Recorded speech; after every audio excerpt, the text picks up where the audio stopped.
Looks like YouTube is gearing up to investigate the leaked GTA 6 trailer. We're going to dive into all of that and more in this video. For those who might not remember or didn't catch it, Rockstar had a special plan for unveiling the first official GTA 6 trailer. It started with an announcement from Sam Houser, the president of Rockstar Games. On November 8th, he posted on the Rockstar Games newswire, "A message from Rockstar Games. Next month marks the 25th anniversary of Rockstar Games. Thanks to the incredible support of our players worldwide, we've had the chance to create games we're truly passionate about. Without you, none of this would be possible, and we are so grateful for you joining us on this journey." In 1998, Rockstar Games was founded on the idea that video games could become as essential to culture as any other form of entertainment. We hope that we have made games you love, and that we're part of that evolution. We're very excited to announce that in early December, we'll be releasing the first trailer for the next Grand Theft Auto. We look forward to many more years of sharing these experiences with you all. Thank you, Sam Houser. We knew the GTA 6 trailer was set to drop in early December, but the exact date was a mystery until December 1st. That's when Rockstar Games posted on all their social media accounts announcing that Trailer 1 would be released on Tuesday, December 5th at 9 a.m. Eastern Time. They also mentioned that the trailer would be available on YouTube. It was set to be a premiere, which for those who don't know, means the whole video is uploaded to YouTube with a countdown clock. This wasn't just Rockstar doing their thing, they had a partnership with YouTube. They even had a custom URL and a special countdown timer for the video. This was definitely a collaboration. However, a little over 12 hours before the trailer was supposed to go live on December 4th in the evening, it leaked. The trailer surfaced on X, formerly Twitter, from an anonymous account named Trailer Leaker. Their handle was GTA 6 Trailer Leak, and they posted the entire Grand Theft Auto 6 trailer in very low quality, with a Buy Bitcoin watermark and the caption BTC with a $sign. Rockstar Games quickly found out about it and got X to suspend the account. The account was actually threatening to release a high-quality version of the trailer without the watermark if it reached a certain number of views or hit specific milestones. When that happened, Rockstar Games had to go into damage control mode. They put out an announcement saying, "Our trailer has leaked, so please watch the real thing on YouTube." So, Rockstar ended up releasing the trailer early, basically canceling the premiere countdown that was supposed to happen on YouTube. It was a mess. Neither Rockstar Games nor YouTube wanted this to happen. This raised the question, how did this leak occur? Was it a Rockstar Games employee or someone at YouTube? The only people with access to the trailer would be those responsible for Rockstar's YouTube account, and it's unlikely they would leak it. However, YouTube also has access to the trailer. The people behind the scenes at YouTube, high up enough to have access, could see and download the trailer. Naturally, fingers started pointing at YouTube. Now it looks like YouTube has officially responded. According to Tom Henderson over at Insider Gaming, from what I can gather, YouTube has investigated employees breaching their contractual agreements on 2 different occasions in the past 18 months due to employees accessing content on the back end. Following today, which unfortunately had some leaks surrounding Sony's State of Play, we can presumably expect a 3rd investigation fairly soon. Clearly, one of the occasions mentioned in the past 18 months is the GTA 6 trailer leak. Honestly, this theory that someone from YouTube leaked it has been around since day one. With all the hype around GTA 6, it's not surprising someone couldn't keep it under wraps and leaked it, causing a huge stir. There have been so many leaks in the past few years, right before major events or trailer drops, making it more obvious that YouTube might be the source. This seems to be what happened with GTA 6, because the people with access are supposed to sign contracts or NDAs, preventing them from sharing this kind of information. So, what will Rockstar Games do next for GTA 6? Almost everything about this game has been leaked, from initial details like Project Americas, which turned out to be true after Rockstar's own investigation, to the fact that it's set in Vice City with a female and male protagonist duo. There were the major leaks in September 2022, the leaks right before the trailer was supposed to drop,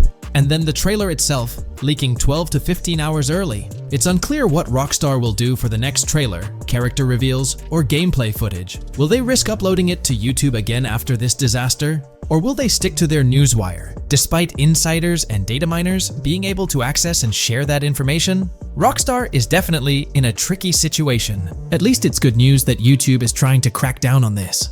They might be doing this because they could face massive lawsuits. Hey there, great news for GTA fans. GTA 6 is making some big changes to the series. We've got a load of interesting info about the game that you should definitely hear about. Just a heads up, the details we've got are from leaked online footage, but sorry, no links or showing it. Still, loads of cool stuff to share, like new animals, AI changes, RPG elements, and more. Let's dive in. Fact 1: interactions with NPCs are getting way cooler. You'll have choices like threatening, robbing, shooting, or restraining them. Some missions will even have gesture-based actions, like Red Dead Redemption 2. Car damage is more realistic, and the insides are crazy detailed, with working dashboards. Fact 2: let's talk weapons. GTA 6 is changing things up, taking a page from Red Dead Redemption 2. Instead of a big weapon wheel, you'll have slots for small firearms, melee weapons, rifles, and shotguns. No unlimited weapons, but you can drop and pick them up as you go. Fact 3: in the developmental phase, there was a sighting of Arthur Morgan's hat, though it's uncertain if this will make it to the final game. Players now have the option to surrender to the police during a robbery, which adds a thrilling twist. Police response time has been updated to feel more real, displaying a timer that varies based on the crime's severity. A murder, for instance, prompts a faster response than a robbery. The maximum wanted level is capped at 5 stars in GTA 6,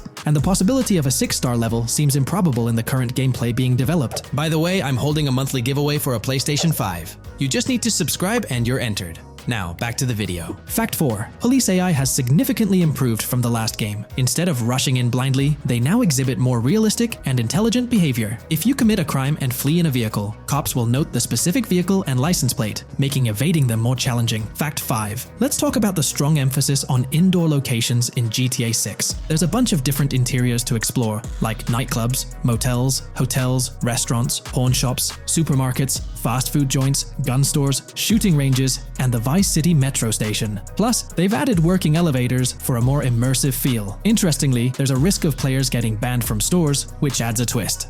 Fact 6: moving on to the characters. GTA 6 introduces 2 protagonists, Jason, played by Brian Zampella, and Lucia, portrayed by Alexandra C. Echevarri, who happens to be the franchise's first playable female character. You can switch between them instantly. They're also a couple, drawing inspiration from Bonnie and Clyde. Fact 7: clothing in the game behaves realistically. You can wear accessories like sunglasses, watches, wristbands, and hats in different ways. The detail is pretty cool, with sweat, dirt, and wrinkles adding to the realism. Fact 8: GTA 6, internally dubbed Project Americas, had a codename during development, like GTA 5, called Rush, and Red Dead Redemption 2, Bonnier. Originally, the plan was for a bigger map covering North and South America, but changes in Rockstar's approach scaled it down. Still, it's shaping up to be a memorable experience with its features and locations. Fact 9: GTA 6's map is officially bigger than GTA 5. This time, Vice City takes the spotlight, a Miami-inspired area with its surroundings, giving players a vast and diverse landscape. There's even a lake in one of the videos that hints at a significant part of Florida being in the game. Fact 10: hold on to your seats. The jetpack's back. Shooting out of cars is on the cards too, adding more thrill. And get this, GTA 6 introduces 18 brand new vehicles to the franchise. Fact 11: in GTA 6, you'll bump into various events, like random mugger encounters and NPC-hosted yard sales. There are hints at riding events, which could mean horse riding, maybe even involving the Red Dead Redemption 2 team. Fact 12: new firepower alert. The spear gun's making its first appearance, letting players shoot underwater spears at their targets. Plus, there's a bunch of gear you can use, like binoculars, cut-off tools, flashlights, immobilizer bypasses, slim jims, USB drives, tasers, zip ties, and auto dialers. Fact 13: the game has RPG stuff like weight and muscle management, seen in the Spool Couple Workout Challenge. Leaked footage showed Jason and Lucia's apartments. For example, Jason's place has a bathtub for in-game baths. Fact 14: Rockstar's planning to add new missions and cities regularly after GTA 6 launches. Whether this is for online or story mode isn't clarified yet. Expect an improved cover system, better than what we've seen in other Rockstar games. Fact 15: make sure not to overlook the Kingston Hotel. It's a lively spot with pool parties and live music, making GTA 6's world even more vibrant. Fact 16: GTA 6 gets more interactive with working CCTV cameras that you can wreck. Be wary of cop traps, spots where cops wait to nab you, and be prepared for intense moments with dirty cop shakedown events. Fact 17: as part of the immersive feel, the game includes DUI sobriety tests, but it's unclear if they're for the player character or random NPCs. Rockstar's focus on detail shines, even with fully working gumball machines in the game. Fact 18: The gunplay in GTA 6 resembles what we've seen in Red Dead Redemption 2 and Max Payne 3. It might be worth giving those games a shot before GTA 6 comes out, if you haven't already. And activities? GTA 6 is loaded with options, from fishing and crazy golf to basketball, football, and soccer. There are gyms to work out in, a yacht club, and even a racetrack. Fact 19. Get ready for a modern-day setting. Post-GTA 5 events. The game is meticulously detailed, recreating many Miami landmarks like a grand tennis court, a bustling football stadium, and a vibrant amphitheater. The map includes an airport and a functional tram system with an airport stop. And that's not all. The Florida Keys and a swampy region, the grass rivers reminiscent of the Everglades, are part of the game. Players can ride swamp boats in this area. Fact 20 weapons are diverse in GTA 6. You've got melee options like golf clubs, pool cues, crowbars, and bats, along with a range of firearms from pistols to snipers and RPGs. You can even customize how your character holds weapons. Plus, there's a bunch of throwable stuff like grenades, Molotovs, and even golf balls. Fact 21. One major upgrade in GTA 6 is NPC behavior.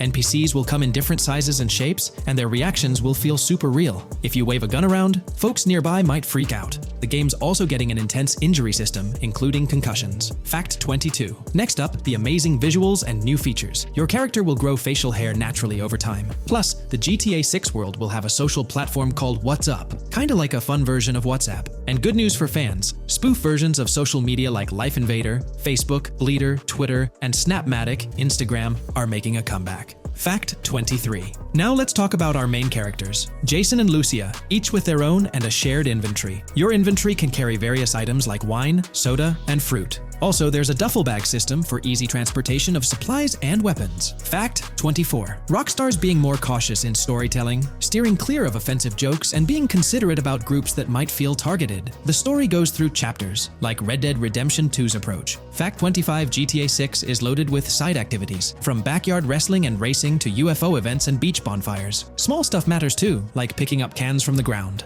Jason and Lucia, the main characters, have special abilities similar to those in GTA 5. Fact 26. Jason and Lucia's safe house is a motel, a hub for their activities. The game's world has various street gangs, each with its own vibe. Characters have different personalities like romantic, cool, pragmatic, chaotic, and pragmatic cool. Fact 27. Gameplay tweaks in GTA 6 include the ability to zip tie NPCs for stealth elements, and the option to carry bodies, adding depth to stealth mechanics. Fact 28. Robberies are a big deal in GTA 6, ranging from big heists to smaller scores. You've got easy scores like hitting bingo body shops, burnout skirts at Cafe Caraway, clothing stores, food trucks, massage parlors, and more. And now, there's even the chance to rob shipping containers, which adds a whole new level of excitement. Fact 29. Gameplay is stepping up. For the first time in GTA, you can crouch and go prone, bringing in some tactical vibes. RPG elements are also in, with hints about hunger leveling and animal interactions, adding depth to the game. Fact 30. Excitingly, the Malibu Club and Ocean View Hotel are back in GTA 6. There are hints at events like Lost at Sea Island Camp and Lost Plane, suggesting possible island scenarios like Guarma from an earlier game. Fact 31. While exploring, you'll meet loads of wildlife, alligators, bears, boars, dogs, snakes, raccoons, birds, frogs, bald cats, and rodents. You'll also spot symbols for plants and toxic waste around the game. Fact 32. In the game, watch out for the Scarface crime scene, maybe a nod to Tony Montana as an Easter egg. There's also a murder mystery called Missing Tourists. Plus, spots for campers are scattered around, hinting at the chance of owning a camper van later. Remember, these details are from development footage, so they might change before the final release. Still, they give us a great peek into what Rockstar's cooking up for GTA 6. Today's video dives into the NPC AI patent, focusing on virtual navigation in Grand Theft Auto 6. This patent sheds light on the intricacies of in-game traffic, promising a heightened level of realism compared to previous iterations. We'll explore the notable enhancements Rockstar has implemented, creating a more sophisticated system that elevates the gaming experience. By examining various sources, we aim to provide a comprehensive overview of this navigation system, offering insights into what Rockstar has in store for NPC navigation in GTA 6. Let's delve into the details of this intriguing patent. System and method for virtual navigation in a gaming environment. Let's break down this patent for a moment. Essentially, it gives us insight into how non-playable characters operate within the game environment. They explain that NPCs' actions are controlled through artificial intelligence, allowing for real-time decision-making based on preset algorithms. In many systems, this is achieved through nodes and links, where each node contains important data that influences NPC movement. For example, in a game involving vehicles, this data could include factors like vehicle speed, lane width, road type, and number of lanes. Now, these nodes are essentially waypoints that NPCs follow to navigate from one point to another. In simpler sections of the road, these nodes might be connected linearly, guiding NPCs straightforwardly. But in more complex areas, like junctions, the nodes become more intricate. Take a basic intersection, for instance. A vehicle approaching it would have several exit options, leading to a branching network of nodes. In older systems, like the one used in GTA 5, NPCs might make decisions at these junctions based on simple rules, sometimes leading to behaviors that seem a bit random. However, this conventional method has its limitations, especially when it comes to handling various factors like weather conditions, changing lanes, parking cars, or anticipating road exits. In these situations, the old system could falter, as NPCs might not adapt well to the dynamic environment. One downside of the node-based system is its limited capacity to replicate real-life factors that humans naturally consider. Another drawback is its constraint in automating NPCs effectively. Due to memory and processing limitations, only a set number of NPC-controlled cars can be spawned in the game. Naturally, players crave a more immersive experience with a greater number of NPC-controlled cars on the road. Moreover, in conventional systems, NPCs often repeat the same actions, and some may even disappear as players get closer to them.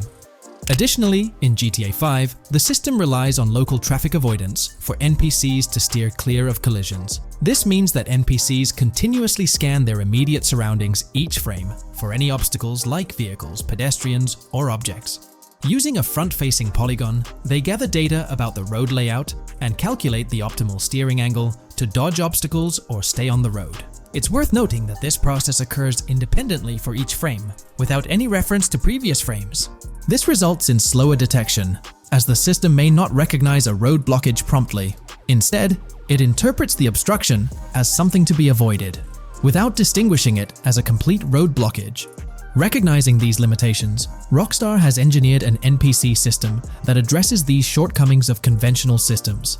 This advanced system efficiently manages NPC nodes and node graphs, yielding optimal outcomes while circumventing hardware and software constraints.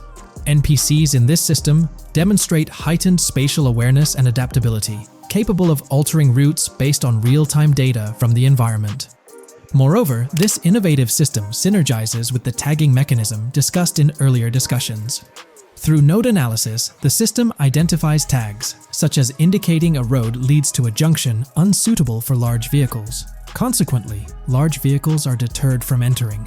Furthermore, NPCs within this system consider various attributes of vehicle types, models, including speed restrictions, acceleration and braking capabilities, top speeds, cornering abilities, and vehicle size. NPCs will consider a plethora of data from their surroundings, leading to heightened situational awareness. Video games are populated by NPCs who are able to make real-time decisions based on their environment. Games use a specific system for NPCs to traverse the game world. However, this system is very limited, and thus the decisions NPCs can make are very limited as well. NPCs in vehicles only consider their close vicinity, but nothing else. Also, to avoid collisions, NPCs only consider the last generated frame and base their reaction on that. No prior frames are considered. Rockstar has invented a new system which aims to fix these issues and make NPCs more intelligent, and thus make the game world feel more realistic. NPCs can now consider factors like traffic, as well as account for changing lanes when parking cars, anticipating a road exit, weather conditions, and the like. There are more than a predetermined number of NPC-controlled cars in the game now for a realistic experience for the player. Vehicles can now plan accordingly in case there is any type of road blockage. This also applies to police cars being able to navigate their way through traffic during a chase. I'd like to highlight another breakdown of the patent, which dates back 3 years ago. Let's delve into it.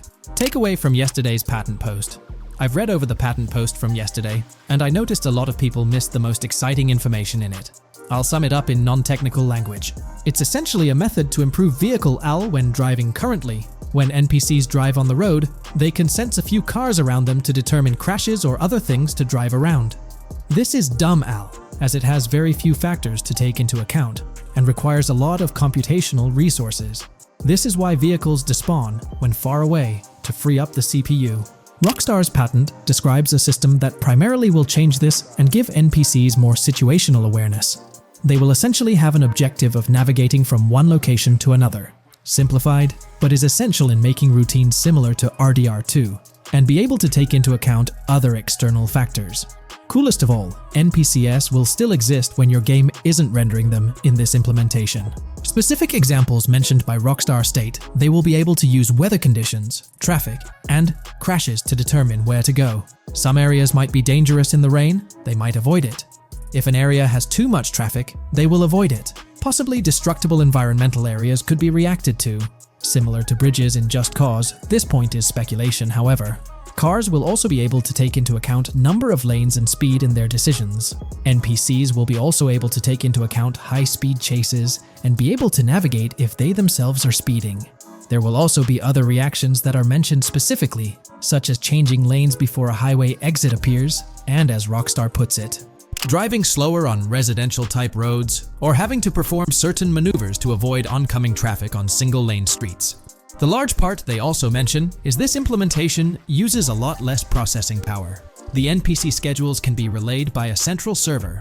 They could possibly use the console itself as well, and it doesn't require the same constant surrounding analysis. As previous Rockstar mentions, this will allow them to have denser traffic with the same resources. A large aim also seems to be realism. Rockstar's patent mentions realistic reactions to various factors as being the main intent. For example, NPCs will each have different driving ability levels based on the driver and the car. Essentially, each driver will have its own profile and have unique driving characteristics as well as skill level. Some might speed, others might not. Each vehicle will also affect the driving of these drivers. We're eagerly anticipating the debut of this new system in action in GTA 6. Share your thoughts in the comments section below. GTA 6 has been announced, and it's caused a whole bunch of rumors to swirl around. We've got a list of stuff that's actually confirmed for the game, so let's dive in. Now, the game isn't coming out anytime soon. Rockstar Games is still working hard on it, but thanks to some leaks, we've got some inside info on what to expect. We're talking vehicles, game physics, and the main characters, Lucia and Jason. Plus, we've got details on the map, the huge open world, activities, and all the weapons you can play with. There's also a bunch of cool stuff going on with NPC AI, RPG elements, and some new gameplay features. People are pretty hyped about all this, and they're chatting up a storm about what GTA 6 is going to be like. Now let's check out the vehicles in the game. The GTA forums did a solid job gathering this info, so shout out to them. So we've got confirmed vehicles like the Blista Compact, Ocelot Locust, and something that looks like a 90s Buick Skylark. By the way, I'm holding a monthly giveaway for a PlayStation 5. You just need to subscribe and you're entered. Now, back to the video. There are a bunch of other cars too, without official names, like a 90s Chevy Caprice, a 2016 present Chevy Malibu, a Chevy Sonic, and a 2018 to 2022 Honda Accord. Rockstar usually gives these cars funny names. Other rides include the Albany Primo, Benefactor Shafter LWB, something that's like a mix of Ford Explorer and Tahoe from the 90s or 2000s, a 2018 present Toyota RAV4, with Lexus NX vibes and a Mercedes grille, the Pegassi Tauros, a 1980s Jeep CJA Scrambler, a 5th-gen F-150, a G20 conversion van, a Brute Camper, a Vapid Speedo, HY Mixer, Metro Mover, D-Class Sheriff SUV, Mobatsu Sanchez Livery, Nagasaki Street Blazer, a 1970s Ford Ranchero, a 1971 Buick Estate, an Albany Emperor, D-Class Turbo Sabre, Yoga Classic, the Contender, and Sadler. And don't forget the Slam Van pickup, Bobcat XL, an updated Regina Alpha, Gauntlet Classic, Moonbeam Helion, Boxville Go Postal, an unknown Albany car that's based on a 1959-60 Cadillac, a Rebel, some Asian sedan,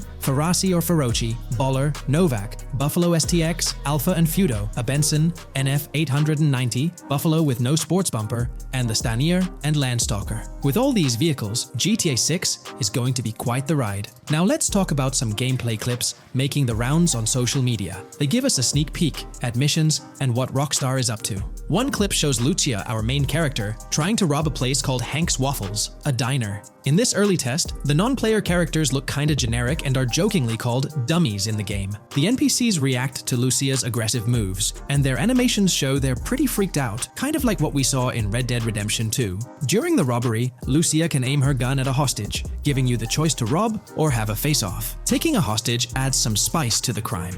Jason, the other protagonist, is there too, and you can interact with both both characters during the heist. Jason pushes Lucia to hurry up and make a clean getaway, hinting at a Bonnie and Clyde-style partnership, which lines up with earlier leaks about the game's story. People are even saying that Lucia and Jason look like Eva Mendes and Ryan Gosling from the Place Beyond the Pines movie, but we're not sure if the game's story will follow a similar path. Lucia and Jason look like they're in their late 20s. You can switch between them in the game using the controller's D-pad. When the cops show up, Lucia can threaten another hostage, and it leads to a face-off with the police outside. The outdoor area looks like it's inspired by northern Florida with all the greenery. While trying to escape, Lucia and Jason rack up 2 wanted stars. But instead of a shootout, they skillfully maneuver through parked cars and hijack a police cruiser. You can tell it's an early part of the game from the tutorial-like prompts, including one about the police getting smarter and remembering cars involved in crimes. The clip ends with Lucia driving off in the stolen police car, and Jason assures her they can shake the cops. But their getaway ends with an accidental crash at an old car wash. In the next mission, Jason and Lucia hit up a strip club called Jack of Hearts and run into Dre, who's chatting with another lady. Dre talks about his music dreams and hints at someone named Boopy.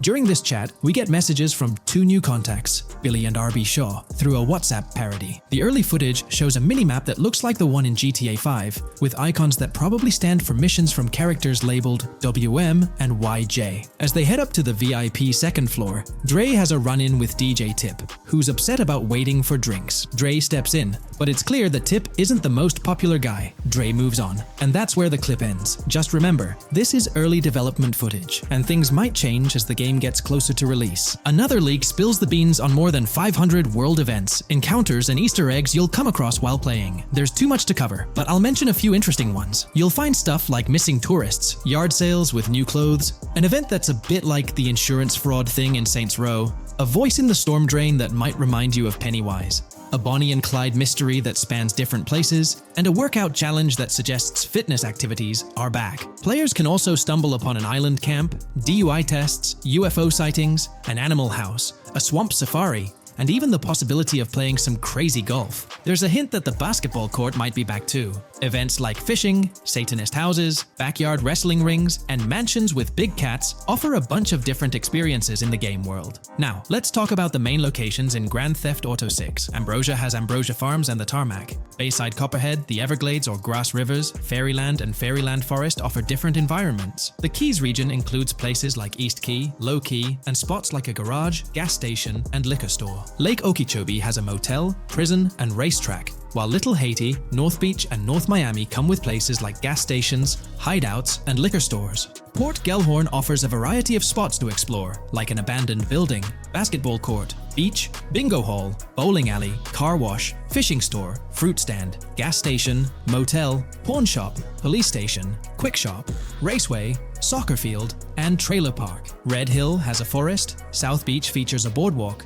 gym, hotel, Ocean Drive, and park. South Miami Sundown includes a beach and tarmac, and Vice Beach covers Vice City suburbs and Washington Beach. There are also other interesting places like an abandoned hotel, observatory, Fountain of Youth, homeless community, Malibu Club, Monument of Leonida, Redneck Yacht Club, Spaceship House, underwater research facility, and Dinosaur World. According to info from the GTA forums, Grand Theft Auto 6's open world is estimated to be at least 2.5 times the size of GTA 5 ES, giving players a massive world to explore. The game seems to take cues from the successful approach in Red Dead Redemption 2, promising a well-designed open world with intriguing mysteries. We've spotted some real-life Florida locations in GTA 6's development footage, like the Homestead Miami Speedway turned into the Port Gellhorn racetrack, and recognizable places such as Portofino Tower, Sombrero Key Light, Solar Amphitheater Bayfront Park, and Lone Depot Park. Even the 1000 Museum, a high-rise condo in Miami, is in the game, showing Rockstar's attention to detail. A metro map that's a match for Miami's real one suggests a deep immersion in the game world. The lush landscapes and greenery might hint at a move into Georgia, but that's just speculation until we get official word. Details like the Vice City Neighborhood Police Department resembling the Miami Beach Police Department show Rockstar's creativity in world design. As always, we're waiting for official announcements to see how all these elements come together in the final game. Until then, the mystery of Grand Theft Auto 6 keeps fans excited. There's a recent leak suggesting that Alexandra Christina Echevarri could be the voice behind Lucia in Grand Theft Auto 6. Her voice from a demo reel seems to match up with Lucia's leaked dialogue. We've covered a ton of info about about Grand Theft Auto 6, from gameplay details to new features. It's important to remember that the game might still be a couple of years away from release, so we'll have to be patient. Now, let's dig into some interesting findings from the leaked clips. We see Jason and his pals hanging out by an in-ground pool in a lower-income neighborhood, cracking jokes about a parody of social media called Life Invader. It's all about brain downloading and poking fun at Jay Norris's demise. Classic Grand Theft Auto humor. The leaked clips also give us a peek into early police AI testing, showing NPCs using cover better during gunfights. In one scene, Jason robs a diner worker with an assault rifle, and we see some dialogue options that look like they're from Red Dead Redemption 2, but they might just be placeholders. Jason's new ability to go prone is a fresh addition to the franchise, and a scene in a thrift or antique shop hints at the option for robbery, maybe even a place to sell stolen items, which adds depth to the gameplay. There are animation tests for Lucia and Jason, doing stuff like jogging, stopping, and ducking to avoid gunfire. Rockstar's developers also tested vehicle crashing physics, with a car driving over an overpass. Highway signs mention North Beaches and Lake Leonida on Interstate 97, with the current exit leading to Washington Beach. In another scene, Jason stumbles upon a shipping container full of cash and a motorbike. Various development clips show changes to the inside of a vehicle, suggesting new vehicle designs or customization options for players. Throughout the clips, there are various interactions with NPCs in the open world, like characters taking selfies, which makes the game's world feel more immersive. Another mechanic borrowed from Red Dead Redemption 2 is the ability for characters to pick up and carry bodies, adding depth to the gameplay. We also see other influences from Red Dead Redemption 2 in different aspects of the game. The weapon wheel system is similar to Red Dead Redemption 2 with limited weapons and items you can carry. Lucia has a loot bag that might be used for robberies or stealing stuff from different places. The inventory system lets players hang on to health kits and other items for temporary buffs, and Jason can pick up and drop weapons from his inventory. In one scene, Jason enters a gang member's territory and takes cover behind a truck, and we see unique animations for characters reacting to getting shot. There's a mention of a jetpack that was previously leaked by Tom Henderson, and it's inside the Jack of Hearts Club. The game includes parody logos for social media like Snapchat, Instagram, and Life Invader. Characters have different hairstyles, and there are realistic details, like Lucia's bra showing under her shirt, which adds to the game's realism. A new feature is the ability for players and NPCs to hold their guns sideways, which changes things up in combat. We also see Jason doing some fancy rifle tricks in the air, and another character in a parking lot shoots at him while holding his pistol sideways. The clips mention animations like Overdose, which hints at unique actions or events in the game. There are hints of horses and horse riding mechanics, likely inspired by Red Dead Redemption 2. The open world is packed with places to explore, like motels, metro stations, restaurants, pawn shops, and supermarkets. Small details like being able to get a gumball from a quick shop machine add to the overall experience. The game adds RPG elements, like managing food, drinks, sweat, fatigue, and even taming animals, which gives players a deeper gameplay experience. There are references to mountain bike ramps and city bike rentals, promising fun cycling activities. The leaked clips talk about loads of weapons, from regular firearms like pistols, shotguns, and rifles, to unusual ones like golf clubs, baseball bats, and crowbars. Players can also use tools like flashlights, binoculars, and lockpicks. Players can stay in motels and hotels, with the Kinkton Hotel as one option. There's even a pool party with live music for players to attend. References to the Everglades and wildlife like alligators, snakes, raccoons, and birds hint at diverse and unique environments to explore. A cool addition is the ability to shoot while swimming, which adds a new twist to combat situations. With all these elements, Grand Theft Auto 6 promises to be an immersive and engaging gaming experience.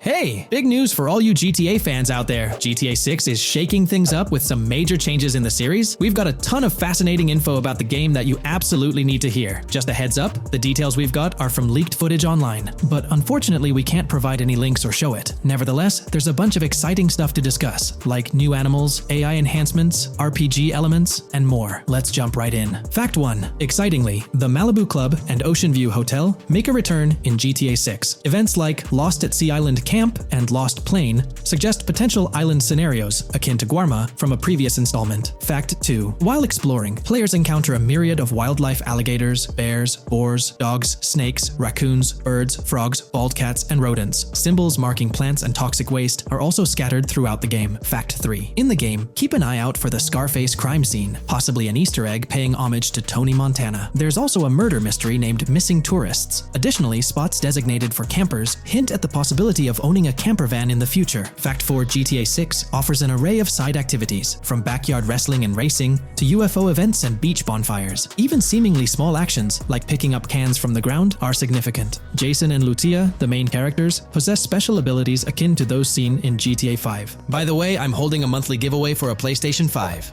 You just need to subscribe and you're entered. Now, back to the video. Fact 5. Jason and Lucia's safe house serves as a motel, a central hub for their activities. The game's world features various street gangs, each with its distinct vibe. Characters exhibit different personalities, including romantic, chaotic, cool, pragmatic, and pragmatic cool. Fact 6. Gameplay enhancements in GTA 6 introduce the option to use zip ties on NPCs for stealth mechanics, alongside the ability to carry bodies, enriching the depth of stealth elements. Fact 7. The gunplay in GTA 6 mirrors the mechanics seen in Red Dead Redemption 2 and Max Payne 3. It might be worth exploring those games before GTA 6's release if you haven't already. And activities? GTA 6 offers an abundance, from fishing and wild golf to basketball, football, and soccer. There are gyms for training, a yacht club, and even a racetrack. Fact 8. Prepare for a contemporary setting, post GTA 5 events. The game meticulously recreates numerous Miami landmarks, such as a grand tennis court, a bustling football stadium, and a lively amphitheater. The map encompasses an airport and a functional tram system with an airport stop. And that's not all. The Florida Keys and a swampy region named Grass Rivers, reminiscent of the Everglades, are part of the game. Players can navigate swamp boats in this area. Fact 9. GTA 6 boasts a diverse arsenal. From melee options like golf clubs, pool cues, crowbars, and bats to a spectrum of firearms ranging from pistols to snipers and RPGs, the weapon selection is extensive. You can even personalize how your character handles weapons. Additionally, there's an assortment of throwable items like grenades, Molotovs, and yes, even golf balls. Fact 10. Get ready for some seriously upgraded NPC interactions. Now, you'll have choices such as threatening, robbing, shooting, or restraining them. Some missions will even involve gesture-based actions, taking a cue from Red Dead Redemption 2. Car damage has been ramped up for realism, and the interior detailing is insanely intricate, complete with functional dashboards. Fact 11. Weapons are undergoing a transformation in GTA 6, drawing inspiration from Red Dead Redemption 2. Instead of a sprawling weapon wheel, you'll have specific slots for small firearms, melee weapons, rifles, and shotguns.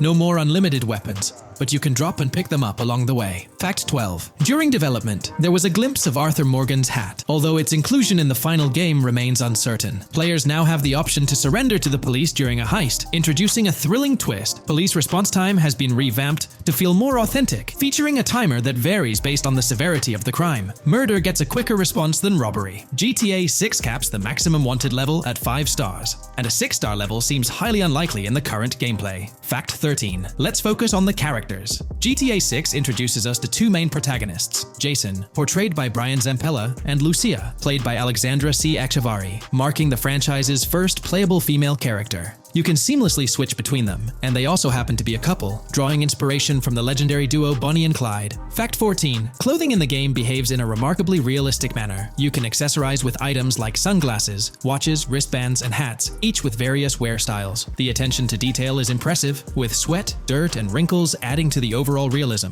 Fact 15. Internally referred to as Project Americas, GTA 6 had a codename during its development, akin to GTA 5, Rush, and Red Dead Redemption 2, Bonnier. Originally, the plan was for a larger map encompassing North and South America, but Rockstar's approach changes scaled it down. Nonetheless, the game promises to deliver a memorable experience with its features and diverse locations. Fact 16. The game incorporates RPG elements like weight and muscle management, highlighted in the Spool Couple Workout Challenge. Leaked footage revealed Jason and Lucia's apartments. For instance, Jason's place includes a bathtub for in-game baths. Fact 17.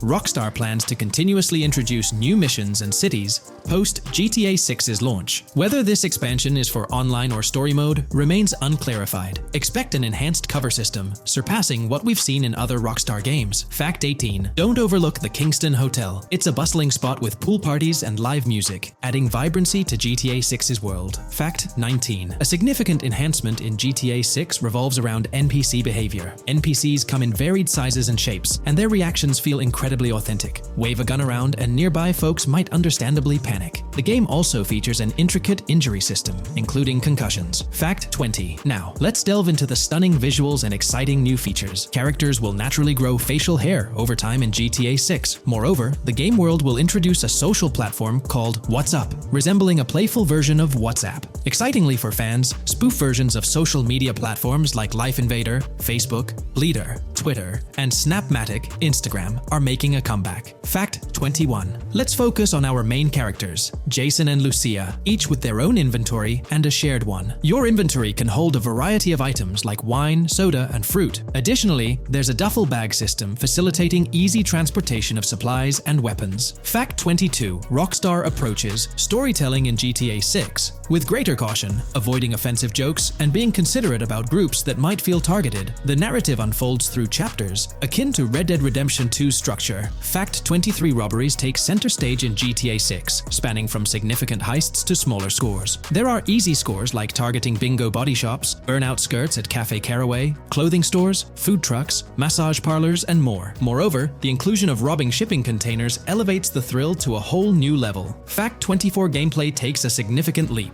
For the first time in GTA, players can crouch and go prone, introducing tactical elements. RPG elements also come into play, hinting at hunger mechanics and animal interactions, expanding the game's depth. Fact 25. GTA 6's map officially surpasses the size of GTA 5. This time the spotlight is on Vice City, an area inspired by Miami and its surroundings, offering players a vast and diverse landscape. There's even a lake featured in one of the videos, hinting at a significant part of Florida being included in the game. Fact 26. Hold tight, the jetpack makes its return. Shooting from cars is also part of the thrill, adding an extra layer of excitement. And brace yourself. GTA 6 introduces 18 brand new vehicles to the franchise. Fact 27. In GTA 6, players will encounter various events, including random muggings and NPC-hosted yard sales. There are hints at riding events, which could potentially mean horse riding, possibly involving the Red Dead Redemption 2 team. Fact 28. Police AI has undergone significant improvements compared to the previous game. Instead of blindly rushing in, they exhibit more realistic and intelligent behavior. If you commit a crime and escape in a vehicle, cops will note down the specific vehicle and license plate, making evasion more challenging. Fact 29. Let's delve into the notable emphasis on indoor locations in GTA 6. There's a plethora of diverse interiors to explore. Motels, hotels, restaurants, pawn shops, supermarkets, fast food joints, gun stores, shooting ranges, and the Vice City metro station. Moreover, they've added functional elevators to enhance the immersive experience. Interestingly, there's a risk of players getting banned from stores, adding an intriguing dimension to the gameplay. Fact 30. New Arsenal Alert. The spear gun makes its debut, allowing players to shoot underwater spears at their targets. Moreover, there's an array of gear at your disposal, such as binoculars, cut-off tools, flashlights, immobilizer bypasses, slim jims, USB drives, tasers, zip ties, and auto dialers.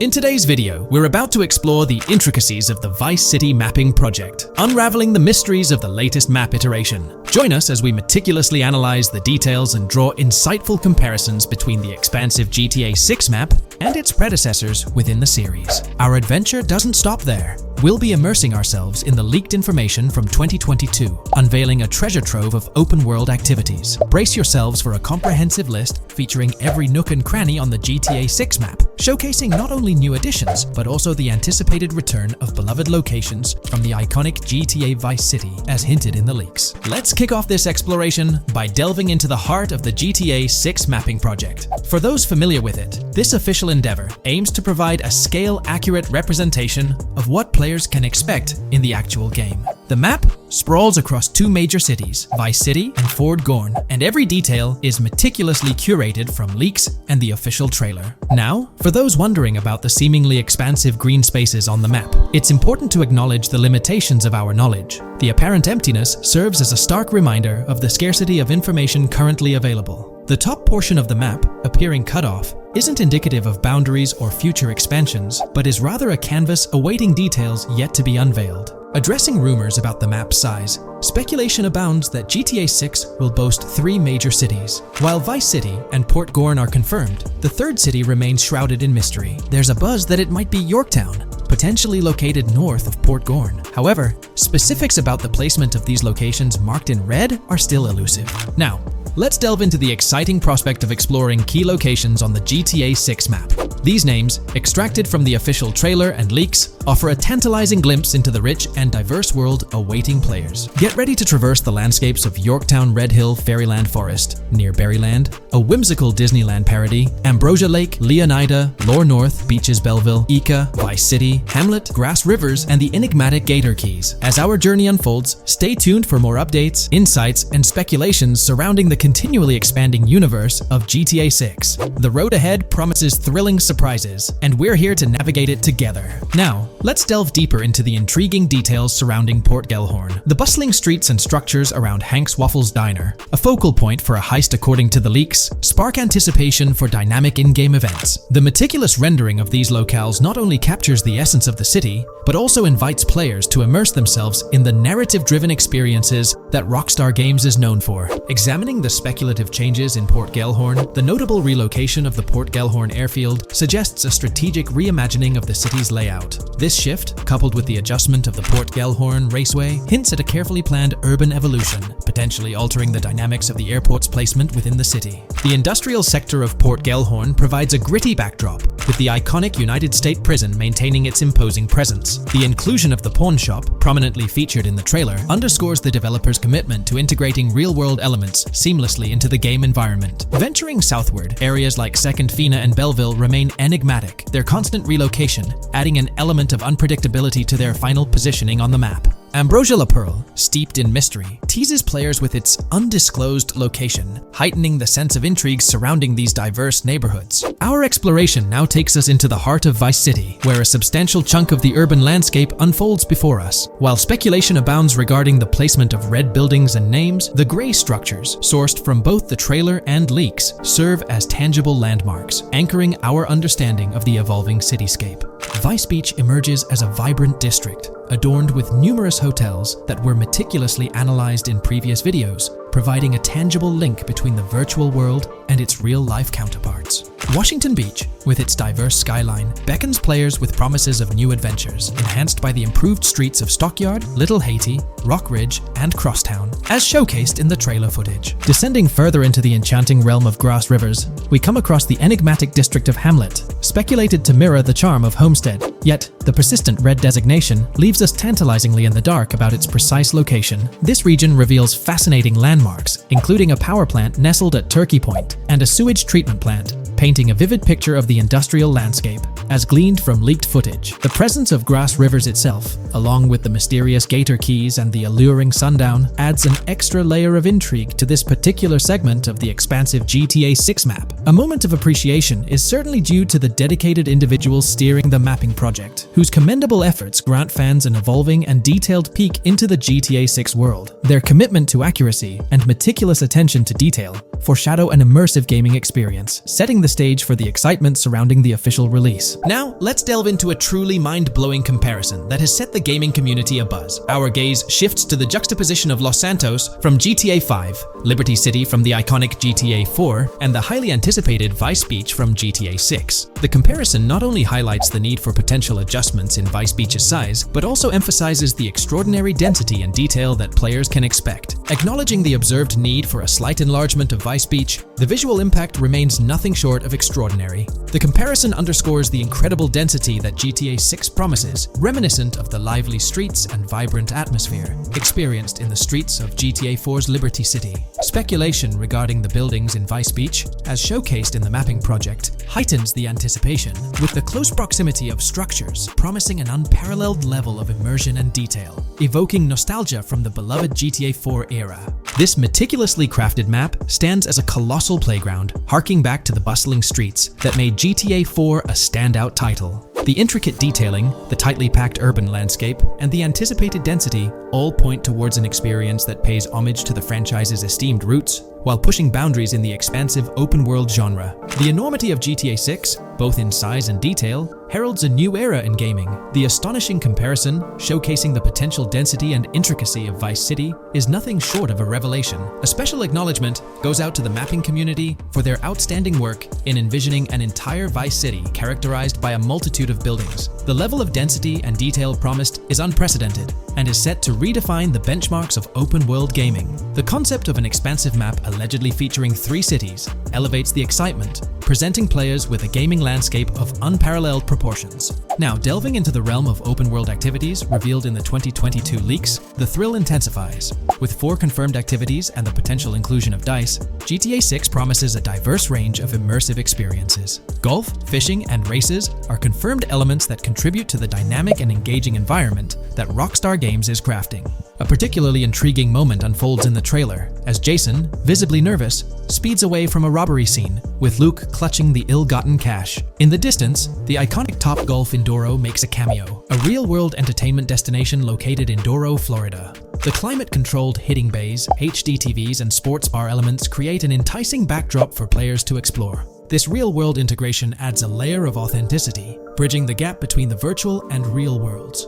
Fishing, poised to be a serene yet potentially rewarding pastime, is expected to be available from various locations in the vast ocean. Races, an integral and adrenaline-pumping element of the GTA series, are set to deliver high-octane excitement that fans have come to expect from the franchise. Furthermore, a detailed list from the GTA 6 document unravels every location visible in the leaks on the GTA 6 map. This includes not only new and thrilling destinations, but also the return of iconic locations from the beloved GTA Vice City. The inclusion of familiar locales adds a nostalgic touch, creating a seamless connection between the past and the present within the expansive world of GTA 6. Now let's embark on a comprehensive exploration of some of the familiar locales, making a triumphant return in GTA 6. As unveiled by the Mapping Project. These recognizable names from the GTA Vice City era evoke a sense of nostalgia, rekindling memories of past gaming experiences. Leaf Links, Malibu Club, Washington Beach, Ocean Drive, Ocean View, and Little Haiti are just a few examples of the beloved spots that players will once again encounter in the immersive world of GTA 6. It's a poignant journey back in time as we rediscover these iconic locations, now reimagined and seamlessly integrated into the highly anticipated GTA 6 map. Venturing further into the extensive list of locations,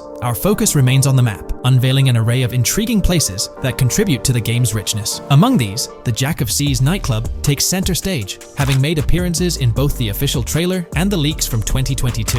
While a detailed reading of every location is beyond the scope, feel free to pause the video and explore these fascinating spots at your own pace. From quaint small stores to the distinctive stone sculpture gracing Vice Beach, each location adds layers of detail and authenticity to the sprawling game world, some of which have been exclusively revealed through leaks. Shifting our gaze to Port Gilhorn, a diverse array of captivating places awaits discovery. The car wash, soccer field, a bustling basketball court, the Ambrosia Farm, and the intriguing King Neptune statue are just a glimpse into the eclectic offerings in this part of the map. Sailing through the Keys, exploring underwater ruins, investigating an underwater research facility, and contemplating the mysteries of the Bermuda Triangle add an extra layer of fascination to the GTA 6 experience. With the unveiling of the Mapping Project, the sheer depth and meticulous attention to detail that Rockstar is investing in the GTA 6 map become even more awe-inspiring. The possibilities for Easter eggs and hidden secrets in this expansive and densely packed landscape seem limitless. As we peel back the layers, the anticipation and excitement for the intricate world Rockstar is crafting only intensify. Taking a deeper dive into GTA 6, we find out new info around the highly anticipated Trailer 2, highly probable predictions, and the projected timelines associated with this game. Post the unveiling of Trailer 1 on December 5th, 2023, providing enthusiasts with a tantalizing glimpse into the world of the forthcoming GTA installment. Rockstar has maintained a notable silence. Despite the absence of official announcements, the internet has been abuzz with articles and claims, including a recent piece highlighting details allegedly leaked by a Twitter user. It's prudent to approach such assertions with a discerning eye, given the prevalence of misinformation in the digital space, especially with the emergence of numerous GTA 6 themed accounts. Interestingly, amidst the sea of speculations, it's essential to acknowledge the presence of individuals who accurately leaked details about the first trailer on Reddit before its official release. One mysterious figure stands out, predicting not only the featured song, but also pinpointing the release date, directing curious minds to their username as a form of verification. This individual, while refraining from sharing disruptive insights into the game's development, did provide a tantalizing glimpse into new features. Among the disclosed features are the intriguing prospect of dual-wielding weapons, confirmed instances of gore and dismemberment, and the promise of varied sunset colors. A unique addition to the GTA universe includes a Miami-themed 3v3 basketball element, with a connection drawn to a hypothetical collaboration between Rockstar and LeBron James. The figure behind these leaks, having created their account on November 19th, 2023, mysteriously vanished shortly after sharing these details, leaving behind a trail of speculative wonder. As we navigate through these uncharted waters of gaming anticipation, the veil of mystery surrounding GTA 6 continues to captivate and enthrall gaming enthusiasts worldwide. Diving deeper into the intricacies surrounding the leaked gameplay footage, it's important to clarify that what we witnessed is not a true representation of the final product. The showcased gameplay is derived from an older build, and the developers have assured the gaming community that the game will undergo significant visual enhancements. This preliminary look is merely a glimpse, offering little resemblance to the expansive and refined map that will unfold when the game is officially released. In evaluating the validity of information, it's pertinent to underscore that Jamie King's perspectives on GTA 6 hold little value, and the credibility of the Reddit leak stands stronger. As is customary in the gaming landscape, a level of skepticism is warranted, particularly given the prevalence of misinformation circulating through various GTA 6 related accounts. Now, turning our focus to the anticipation surrounding the release of the second trailer for GTA 6, historical trends provide valuable insights. Examining the timelines of previous releases, such as GTA 5 and Red Dead Redemption 2, reveals a consistent pattern. The second trailer typically arrives approximately a year after the debut of the first one. This established rhythm aligns with expectations for GTA 6. Considering the guidance from Rockstar and its parent company, Take-Two Interactive, which envisions the game's release in fiscal year 2025, ending on March 31st, the stage is set for an eagerly awaited gaming experience. The projected revenue of $8 billion underscores the ambitious plans to deliver groundbreaking titles, with GTA 6 at the forefront. The confirmation of the 2025 release through the first official trailer adds another layer of certainty to the equation. With the prospective release of GTA 6 in the first quarter of 2025, the logical assumption is that the second trailer will make its debut sometime in 2024. Speculations within the gaming community have surfaced, with one user dissecting the first trailer and estimating an August or October release for Trailer 2, followed by a potential final trailer in January. The sentiment resonates with the idea of maintaining momentum and sustaining excitement among fans. An intriguing twist enters the narrative with the potential release of the PS5 Pro in November, suggesting a strategic move to reduce the waiting time for additional information. As the community engages in this dynamic dance of anticipation, excitement mounts for the next trailer, where glimpses of actual gameplay are eagerly awaited. Venturing deeper into the realm of anticipation surrounding GTA 6, comparisons with Red Dead Redemption 2, which boasted 6 trailers, underscore the immense budget and expansive scope that the upcoming installment is set to showcase. Expectations are set for a dynamic marketing approach with 2 trailers, each dedicated to unraveling the story of a protagonist. This anticipation is further fueled by the likelihood of a dedicated gameplay trailer, shedding light on the mechanics and features, as well as a comprehensive trailer providing insights into the vastness of the game's map. Additionally, there's a tantalizing prospect of a trailer focusing on the diverse groups and gangs that inhabit distinct zones within the game. This comprehensive promotional strategy is indicative of a monumental project that promises to redefine the gaming landscape. Now, let's unravel the rationale behind the assertion that GTA 6 is poised for a late 2025 release. Examining the historical trajectory of game releases, particularly the 2-year gap between the initial trailer and the game hitting the shelves, aligns seamlessly with fiscal reports. This alignment serves as a solid foundation for confidence in predicting the game's availability by the end of 2025. Pondering the intriguing possibility that GTA 6's launch timeline might mirror that of its predecessor, GTA 5, sparks curiosity. Noting the first teaser trailer's debut on November 2nd, 2011, and comparing it with GTA 5's unveiling on December 5th, 2023, there's a parallelism that invites speculation.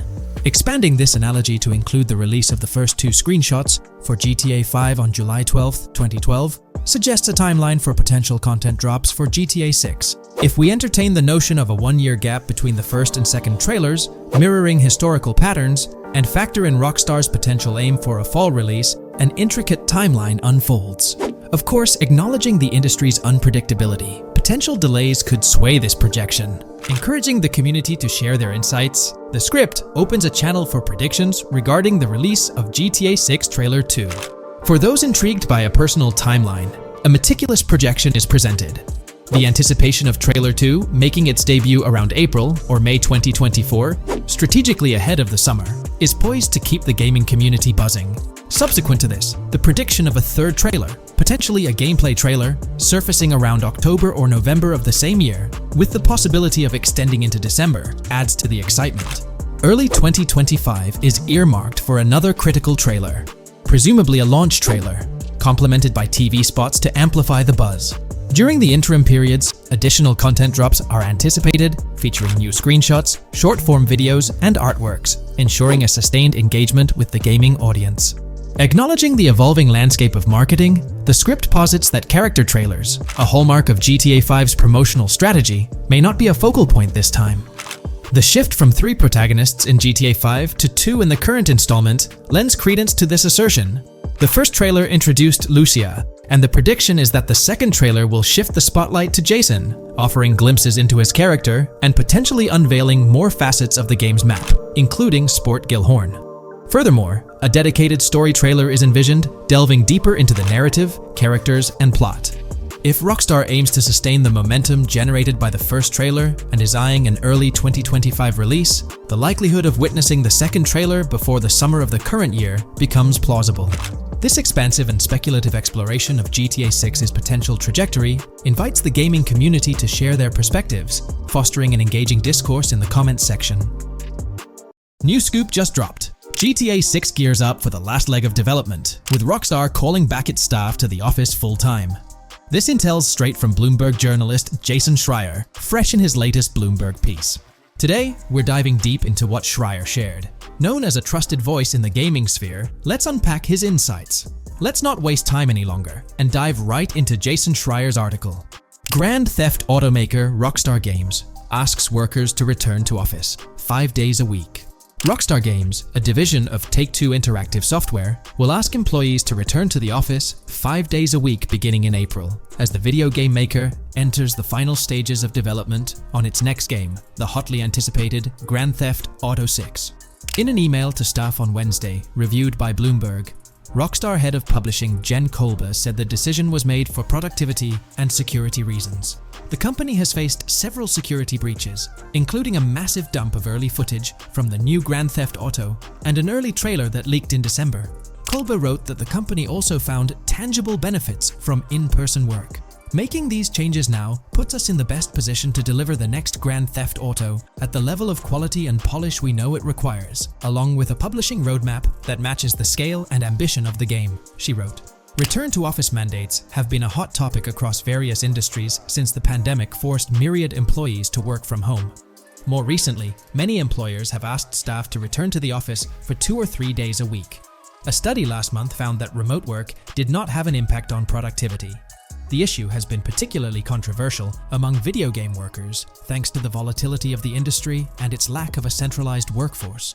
Many of 2023's biggest video game hits, such as Marvel's Spider-Man 2 from Insomniac Games, were developed remotely. Rockstar's in the final stretch of developing Grand Theft Auto 6, hinting at a possible early 2025 launch. With this, we might anticipate the release of a second trailer, along with screenshots and more teasers in the coming months. While fans rejoice, this could mean extra pressure for Rockstar Games staff. Stay tuned here for updates as Rockstar unveils more details about GTA 6. Are you geared up for the official start of GTA 6 marketing? Drop your thoughts below. If you haven't been following the latest news on GTA 6 over the past year, you might be surprised by how much information has emerged. Here's a comprehensive update on everything we currently know about GTA 6. We have details about a wide array of items and tools featured in GTA 6. These include the auto dialer, binoculars, immobilizer bypass, cutoff tool, painkillers, pool cue, trauma kits, golf driver, food and drink, golf putter, USB drive, golf iron, crowbar, golf wedge, torch, jammer, duffel bag for looting, cigarettes, and a loot backpack. Let's discuss the game engine. Developers have made significant enhancements to the Euphoria physics engine, improving ragdoll physics and overall game mechanics compared to GTA 5.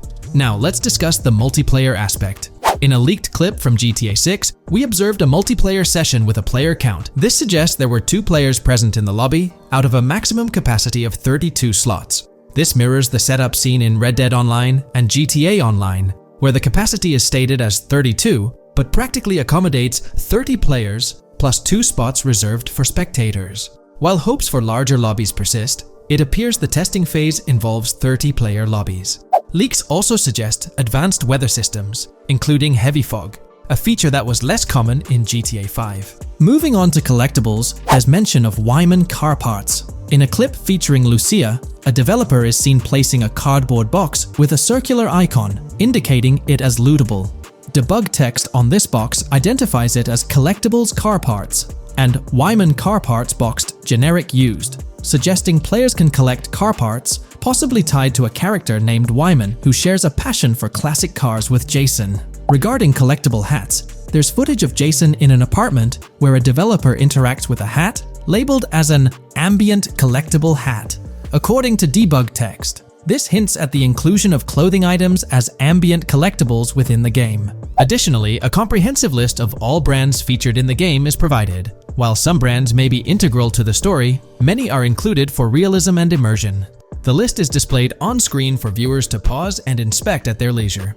Similar to Red Dead Redemption 2, the weapon wheel in GTA 6 will be divided into 3 sections: weapons, equipment, and gear. Notably, players can dual-wield different weapons and access a quick item inventory displayed in the bottom left corner of the screen. While leaked recreations of the weapon wheels provide a glimpse, it's expected that the final version may evolve during the game's development. In a video snippet, an NPC is observed shooting at Jason, triggering a health tip to appear on the left side of the screen when Jason's health decreases.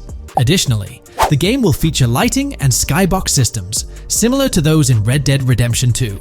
Promising improvements such as volumetric clouds and better lighting effects. Speaking of criminal activities, noteworthy events include the Hank's Waffles heist, where Jason and Lucia pull off a daring robbery. Other clips suggest Jason possesses an ability to perceive through walls. Additionally, there are events focused on searching vehicle trunks, which may yield valuable items or nothing at all. Lastly, delivery and pickup warehouse events are mentioned for Port Gellhorn, though specific details are still unclear. When it comes to accessible buildings, GTA 6 offers a wide range, including the Malibu Club, a pawn shop, Jack of Hearts Club, supermarkets, bars, restaurants, apartments, and laundromats, all enriching the immersive experience. Players will also have the ability to command the other character during a robbery. In leaked footage, a prompt advises players to either check in with Jason or hold for more options, indicating the potential to issue commands to your partner during a heist.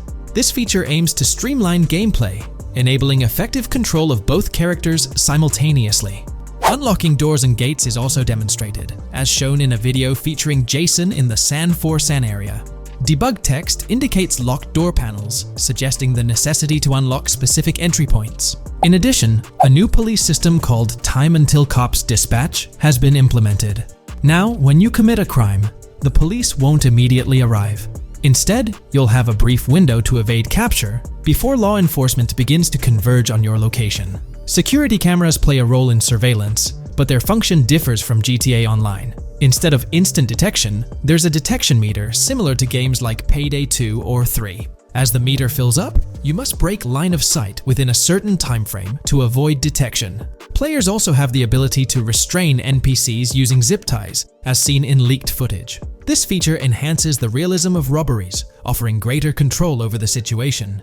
Additionally, players can loot vehicles, as briefly shown in the Hank's Waffles video. A button prompt to examine SUV suggests the ability to inspect random vehicles and potentially steal valuables from them. A while back, a significant leak revealed a plethora of potential world encounters, random events that occur as you navigate the game world. I've displayed these on your screen, and while I won't go through each one, you'll notice they're quite fascinating. From parking disputes to donut burnouts, protests, and even someone getting a concussion, these events add depth and realism to the world of Vice City. It's exciting to imagine strolling through such a dynamic environment where something is always happening. Take a moment to review them if you like. They're quite impressive. Moving forward, the community has endeavored to construct a map of GTA 6 based on coordinates and locations gleaned from leaks. This preliminary map outlines Vice City situated at the bottom right. The top section of the map remains somewhat enigmatic for now. Nonetheless, this initial map looks incredibly promising, and the excitement for exploring its intricacies is palpable. For the setting, we know about 3 different gangs in Vice City: San Forsan, a Haitian gang, the Guardia Brothers, and the far-right militia. These details create an exciting anticipation for what to expect in GTA 6. Now, let's delve into the variety of confirmed wildlife in the game. Players can expect encounters with snakes, seagulls, skunks, raccoons, alligators, wading birds, squirrels, southern leopard frogs, crayfish, lizards, skunk apes, pigeons, opossums, and even whales. While these are the animals confirmed so far, we anticipate discovering more upon the game's release. These are the species we're aware of at present. Fences in GTA 6 are not just physical barriers to jump over or drive through. They are individuals involved in illegal transactions within the game. Acting as middlemen, these characters buy illegal items from players to resell them to others. Now, let's explore the AI witness system and police recognition feature, which are notably significant.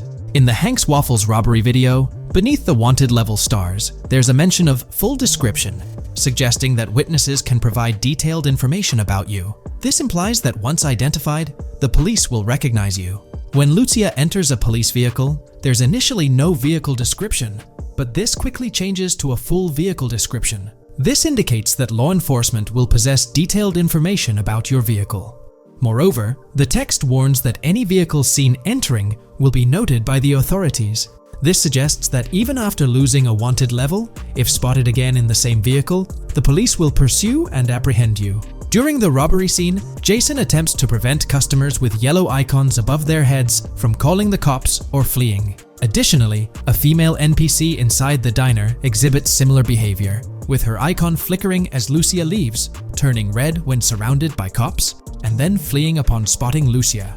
These advanced NPC systems indicate a more sophisticated interaction model. Regarding item sharing, Jason and Lucia appear to be able to share items between them.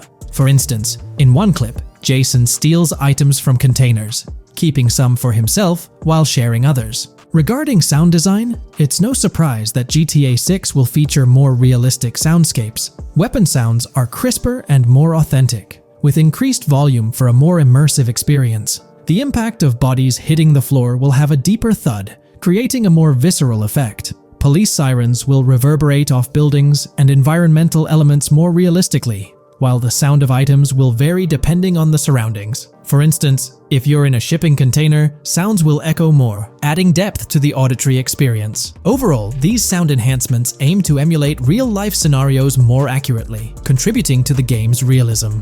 Moving on, we have an extensive list of every confirmed vehicle slated to appear in GTA 6, sourced from both the game files and leaks. I covered these in detail in a previous video, so I won't repeat them here. However, I've provided them on your screen for your reference. If you're interested in exploring the full list yourself, you can find them on page 30 of the document. The game features improved vehicle damage and handling, as seen in clips where crashes result in realistic effects, like splitting front fenders and bending car hoods. Furthermore, car interiors now include a functional GPS and waypoint system, enhancing immersion, especially in first-person driving. Players also have the option to enter a car from the passenger seat, adding a touch of realism to gameplay.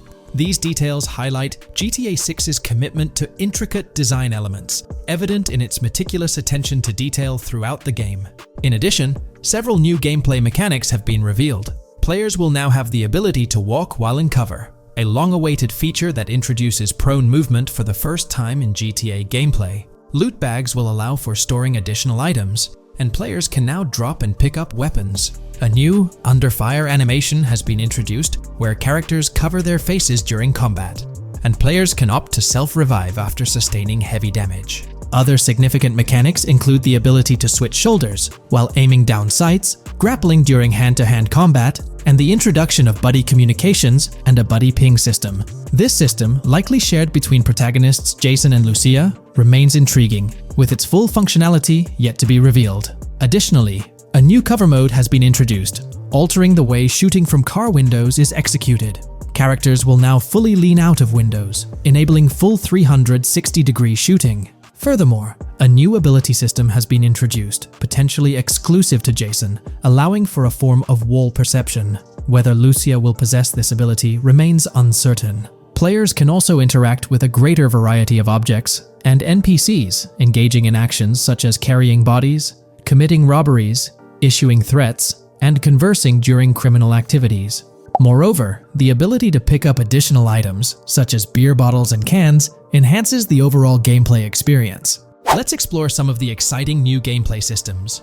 Firstly, there's the introduction of money laundering, hinted at during the Hank's Waffles robbery. An icon found near the car wash property featured a washing machine with a dollar sign, suggesting potential opportunities for money laundering. This implies that players may be able to purchase properties with the intent of laundering money, although specific details on mechanics remain undisclosed. Nevertheless, it appears players will once again have the option to acquire certain types of businesses for illicit activities. Additionally, there's a confirmed lineup of weapons, which includes a rocket launcher, assault rifle, baseball bat, polymer pistol, knife, bolt-action sniper rifle, Molotov cocktail, spear gun, which is intriguing, smoke grenade, compact SMG, flashbang, micro SMG, sniper rifle, heavy machine gun, auto rifle, and pump-action shotgun. Moreover, glimpses of Jason in various states, sporting different hair lengths and facial hairstyles, suggest a hair growth system akin to Red Dead Redemption 2. This feature seems highly likely given the game's lineage. In terms of sustenance, players can consume items directly from their inventory. In a scene at a gas station, Jason adds wine, soda, and fruit to his inventory, highlighting the ability to eat and drink on the go, akin to mechanics seen in Red Dead and GTA Online. In GTA 6, you can expect to encounter raccoons rummaging through trash cans and stealing food bags. This is evidenced in the game files, which document 3 world events: raccoon climbing out of garbage, raccoon rummaging through trash, and raccoon stealing food. While there are numerous intricate details to explore, we've uncovered a multitude of confirmed locations spread across Vice City and its surrounding areas. Naturally, Vice City serves as the central hub, encompassing neighborhoods such as Edgewater, North Vice City, Rock Ridge, Little Haiti, Vice Beach, South Beach, Washington Beach, and Key Biscayne. Additionally, there's Port Gellhorn, which appears to be a distinct city akin to Sandy Shores or Palito Bay from previous games. Other notable spots include Yorktown, Ambrosia, Sundown, The Keys, La Pearl, Red Hill, Lake Leonida, Hamlet, Stockyard, Homestead, Grass Rivers, Ikenfaka, various underwater locations, and more. Each of these locales is meticulously detailed, with numerous mini locations nestled within them. It's remarkable how much information we already have about the game's expansive geography. In GTA 6, if your character sustains injuries, health will regenerate slowly over time. To expedite recovery, you can access the weapon wheel and utilize a healing item. Unlike GTA 5, where health only regenerates up to 50% naturally and requires snacks for full recovery, GTA 6 appears to allow for natural regeneration to full health, albeit at a slower rate.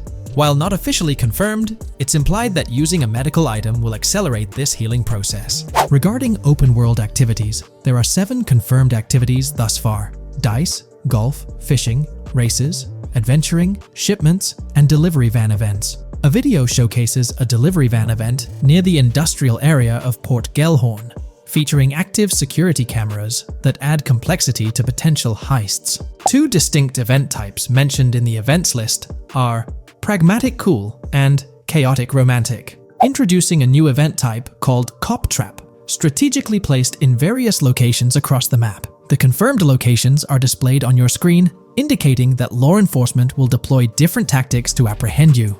Next, let's explore the array of new features spanning 2 full pages. Firstly, an enhanced AI system is showcased in a video, where enemy AI targets Lucia once she turns around. These adversaries demonstrate improved decision-making, adapting their shooting tactics dynamically based on the situation. Notably, they adjust their positioning relative to nearby objects, aiming to avoid frustrating head-glitching tactics. Additionally, they display more tactical behaviors, such as lowering their profile during reloads and employing lateral strafing while firing. NPC behavior has also undergone enhancements, with AI groups no longer wandering individually, but moving in clusters, reminiscent of the dynamics seen in Red Dead Redemption 2. This is evident in a video where Lucia encounters a group of tourists engaged in conversation as they pass by. This enriches pedestrian interactions beyond the independent roaming seen in GTA 5, now featuring diverse groups and even couples strolling together, enhancing the game's realism. A new gameplay feature allows players to surrender to the police during a robbery, introducing an intriguing dynamic with consequences yet to be fully revealed. Additionally, players can purchase gumballs from vending machines, potentially serving as a health boost, although specific effects remain speculative. Similar to GTA 5, your character's attire will accumulate dirt over time, adding a layer of realism. Hacking will also be a significant element, with Lucia seen carrying various hacking tools, though it's unclear if Jason will have access to these tools as well. Previous leaks suggested Lucia's role as the designated hacker, but further details will emerge in due course. Expect an enhanced car hijacking system in GTA 6. For example, the inclusion of an immobilizer bypass suggests that stealing luxury cars will be more challenging. Additionally, a tool called a Slim Jim will be used to unlock older vehicles, adding complexity to car theft. Moreover, events such as Steal Car in Progress and Steal Car Fail indicate potential complications during vehicle theft. Events like Carjacking Cat and Carjacking Advanced AI suggest further intricacies in vehicle-related activities. Finally, the document concludes with approximately 20 pages detailing locations found in leaks that correspond to real-world locales in Miami. This inclusion underscores the meticulous efforts put into crafting a rich and immersive game world. Alright, so in the GTA 6 trailer, there's this moment where this girl in a white bikini gets everyone talking, debating whether she's Lucia or not. She's chilling near this pool, taking in the Vice City skyline, and then she turns around. And let me tell you, there's a bunch of stuff to unpack there. Her hair moves all natural-like, swinging around as she turns. She's got these big hoop earrings, cool purple sunglasses, rocking a purple lipstick, and check out those nails, French tips. Oh, and there's this bracelet on her left wrist that catches the eye too. Now, here's the deal. Some folks are saying, nah, there is absolutely no way that is Lucia, or it just doesn't cross anyone's mind. Their argument? She looks different from how Lucia appeared in other shots, especially in that jumpsuit and during the whole crime spree with Jason. But hold up, there's a good chance that in GTA Online, customization's gonna be off the charts. Need a different haircut? No biggie, just swing by the in-game salon. Problem solved. So, who knows? This bikini girl might just be a customized version of Lucia with a whole new look and vibe. By the way, I'm holding a monthly giveaway for a PlayStation 5. You just need to subscribe and you're entered. Now, back to the video. You know, I'm pretty confident that it won't cause much trouble, just like in GTA 5 or Red Dead Redemption 2. It feels like they'll let us switch up our characters' hairstyles again, which is pretty cool. Now, about this scene, it looks like it's happening at a totally different stage of the game. At the start, Lucia's all locked up in jail, doing those petty crimes and all. But in this snippet, she's looking like she's hit the jackpot. Loads of success and riches. There's more to this in the trailer, giving us a peek into what a thriving Lucia might look like. She's sporting a different hairstyle, dressed to the nines, hanging out in a fancy car with Jason behind the wheel. And to top it off, the girl's getting her photos taken by the paparazzi. Some folks out there are betting that this bikini girl is gonna be the face of Rockstar's marketing strategy. You know, just like how they've always had that iconic female figure in their marketing since the good old days of GTA 3. So, putting it all together, it really seems like this bikini girl is Lucia. From the style to the little details like the various hairstyles, everything seems to point in that direction. It's exciting to get these glimpses of what Lucia's different phases might look like in the game. Rockstar's been doing this thing with the promo girls for ages, from the early days of GTA 3 to the more recent GTA 5. You might remember them. The girl in the bikini holding the martini glass, or the San Andreas girl leaning over at the Vinewood sign with those shades. They've always had these distinctive figures for their marketing. A bunch of people are pointing fingers at this bikini girl, saying she's the new Rockstar promo face, but I've got my money on Lucia. Take a look at those birthmarks and accessories, those little marks on her face and arm. They're pretty similar to what the bikini girl's got. Sure, some aren't super clear, but makeup or sun exposure could easily cover them up. And those earrings and bracelets, they match up pretty well with all the girls who look like Lucia. Even if some shots might leave room for doubt, like the one where she's driving that fancy car. I'm pretty convinced it's Lucia. Jason's checking her out, the accessories are a close match, and her facial structure lines up. Not to mention, her body shape, facial features, skin tone, hair length, and color, pretty much all of it lines up perfectly. In that scene, the way the bikini girl moves seems a bit forced, like she's intentionally flipping her hair or something. So maybe it's part of a mission, Lucia trying to blend in at some event to gather info, or pull off a heist. Or perhaps it's one of those moments where she's at the top of her game, all successful and loaded. Oh, and that bikini she's wearing? It's from the Santino brand, which first showed up in GTA 5. So, in GTA Online, we've got this whole range of clothing options, right? There are jackets, shoes, and some of them even parody luxury brands like Louis Vuitton, which is a real high-end clothing and accessories label. Now, some people are throwing around this theory that the bikini girl might be a returning character from the old GTA Vice City like Mercedes Cortez, but honestly, that's way off. Vice City was set in the 80s, and GTA 6 is gonna be in the present, like probably around 2023. So the timelines just don't add up.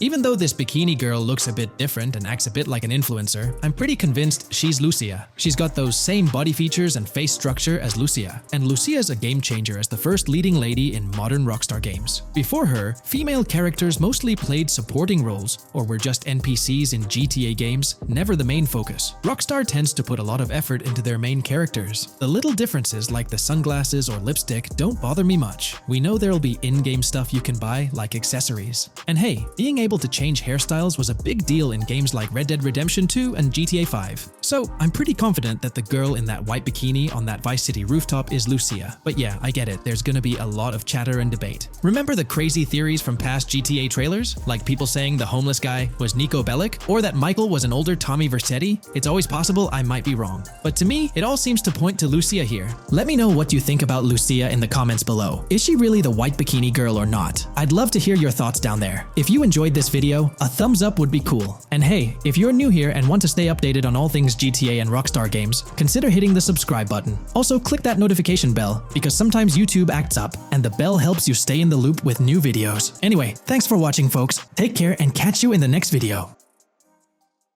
Is there a chance we'll see a remaster, or even just a port of GTA 4 hit the shelves this year? It's quite likely, though I'm leaning towards it being more of a port, but let's dive into the details.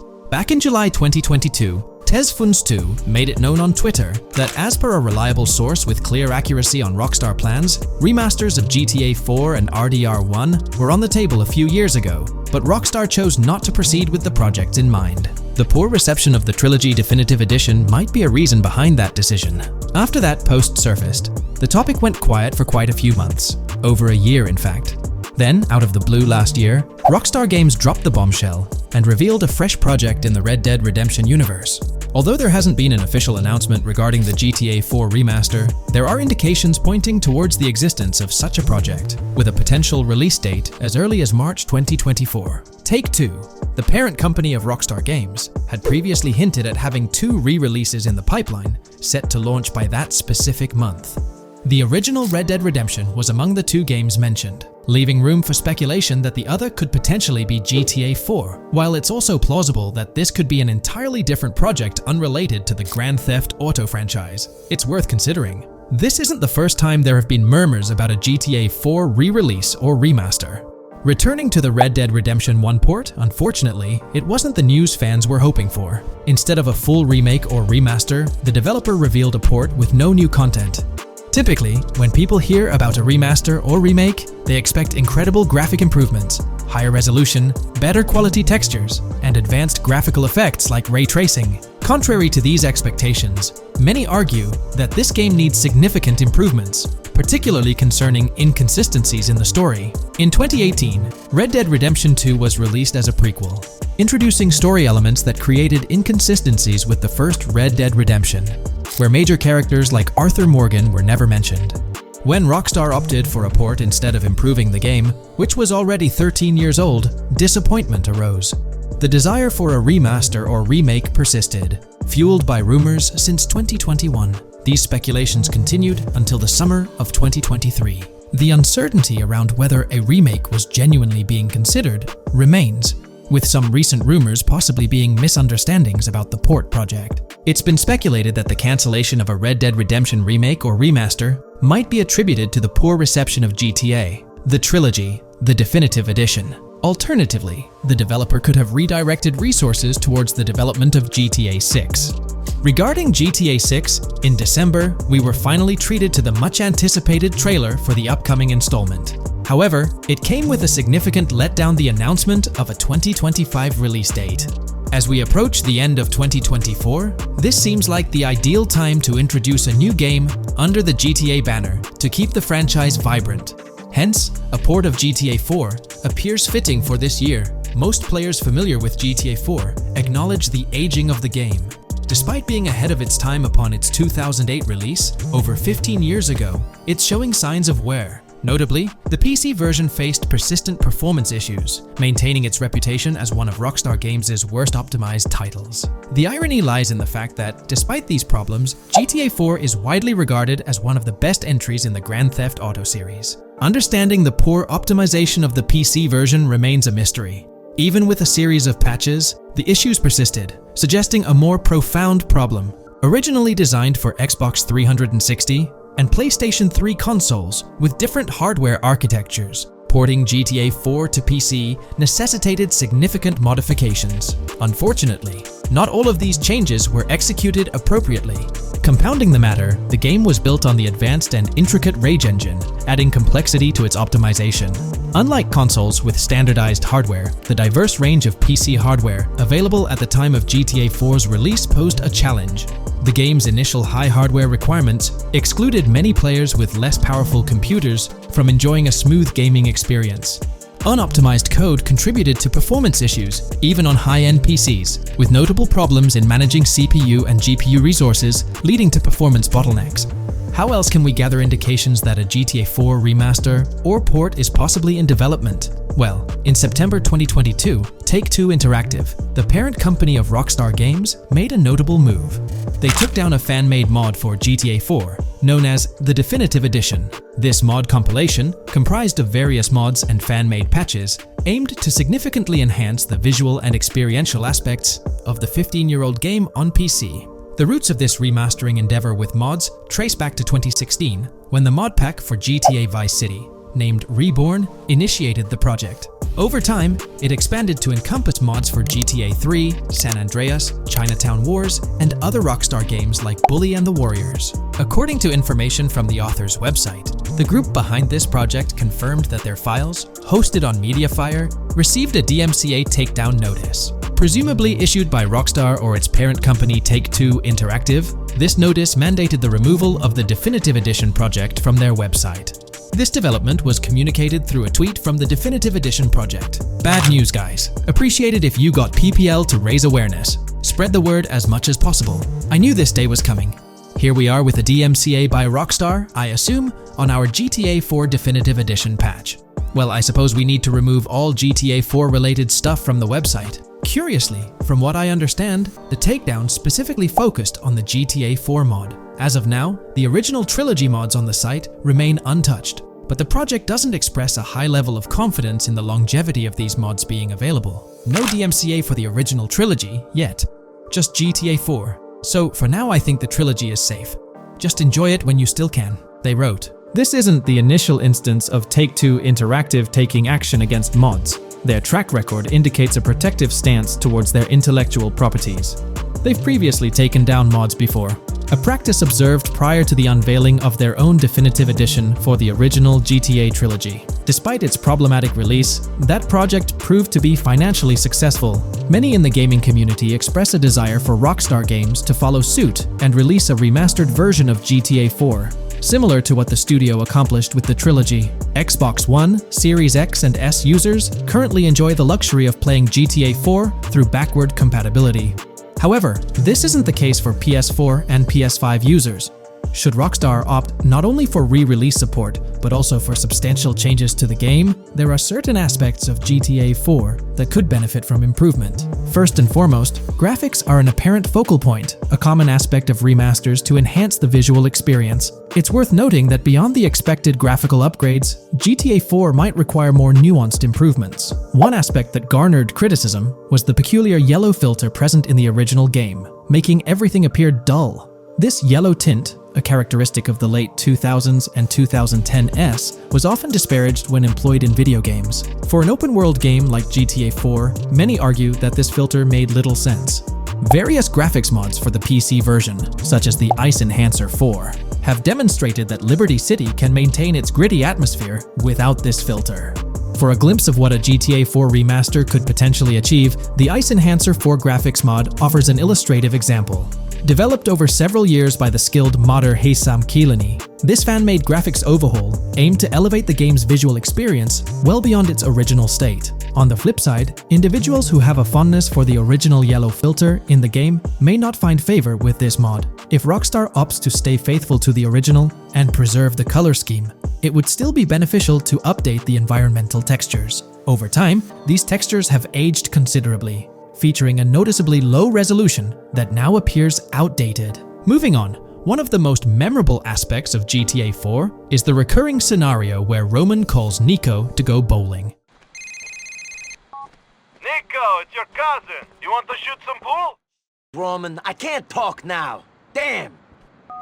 This feature, while often considered a source of humor, can be somewhat bothersome. Nico's friends frequently reaching out for social activities can prove distracting, especially during critical missions or while immersed in the exploration of the open world. Rejecting these calls actually decreases your relationship with that friend, impacting specific benefits they offer.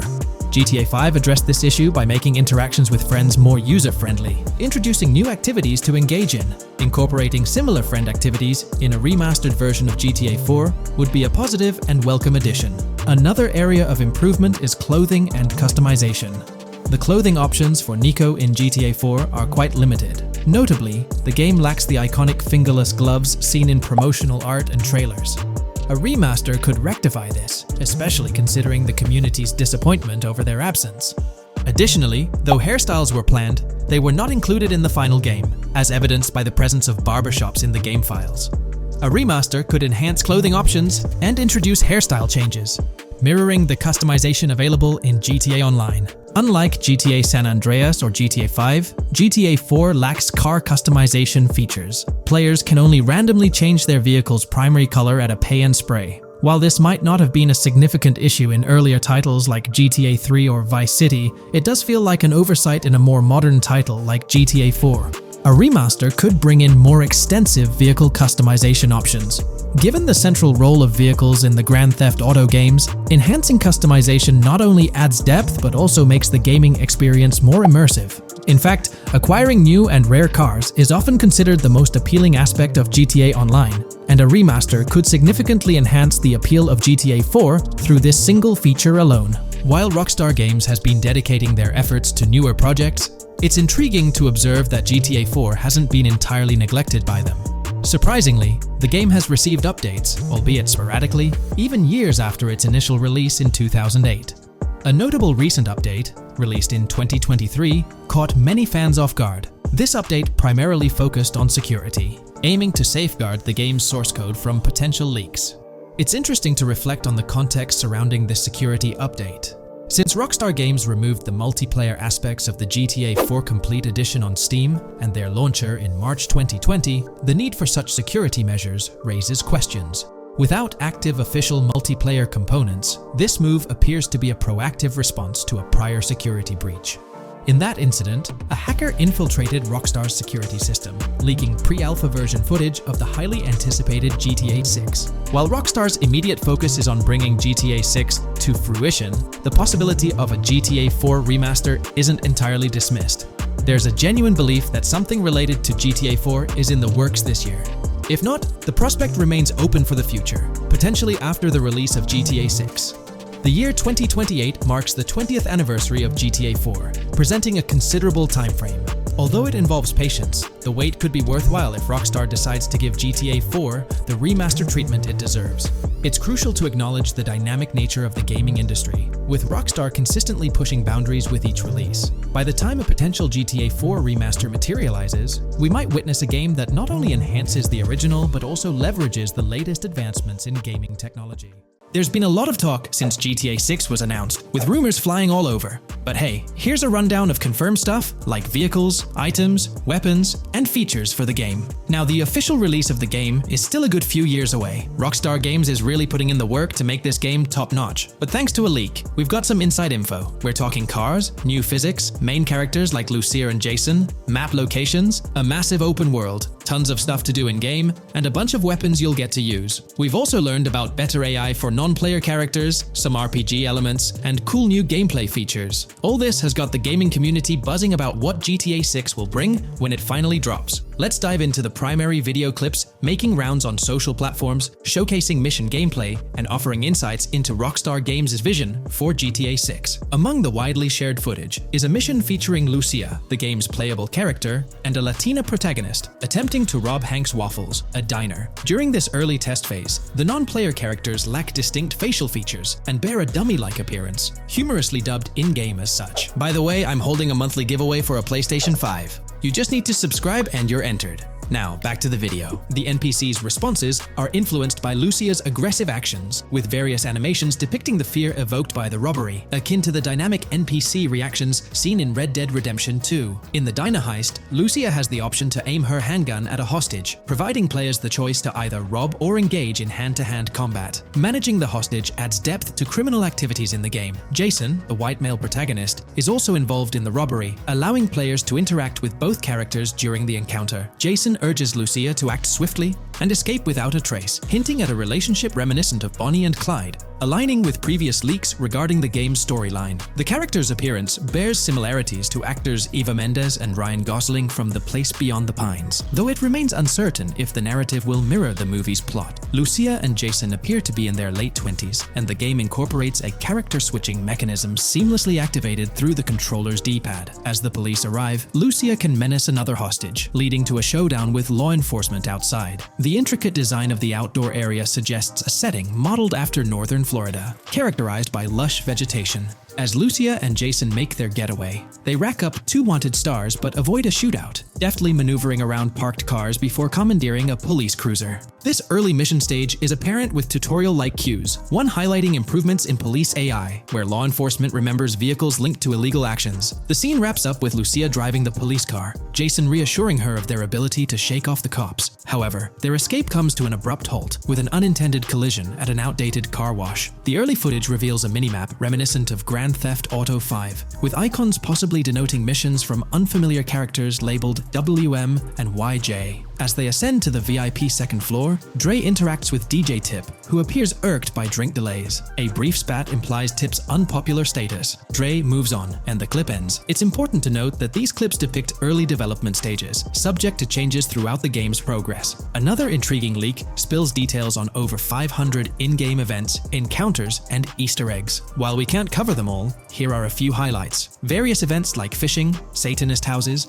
backyard wrestling rings, and big cat mansions offer diverse experiences within the game's universe. There's talk of missing tourists, yard sales offering new clothes, an event resembling insurance fraud from Saints Row, a mysterious voice in a storm drain, potentially a nod to Pennywise, a multi-location Bonnie and Clyde mystery, and a workout challenge hinting at the return of fitness activities. Additionally, within Grand Theft Auto 6, players can stumble upon an island camp, DUI tests, UFO sightings, an animal house, a swamp safari, and the prospect of crazy golf gameplay. Based on insights gathered from the GTA forums, GTA 6's open world is estimated to be at least 2.5 times larger than GTA 5, providing players with a vast and immersive environment to explore. The game draws inspiration from the successful approach seen in Red Dead Redemption 2, promising a meticulously crafted open world with captivating mysteries that elevate the gaming experience. GTA 6's development footage showcases recognizable real-life locations from Florida, such as the Homestead Miami Speedway, reimagined as the Port Gel-Horn Racetrack, along with places like Portofino Tower, Sombrero Key Light, Solar Amphitheater Bayfront Park, and Lone Depot Park. Moreover, the inclusion of the 1000 Museum, a high-rise residential condominium in Miami, demonstrates Rockstar's dedication to detail. A metro map mirroring Miami's real version adds to the immersive nature of the game world. The presence of lush grasslands and vegetation hints at potential expansion into Georgia, although this aspect remains speculative until officially confirmed. The Miami Beach Police Department's resemblance to the Vice City Neighborhood Police Station shows how Rockstar brings creativity into their world designs. Of course, with any early info, we're waiting for official confirmations to see how these elements fit into the final game. Until then, the mystery around Grand Theft Auto 6 will definitely keep fans excited for its release. Now, let's take a look at the primary locations featured in GTA 6. Ambrosia comprises Ambrosia Farms and the Tarmac. Bayside Copperhead, the Everglades or Grass Rivers, Fairyland, and Fairyland Forest offer distinct settings. The Keys region includes East Key, Low Key, and additional spots like a garage, gas station, and liquor store. Lake Okeechobee encompasses a motel, prison, and racetrack, while Little Haiti, North Beach, and North Miami feature establishments such as gas stations, hideouts, and liquor stores. Port Gellhorn distinguishes itself with detailed spots like an abandoned building, basketball court, beach, bingo hall, bowling alley, car wash, fishing store, fruit stand, gas station, motel, pawn shop, police station, quick shop, raceway, soccer field, and more. Red Hill showcases a forest. South Beach offers a boardwalk, gym, hotel, Ocean Drive, and park, while South Miami Sundown includes a beach and tarmac. Vice Beach encompasses Vice City suburbs and Washington Beach. Miscellaneous locations such as an abandoned hotel, observatory, fountain of youth, homeless community, Malibu Club, Monument of Leonida, Redneck Yacht Club, Spaceship House, Underwater Research Facility, and Dinosaur World enrich the gaming world. Recent leaks from this week strongly suggest that Alexandra Christina Echevarri might be the voice behind Lucia in Grand Theft Auto 6. Her voice in a demo reel closely matches the leaked clips of Lucia's dialogues, hinting at her likely portrayal of the character. Throughout this breakdown, we've covered loads of info about Grand Theft Auto 6, diving into different aspects of the game. It was important to cover everything we know about the game so far, and while we're eagerly waiting for it, it might still be a couple of years before we get our hands on it. Let's kick off by highlighting some cool discoveries from the leaked clips, focusing on new features and gameplay details revealed. In one scene, Jason and his pals are chilling by an in-ground pool in a modest neighborhood, cracking jokes about a parody of social media called Life Invader. Their banter brings in playful references to Jay Norris's demise, showcasing that classic Grand Theft Auto humor fans love.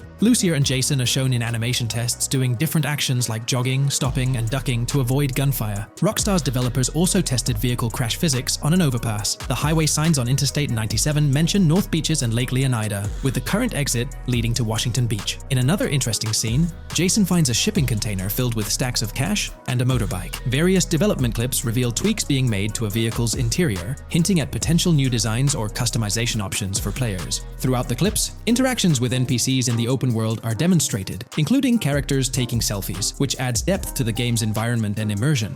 There's a moment where Jason enters a gang member's territory and takes cover behind a truck, showcasing unique animations for characters reacting to being shot. A notable find in the clips is a jetpack, previously leaked by Tom Henderson, which is seen inside the Jack of Hearts Club. The game features parody social media logos like Snapchat, Instagram, and Life Invader. Characters also sport different hairstyles, with details like Lucia's visible bra under her shirt, adding realism. A new feature is the ability for players and NPCs to hold their guns sideways during combat, adding a different dimension to fights. Additionally, Jason is seen twirling his rifle in the air, while another character in a parking lot shoots at him with their pistol held sideways. The leaked clips also reveal early police AI testing, with NPCs showing better cover usage in shootouts. There's a scene where Jason holds up a diner worker with an assault rifle, and while there are dialogue options similar to Red Dead Redemption 2, they seem placeholder for now. Also, Jason's new ability to go prone is a fresh addition to the series. There's a scene in a thrift or antique shop that allows for robbery, potentially serving as a spot to sell stolen items, adding depth to the gameplay. Another feature borrowed from Red Dead Redemption 2 is the ability to pick up and carry bodies, which adds complexity to gameplay. Red Dead Redemption 2's influence can be seen in several other aspects of this game too. The game brings in several RPG elements, like managing food, drinks, sweat, fatigue, and even taming animals, giving players a deeper gameplay experience. References to mountain bike ramps and city bike rentals promise enjoyable cycling activities. The leaked clips mention a bunch of weapons, from firearms like pistols, shotguns, and rifles, to unusual ones like golf clubs, baseball bats, and crowbars. Players can also use equipment such as flashlights, binoculars, lockpicks, and more. Additionally, players can stay in motels and hotels, with the Kington Hotel being one of the options. There's even a pool party with live music for players to check out. References to the Everglades and wildlife like alligators, snakes, raccoons, and birds suggest diverse environments to explore.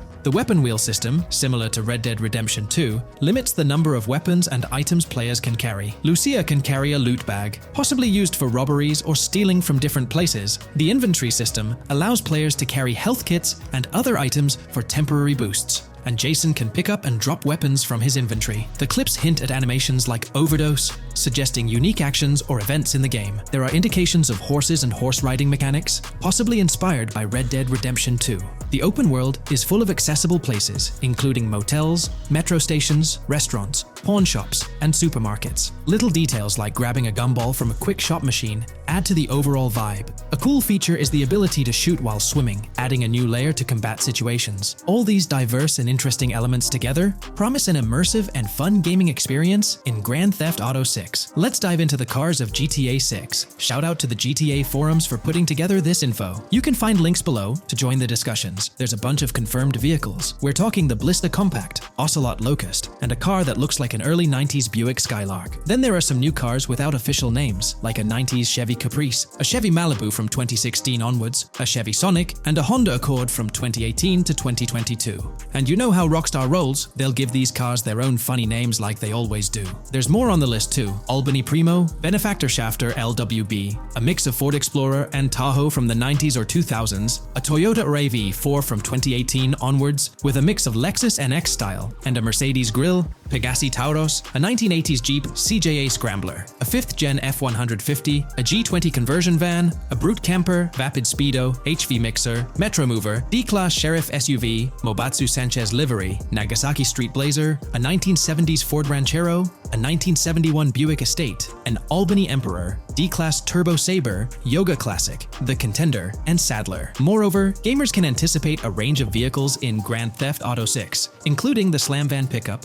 Bobcat XL, an updated Regina, Alpha, Gauntlet Classic, Moonbeam Helion, Boxville Go Postal, an unidentified Albany vehicle drawing inspiration from a 1959-60 Cadillac, a Rebel, an unknown Asian sedan, a Ferrazzi or Feroci, Baller, Novak, Buffalo STX, Alpha and Feudo, a Benson NF 890, Buffalo without a sports bumper, and the Steyr and Landstalker. This extensive lineup promises an immersive and varied driving experience for players within the game. What's got you hyped about this game? Share your thoughts in the comments below.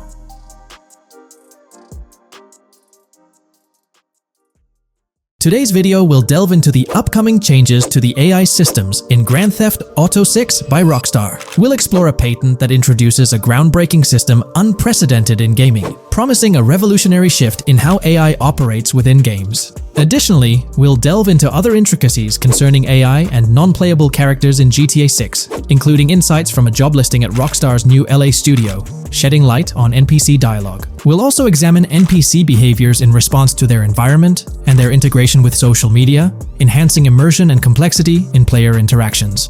Let's kick off with Rockstar's innovative AI system set to debut in Grand Theft Auto 6. Described by Rockstar as the most significant and immersive evolution of the series, the emphasis on immersion is evident in their patent filings. We'll focus on one particularly intriguing patent, unveiling a new system poised to revolutionize AI in gaming. Considering Rockstar's commitment to delivering the most immersive experience yet, it's evident that NPCs and AI will play pivotal roles. This patent specifically pertains to animations in GTA 6, aptly named System and Method for Virtual Character Locomotion. Back in 2020, Rockstar Games unveiled an innovative system that will debut in GTA 6. Now, the details might sound a bit complex, but essentially, this patent outlines a fresh approach to animating characters and imbuing them with dynamic intelligence. These characters will now possess a kind of virtual brain, allowing them to react to their environment, other NPCs, weather, and even their mood, influencing their animations on the fly.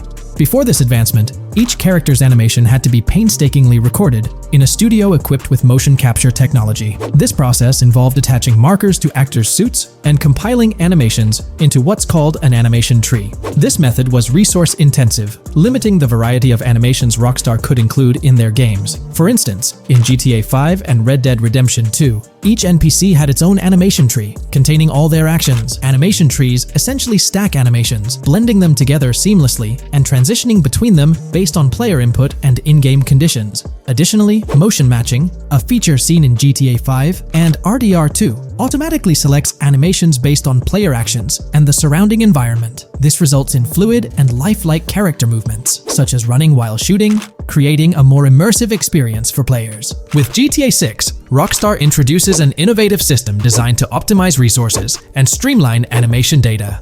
This approach allows for more content within the game while offering a broader array of animations. It shares similarities with motion matching but diverges in its utilization of a new framework.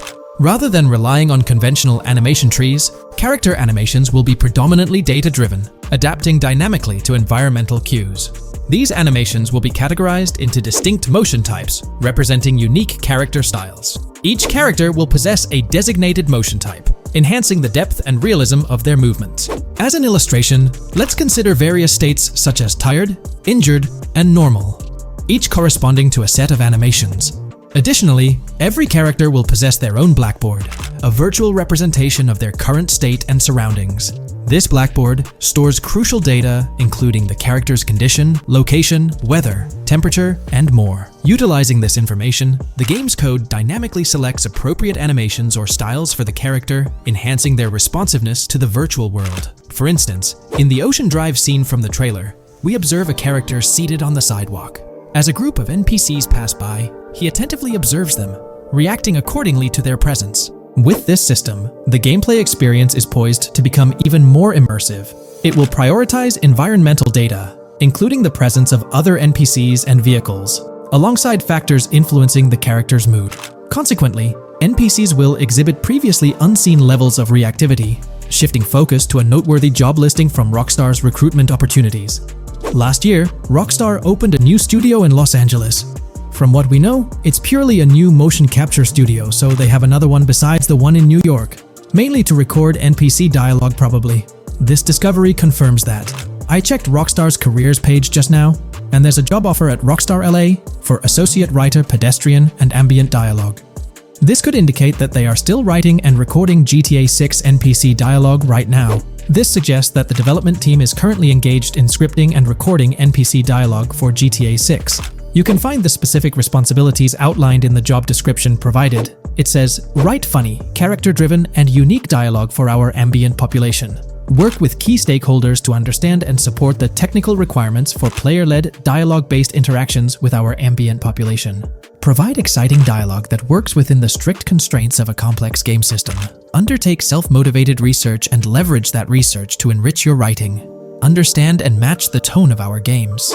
This underscores the commitment of Rockstar to ensuring that GTA 6 remains true to its franchise roots. Aligning NPC dialogue with the established GTA universe bodes well for the game's authenticity. Shifting gears to another aspect related to NPCs, let's delve into how they'll integrate with social media. Not only will NPCs exhibit more lifelike behaviors and interactions with their surroundings, but they'll also engage with social media platforms, a novel addition to Grand Theft Auto 6. Here's a rundown of the phones observed. NPCs will be equipped with various phone models, as evident from both images and the trailer.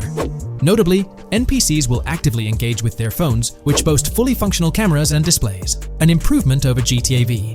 For instance, in a scene from the trailer set on Ocean Drive, an NPC can be observed capturing photos or videos with their phone. The displayed imagery accurately reflects the NPC's point of view, suggesting the possibility for NPCs to record and share in-game content on the virtual social media platforms.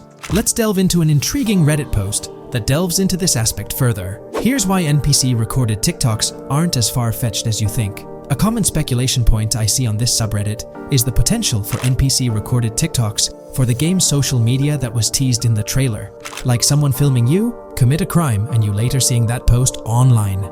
Many have dismissed this as far-fetched in terms of development complexity, but I wanted to discuss why it's plausible.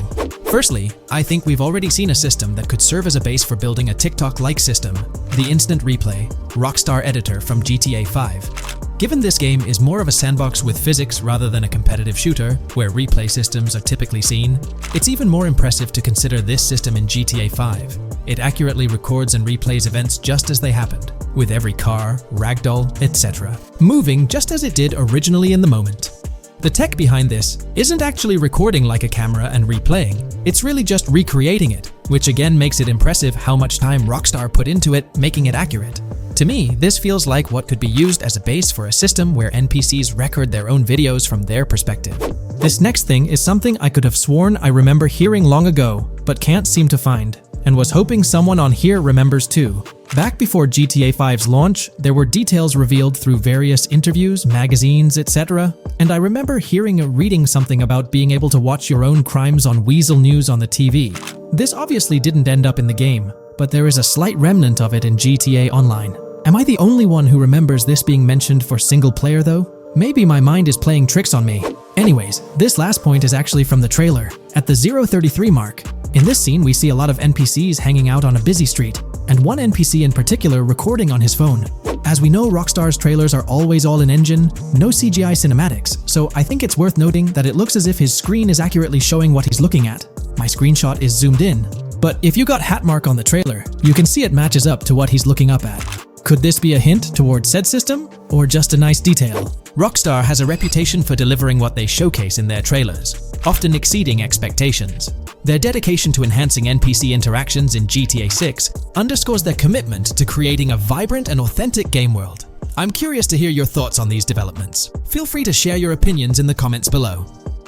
From 2022 and onward, a group of passionate GTA fans have been diving deep into GTA 6 gameplay leaks, and what they discovered was wild. Their mission? They're trying to map out the entire landscape of GTA 6 before Rockstar Games even releases the official game. And guess what? They're actually making some serious headway. This is all about the ongoing GTA 6 mapping project. So, how did this whole endeavor start anyway? It's an interesting story that not many folks are aware of. You see, there was a similar craze back when GTA 5 was announced. Back in 2011, a group of dedicated fans took it upon themselves to predict and sketch out the layout of GTA 5's terrain.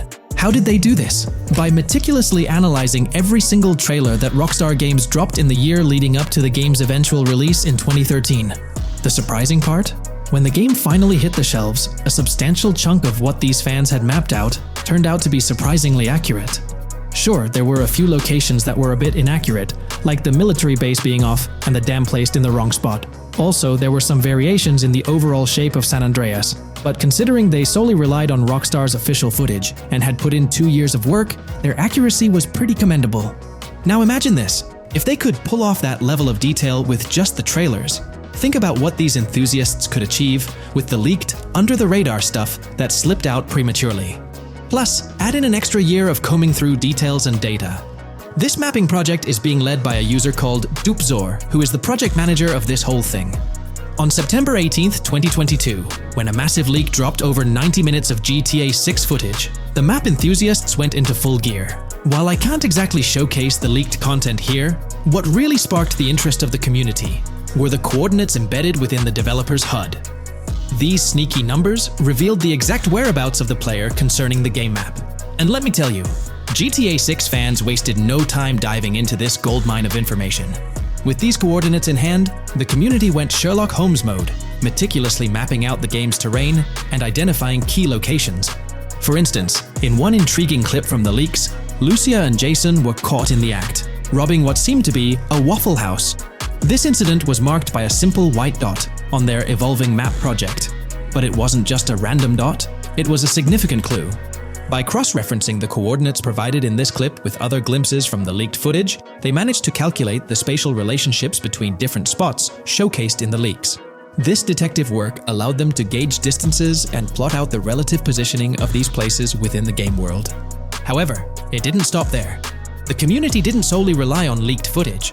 They combined their detective skills with the official trailer, and using a blend of educated guesses and hard data, endeavored to include every conceivable road, building, and landmark featured in the GTA 6 map. The goal? To create a comprehensive and accurate representation of the game's virtual world based on all available tidbits of information. It's a fascinating process that demonstrates the dedication and passion of gaming communities in piecing together the puzzle of what to expect in GTA 6. Since the leaks hit, the GTA community has been on a mission, working tirelessly to piece together the game's map. Their focus has mainly been on sketching out the main areas, the cities, towns, and key landmarks. It's been quite a collective effort, with everyone trying to contribute and fill in the blanks based on whatever clues they could find. Then, the trailer dropped, and it was a whole new ball game. Among all the fast cars and flashy scenes, Rockstar slipped in a subtle surprise for the observant fans. After a few days of dissecting the trailer frame by frame, someone spotted it, a tiny image hidden in the bottom right corner of the ending screen. And guess what? It looked like a map snippet. Naturally, the community went into full detective mode. They put on their magnifying glasses and compared this mysterious map with the one they'd been building from the leaks.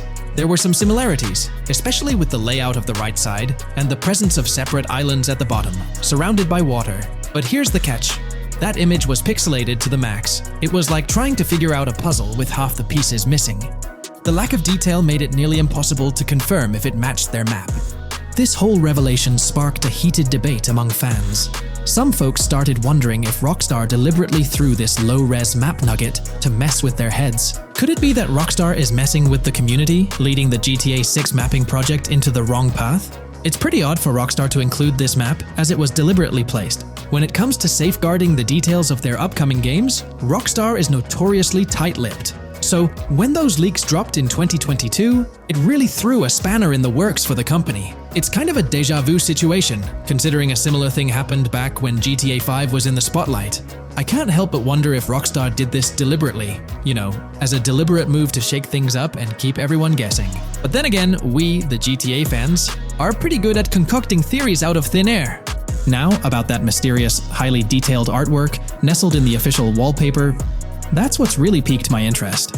It's like this odd piece that stands out from the rest, making me think it wasn't just randomly thrown in there. There's gotta be some intention behind it, right? The big question swirling around is whether it's a sly misdirection or a subtle clue for the savvy gamers. But honestly, we won't get any answers until the game hits the shelves, or maybe, if we're lucky, after another sneak peek in a new trailer. The GTA 6 mapping community dove headfirst into dissecting this artwork, but truth be told, there wasn't much to work with. So, they've been sticking to the stuff they can actually confirm. Oh, and those maps floating around, especially the ones from IGN and PC Gamer, they're more like creative interpretations. Think of them as speculative mock-ups cooked up by the mapping community based on their hunches and educated guesses. There's a whole lot of imagination at play there, but none of it has received the official stamp of confirmation. The GTA 6 mapping project might not be dropping any bombshells about unknown locations in the game, especially considering how the gameplay leaks already spilled quite a bit on what's in store. Now, the heart of this community effort lies in the finer details. They're all about pinning down the exact spots where these landmarks and locations are going to be placed within the game's vast world. However, let's be real here. They've barely scratched the surface, covering roughly just 10% of the entire map. Still, kudos to them for the tremendous effort and progress they've managed to make with what they have. What's confirmed, though, is that this map in GTA 6 is going to be an absolute beast, nearly double the size of the already sprawling map in GTA 5. They've made strides, particularly in fleshing out the Miami Beach region seen in the trailer, those gorgeous Venetian islands from the breathtaking aerial shot, and even narrowing down the location of Lucia's incarceration in the game. Looking ahead, this ongoing commitment over the coming years will gradually unveil more insights into what we can anticipate from the GTA 6 map. The anticipation is real, and it's fascinating to witness how this mapping endeavor will continue to shape our expectations for GTA 6. Looking at the timeline, it's pretty clear that both the completion of the project and the release of GTA 6 are still a considerable number of years down the road. But let me tell you, the dedication and hard work displayed by this community are nothing short of remarkable. Honestly, they deserve way more recognition for what they're doing. If you're keen on staying updated with the latest progress, or even lending a hand to this endeavor, I strongly recommend hopping onto the GTA 6 mapping community Discord. You'll find the link in the description below. These individuals have a monumental task ahead of them. But you know what? It's an incredibly intriguing project. Back in the days before GTA 5, I didn't even know something like this was happening behind the scenes. But now, as we patiently wait for 2025, every snippet of information or rumor about GTA 6 gets me all excited. And out of everything related to the game, I find the mapping community's tireless efforts the most captivating and commendable. A massive thank you to every single person contributing their time and effort to this project. I genuinely cannot wait to witness the final result of all their hard work.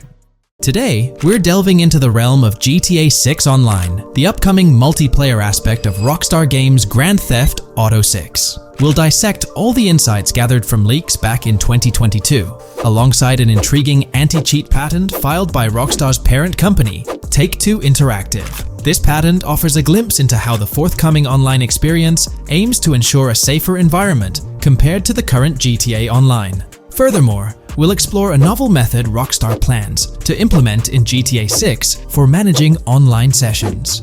This innovation promises to infuse the expansive world of GTA 6 with a livelier atmosphere, enriching the player's immersion in its intricacies. Undoubtedly, GTA Online stands as a titan in the realm of multiplayer gaming. Its enduring popularity has significantly contributed to the ongoing success of GTA 5 over the past 11 years. This success owes much to Rockstar's astute strategy, crafting a robust core game with GTA 5, and then supplementing it with regular content updates for the online segment. By continually introducing new weapons, vehicles, and attire, Rockstar keeps players engaged and motivated to accumulate in-game currency. As we eagerly anticipate the official unveiling of GTA 6, players are hopeful that it will address prevalent issues plaguing the current iteration. Chief among these concerns is the rampant presence of modders and cheaters, whose actions not only disrupt gameplay, but also pose security risks by unlawfully accessing personal data. To tackle this issue, Rockstar has devised a fresh approach set to debut in GTA 6. This method aims to bolster the game's security measures. The patent responsible for this enhancement is titled Method and Apparatus for Preventing Cheating in a Video Game Environment by Providing Obfuscated Game Variables. Filed by Take-Two Interactive, Rockstar's parent company, in 2019, this patent outlines a system and method aimed at curbing cheating within video game environments. By disguising game variables in memory, the patent seeks to thwart attempts by players to monitor and manipulate values such as health, ammunition, and in-game currency for unfair advantages. Traditionally, developers combat such exploits by encrypting, coding, or obfuscating the location of these values, alongside implementing integrity checks to detect unauthorized modifications. However, these methods have drawbacks, as they often impact game performance and inadvertently expose variable locations to savvy attackers. Rockstar's innovation lies in masking the whereabouts of these variables, offering a more robust defense against cheating in GTA 6's online. I won't delve into the technical intricacies, but essentially, Rockstar employs a clever and seemingly straightforward technique to conceal these values. This makes it considerably tougher for attackers to pinpoint their locations. While the concept of masking values may seem straightforward, its effectiveness in bolstering stability and enhancing security for the future online segment is paramount.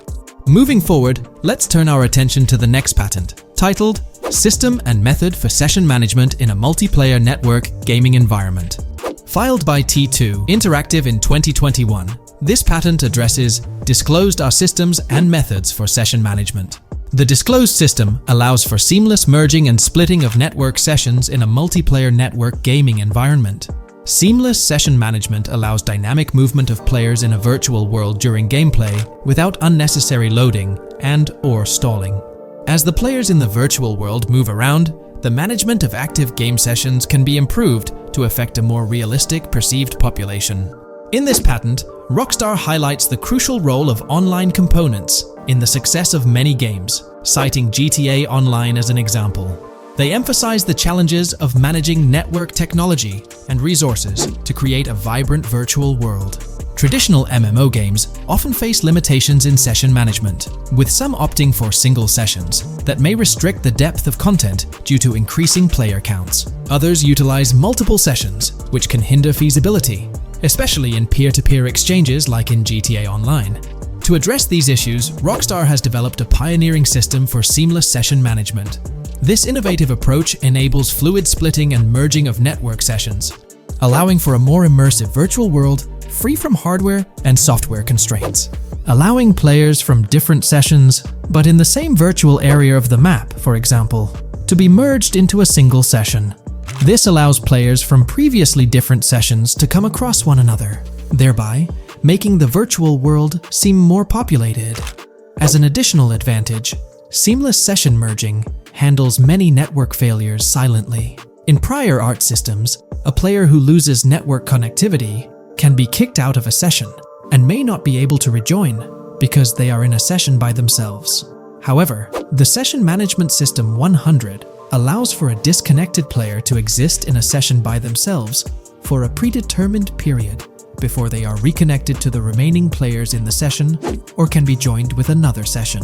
The method begins with monitoring a triggering event. In some embodiments, the triggering event defines when to merge two sessions or split a single session. For example, when the object, virtual players, are in the same session, move physically apart from another, the object by a predetermined virtual distance, this triggers the session management system to split the session into two different sessions.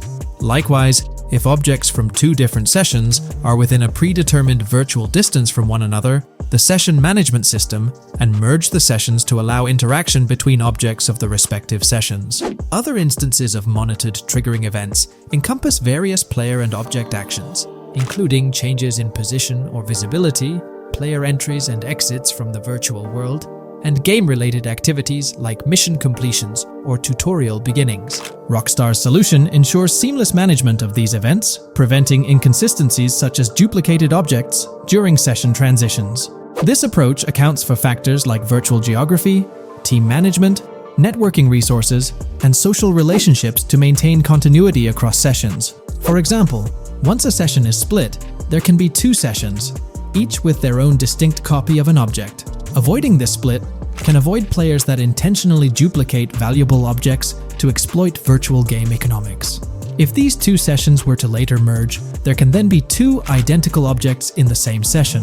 In this manner, the session management system advantageously avoids object duplication when 2 players are merged following a split. I trust that I've conveyed this information clearly. The implementation of this new system in GTA 6 promises to enhance the game's atmosphere, ensuring a more bustling world while maintaining a high level of detail throughout. Now, let's delve into what we've learned about GTA Online from the leaks of 2022. Multiplayer. In the bottom left in one of the clips, one can see there are 2 players in a 30-player lobby. This is because there are 2 slots for spectators, similar to GTA Online and Red Dead Online. There is also a reference to the script host. After that, there is a code which is either the session host or game master. Based on the information gathered, it seems probable that peer-to-peer connections and 30-player lobbies will make a comeback in GTA 6 Online. However, there's a twist in how sessions will operate, allowing for seamless transitions between them. Feel free to share your thoughts in the comments section about everything we covered in today's video regarding GTA 6 Online. Hey there! In this video, we're diving into an upcoming terrain system in GTA 6 brought to you by Rockstar Games. Additionally, we'll explore some cool graphics enhancements like ambient occlusion, global illumination, and material tinting slated for the next GTA. The scoop comes straight from an official patent filed by Take-Two Interactive, Rockstar's parent company. So let's kick things off by checking out the patent titled Method and Apparatus for Enhanced Graphics Rendering in a Video Game Environment. According to Rockstar Games, the rendering of real-time graphics usually happens in a pipeline setup like this one. At the core of it, the process kicks off by handling 3D vertex information, moving on to render pixel-level details like light color and shadows. In the current systems, 1 or more shaders are employed for this pixel-level rendering. These shaders are essentially programs that operate on the GPU. The challenge in rendering lies in finding the right balance between realism and detail, while ensuring smooth performance, aiming for that higher frame rate. For example, a virtual world should illustrate various terrains that mirror a number of lifelike geographical areas. Each of these terrains can provide unique interactions with a virtual character in the video game. By way of example, a virtual player traveling through sand or snow should leave footprints that are different than the virtual player walking down a concrete sidewalk. However, because of the number of various terrains that need be accounted for, and the unique behavior of each terrain, conventional graphics systems do not have enough processing power to account for dynamic terrain and the associated interaction with players of the game. So, Rockstar Games developed a shader system for efficiently rendering various types of terrain with high realism. Let's take a peek at the system. The world level map, visible in the bottom right, outlines all the different dynamic terrains, such as muddy, sandy, grassy, hard ground, snowy, and more. Take a gander at this world level map showcasing the diverse terrains. Now, let's explore the various dynamic terrain zones within the game world. Using Red Dead Redemption 2 as an illustration, this world level map plays a pivotal role in determining the terrain that players or NPCs interact with. Essentially, it acts as the foundation to generate a trail map. Think of a trail map as a record of all the imprints left behind by characters, vehicles, and other objects, like the aftermath of explosions. Take this image for instance, showcasing how the snow has been altered by the actions of this NPC. Different shaders of the shader system are used for different terrain types and with different trail map types. For example, basic terrains do not require special shaders, while shallow mud terrains can advantageously benefit from a parallax surface shader to efficiently show ruts and tracks in the terrain with a high-detail trail map. As an additional example, deep mud terrain may use a tessellation surface shader to model the ruts and tracks in the mud. You might be aware that in Red Dead Redemption 2, you can leave realistic footprints in the snow and mud. Rockstar explained that they employed 2 shaders for this effect: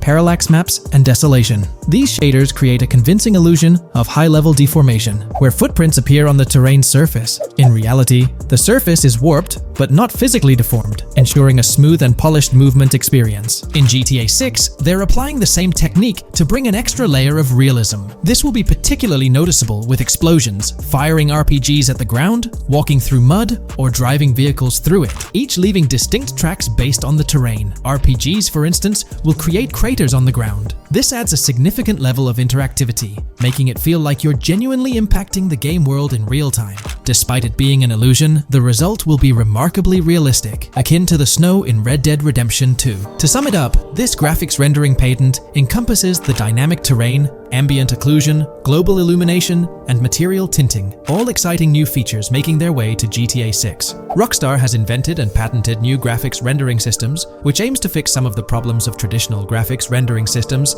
to make graphics rendering more efficient, thus improving performance and allowing for better, more realistic, and more immersive visuals. Dynamic Terrain System. This is a system that records and creates trail maps which make it possible that terrains can be visually deformed when being interacted with in various ways. Players, NPCs, vehicles, objects, and explosions can affect the terrain. For example, leaving footprints or vehicle tracks in sand can be seen in action in Trailer 1. Explosions will leave craters in the terrain as well. It's also possible for certain changes to the terrain to disappear over time. For example, footprints and tracks in mud disappearing after some time, since the viscosity of mud makes it return to its normal state after some time.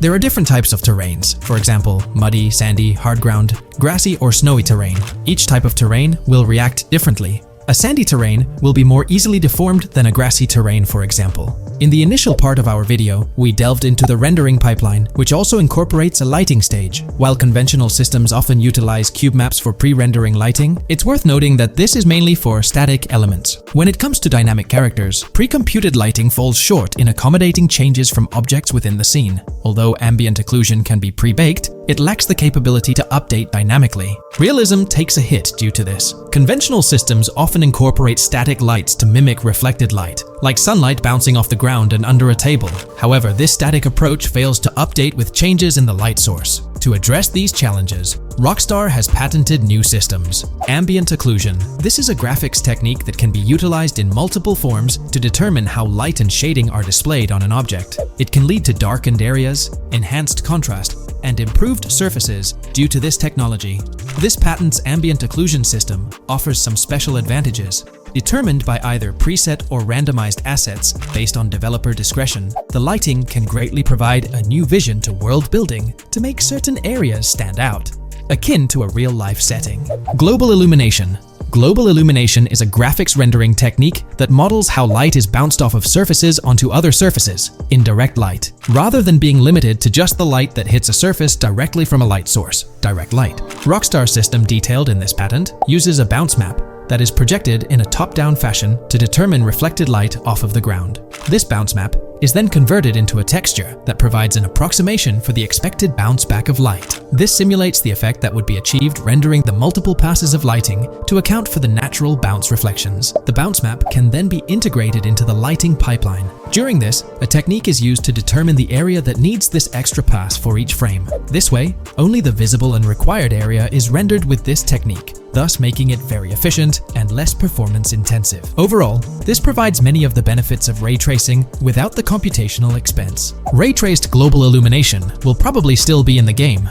For example, Lucia prison clip in Trailer 1. This special system is just a way to render large-scale global illumination efficiently. Now, let's touch on the final problem that Rockstar has addressed through this patent with conventional systems. Finally, as another example, to develop a rich and engaging game world, it is advantageous to populate the world with variations of similar objects. In other words, you do not want every simulated person, cow, gun, car, cart, ship, or animal generated in the game to look the same. Because the 3D model for many of these objects would be identical, variation was traditionally accomplished by creating different texture files to paint a different look on the object. For example, two variants of a cow model could be created, one with a texture to create a brown cow, and the other with a texture to create a black cow. These prior art systems created the desired variety at the cost of artist time, computer memory, and resources to maintain a multitude of different hand-authored variants for each in-game object. To combat this, Rockstar is introducing material tinting. RDR2 had a system that could tint the color of clothes to create far more variations on NPCs. This new patent is an evolution of that system and allows for creating of several in-game object variants from a single model. It can not only modify an object's colors, but other material properties, such as metalness and lighting parameters, or add additional layers to it, such as mud, snow, or dust as well. Envision the extent of customization that awaits in this game. Summing up the official patent for graphics rendering,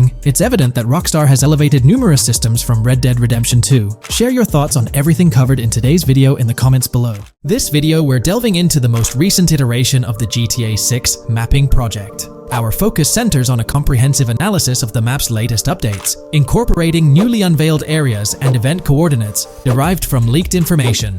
Additionally, we will explore fresh insights from the initial official trailer, including the revelation of an accessible plaza. A noteworthy aspect we'll be dissecting is the potential expansiveness of the map, hinted at by newfound highway evidence in the trailer. Furthermore, we'll examine a conceptual representation illustrating the potential magnitude of the GTA 6 map. The trailer also provides a glimpse of Starfish Island, a detail we'll thoroughly cover in today's session. Let's initiate our examination by diving into the GTA 6 mapping project. For those not aware, this stands as the most extensive and refined community-driven mapping endeavor, aiming to deduce the GTA 6 map with the utmost accuracy. This endeavor leverages evidence from leaks and the primary official trailer. In our previous map analysis, we scrutinized significant alterations in the Bordgorn and Grass Rivers areas, expanding the map to an impressive 18 by 8 kilometers. However, today's exploration will predominantly focus on alterations in the Vice City region. Rumors suggest that the GTA 6 map will encompass 3 major cities, with Vice City and Portgorn being the identified urban centers so far. Vice City, drawing inspiration from Miami, and Port Gilhorn, a fusion of Gulf cities in Florida. The speculated third city could possibly be modeled after Orlando or Tampa. Earlier rumors hinted at Yorktown being the third city, approximately aligning with Tampa's location. However, intriguingly, structures observed in leaked material from Portgorn were reminiscent of Panama City. Rockstar appears to amalgamate elements from distinct cities to craft a unique virtual landscape. Turning our attention specifically to Vice City, notable modifications are discernible in the Stockyard and Crosstown area. While these alterations may not be immediately apparent, a thorough comparison with the prior map iteration reveals notable changes in street layouts for improved connectivity, building positions, including the relocation of the Jack of Hearts nightclub, featured in leaks and the trailer, signify significant shifts. Adjacent structures visible in the trailer's music video shoot scene have undergone subtle rearrangements. A noteworthy addition to the GTA 6 mapping project encompasses events gleaned from leaks, introducing a dynamic layer to our understanding of the evolving landscape. At present, we've pinpointed 4 events on the map, marked by light blue dots. These events include the missing persons poster at the liquor store, the big cat cage roof at Everyday Art Elephant, and the Everyday Art Sidewalk Creep, all clustered around the Crosstown SL Stockyard area. Meanwhile, there have been notable changes in the Vice River area, with some buildings rearranged and brought closer to the river. The overall shape of this area has also been altered, and a new marina building near the airport has been introduced, based on recent evidence. Another significant alteration concerns the incorporation of Ica and Belleville into Vice City. While their status remains speculative, with their names displayed in red, Ica is purportedly inspired by Allapattah, a neighborhood in Miami-Dade, while Belleville draws parallels with Brownsville. Formerly perceived as small towns on the outskirts of Vice City, they're now considered part of the Vicedale neighborhoods, following fresh evidence. This reclassification potentially places scenes like the police officer pursuing the overweight individual in the Belleville neighborhood. Furthermore, a notable discovery linked to Tommy Vercetti's mansion has surfaced. Star Island's inclusion in the game has been confirmed, evidenced by its appearance behind the Rockstar Games title, and in a scene featuring a bikini-clad woman. This revelation solidifies its status as a game location, with strong ties to the original Starfish Island from GTA Vice City, where Vercetti's estate was situated. The prospect of encountering the mansion in-game, whether as an accessible structure or an abandoned relic, remains uncertain but tantalizing. The mention of Star Island remains speculative, as indicated by its red font, leaving the possibility open for it to be renamed Starfish Island or something else. These developments encapsulate the latest updates to the GTA 6 mapping project. Additionally, let's delve into a Reddit post that has garnered attention.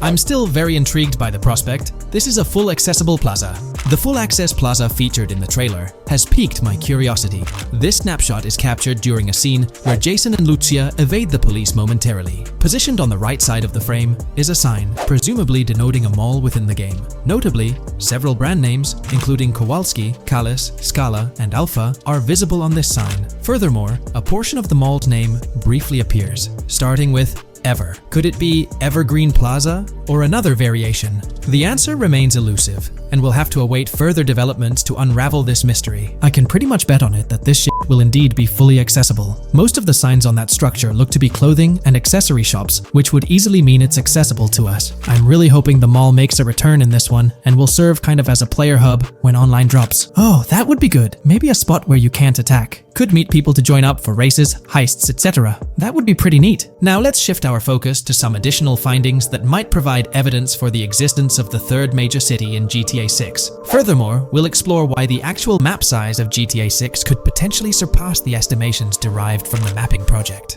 Possible map length. Since we don't know what's in the northern part of the map, and we're not sure if it ends where the current mapping project suggests, I thought the map could look something like this. I get that a map like this might be 4 times bigger than GTA 5, so it could be a lot, but we can't be sure about Rockstar's plans. I also think so, because on the east coast of the current map, we have Vice City's predicted beach areas going almost to the very top. Kind of feels like the map shouldn't just end there. And if Port Gellhorn is based on Fort Myers, then maybe Tampa and Orlando could be there too. But with the current borders, there's not enough space even for a small town. Also, shaped like this, the map would resemble actual Florida more. What do you think? Now, here's something to ponder. If the map indeed resembles this depiction, it would be quite astonishing. It's intriguing how the leaks have remained silent about the northern portion of the map. I'm curious to hear your thoughts in the comments. How far north do you speculate the map extends? Do you reckon it's just slightly beyond what's revealed in the mapping project? Or could there be a substantial unseen territory? Shifting gears, let's delve into a significant discovery. An observation on the size of the map using highway exits as a guide. I believe that 2 blink and you'll miss them shots from the trailer, combined with something I saw in the leaks, have given us a serious hint as to just how big the map for GTA VZ might turn out to be. Specifically, north-south. The first is the shot of the man grabbing his crotch while stopped on the side of the highway. Specifically, the highway exit signs in the background. They suggest that this shot is being taken from just north of exit 14 on the highway, if turning left has you going east and turning right has you going west. What's more, the GTA VSI mapping project believes that the highway that this shot is taken from is Interstate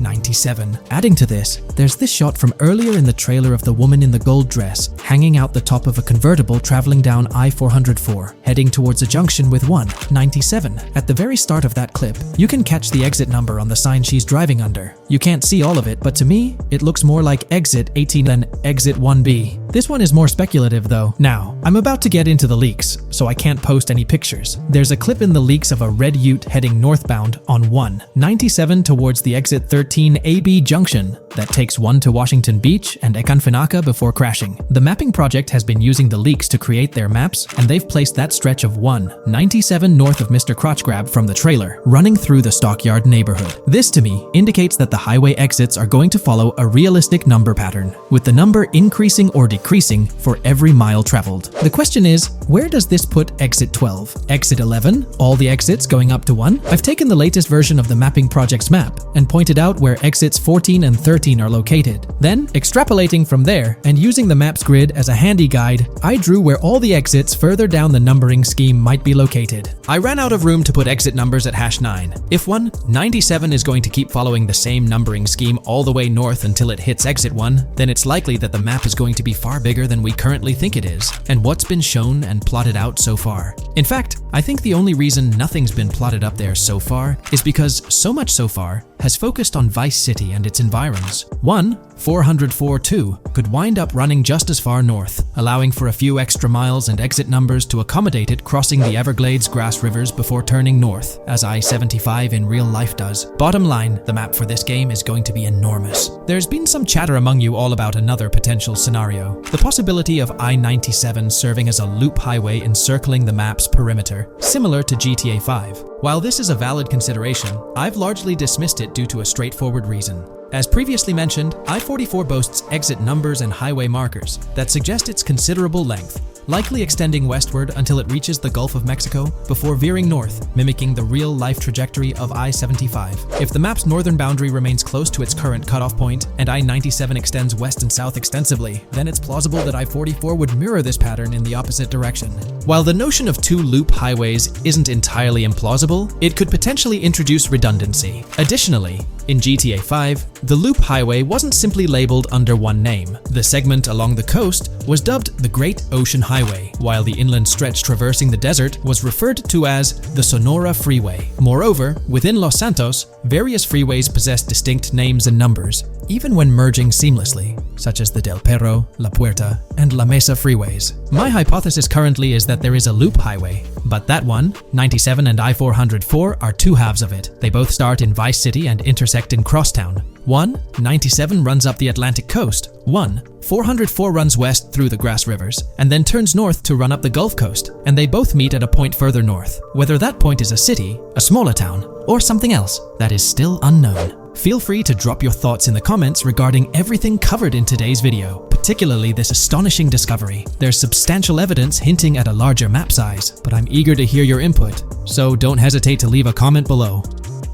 Welcome to this video where we're going to explore 30 confirmed features of GTA 6 that Rockstar Games has officially talked about. But first, a quick heads up. The info we're sharing comes from a security breach and leak of GTA 6 pre-alpha footage. Rockstar Games acknowledged this leak on their official Twitter. Just to be clear, we won't be showing any gameplay footage due to possible copyright issues, but we'll definitely dive into these cool features. Feature 1. Looks aren't just for show. The reactions of non-playable characters, NPCs in GTA 6, are pretty fascinating. How clean your character is, and their overall appearance affect how these in-game characters respond to you. It adds a cool layer to the game, considering how NPCs react differently based on your character's appearance. Feature 2. Let's rev up the excitement with some serious vehicle action. Imagine cruising through the Everglades in a top-notch hovercraft. That's just one of the personal rides available right from the start. And there's more, like taking the wheel of a bold 1970 Ford Ranchero GT in striking red and black, owned by a character named Jason. Feature 3. Here's another level of immersion. Each character has their own stuff, so when you're playing as Jason, you can tap into Lucia's stash and vice versa. Say Jason's low on assault rifle bullets. If you're close to Lucia, you can ask her for some. It opens up a bunch of possibilities for teamwork and sharing resources in the game. Feature 4. For all you die-hard GTA fans, there's a new clothing store in town called Arches. It's got a fresh collection to amp up your character's style. Feature 5. Let's talk graphics. In GTA 6, the clothes are seriously detailed. Wrinkles, dirt marks, and even sweat.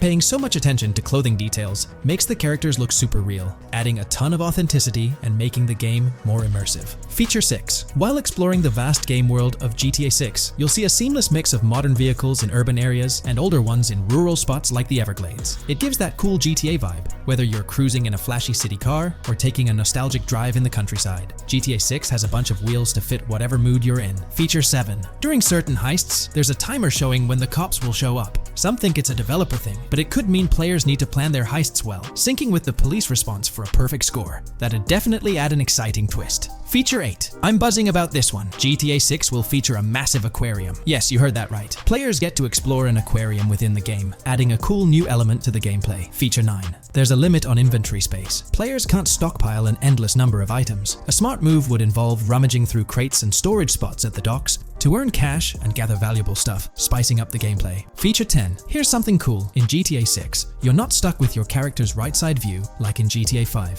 Following Red Dead Redemption's lead, players can freely switch their character's preferred shoulder for a better view. It also changes which hand your character uses for weapons, making gameplay more immersive. Feature 11. GTA 6 adds a touch of reality with a dynamic day-night cycle. Shops don't stay open 24/7 anymore. Some close at night and reopen during the day, making the whole experience more immersive.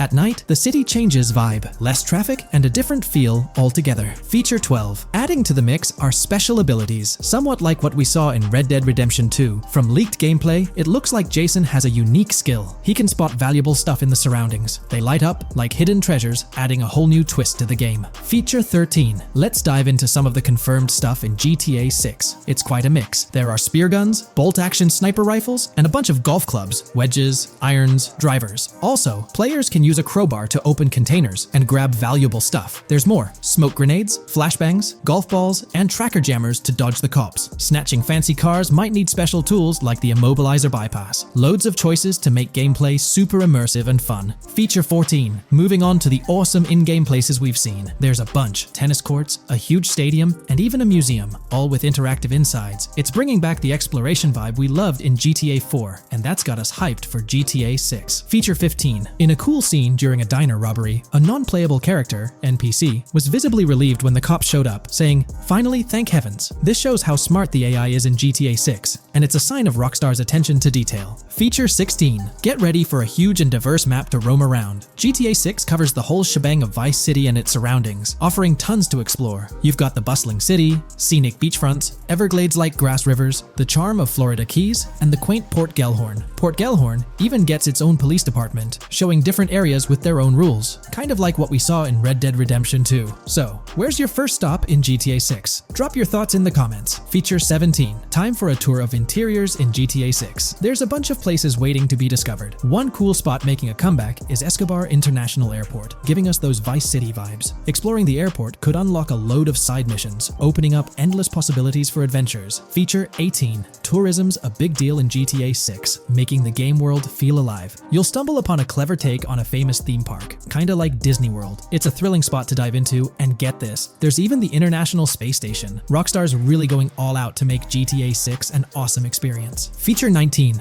The characters you'll meet in GTA 6 have had some major upgrades. They come in all shapes and sizes, some towering and impressive, others more on the average or smaller side. This variety really brings the in-game city to life, making it feel more realistic. Rockstar's definitely set a high standard in gaming with this, and I can't wait to dive into this amazing world they've created. Feature 20 new gameplay features are here, and one that stands out is using assault rifles while inside a vehicle. It's going to shake up how players handle combat. Feature 21 money in GTA 6 works differently. You don't just magically get more cash in your bank account after robbing a store. Instead, you physically grab the cash from the store counter using a button. It makes the whole experience more real and interactive. Feature 22. Now this is wild. The vehicle customization options in GTA 6 are something else. When you get into a vehicle, hit the left D-pad for the vehicle options menu. You can tweak the seat, fix the steering wheel, and even jazz up the interior. There's talk that this might be limited to developers, but I'm hoping it's for everyone in the final game. Feature 23. There's a ton more to do in GTA 6. The game amps up interaction by letting you handle money, USB drives, weapons, food, and different clothes, giving you more control over the world. Feature 24 hats off to hat customization. In GTA 6, you can style your hat in different ways, showing off your fashion taste. It might seem small, but it makes your character really stand out. Feature 25. Here's a neat twist. When you're on the run and hijack a ride, your criminal description changes a bit, leaving out specific car details. This tricks witnesses and stops them from telling the cops about your getaway car. Smart move to stay hidden and adds a tactical side to the game. Feature 26. The big news? GTA 6 is officially scheduled to hit stores. Feature 27. Something fun and quirky. You can actually interact with gumball machines in the game and snag some gumballs. It's a small thing, but it adds a nice touch of reality to the game. Feature 28. Talking about the cops and what's happening in the game world. During gameplay, I saw the police doing traffic stops, DUI tests, and even searching vehicles. Also, the in-game map shows random NPC AI car accidents, and the cops rush in to handle these, making the virtual world feel genuinely chaotic. Feature 29. Time to talk weapons. GTA 6 brings a massive range of guns, from pistols to heavy artillery. With so many options, the action stays intense, making sure you're armed for any situation. Feature 30 GTA 6 is bringing in an inventory system, like what we saw in Red Dead Redemption 2. Looks like Lucia's got a sports bag hinting at that. Bonus features. Feature 31. Let's take a darker turn, handling bodies in the game. It adds a creepy level of realism players can deal with and move bodies, adding a whole different vibe to GTA 6. It'll be interesting to see how this affects the gameplay. Feature 32. NPCs in GTA 6 are shaping up to be super interesting. Rockstar's bringing in the immersive vibes we loved in Red Dead Redemption 2, and the potential here is huge. The improvements they've made could take the game to a whole new level. I'm super hyped to see what Rockstar's got up their sleeve. Feature 33 GTA 6 starts off with a bang, small-time heists, and the chance to rob small businesses, giving you a thrilling start. Feature 34. You'll get your hands on a bunch of tools to up your crime game in GTA 6. Lockpicks, hacking gadgets, and more are there to help you handle whatever challenges come your way. Having the right tools in your pocket makes the gameplay more lively and exciting. Today's video will delve into the latest iteration of the GTA 6 mapping endeavor. The developers have expanded and refined the GTA 6 map significantly, making it the most comprehensive fan-made project to date. It incorporates all available data from leaks and the initial official trailer. We'll explore the recent updates to the map and conduct a fascinating comparison between the current GTA 6 map and those of previous GTA games. Additionally, we'll examine a fan-created satellite view of the GTA 6 map, along with the inclusion of Tommy Vercetti's mansion spotted in the trailer. All of these elements will be discussed in detail throughout this video. Let's kick things off with the GTA 6 mapping project. Changes have been implemented across all regions of the map. To ensure we cover everything comprehensively, we'll begin our tour from the northwest and work our way down, addressing each modification along the journey. Firstly, the map's dimensions have been expanded from 16,000 by 16,000 to 18,000 by 18,000 to accommodate the newly added landmass. Each square on the map measures 500 x 500 meters. Based on the latest estimations, the map will be larger than before, requiring more space to accommodate all its features. Currently, the northern portion of the map remains unknown, which contributes to its perceived size. Hence, the map extends beyond what's visible on the screen. According to rumors, the GTA 6 map is speculated to encompass 3 major cities. Presently, we're aware of 2.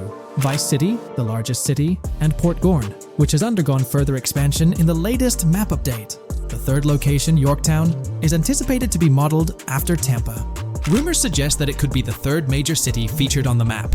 However, at present, there's limited information available about it in the leaks. The only indication we have is a sign displaying New York Tune within Port Gorn. Regarding Port Gorn, details are scarce apart from its name and general location.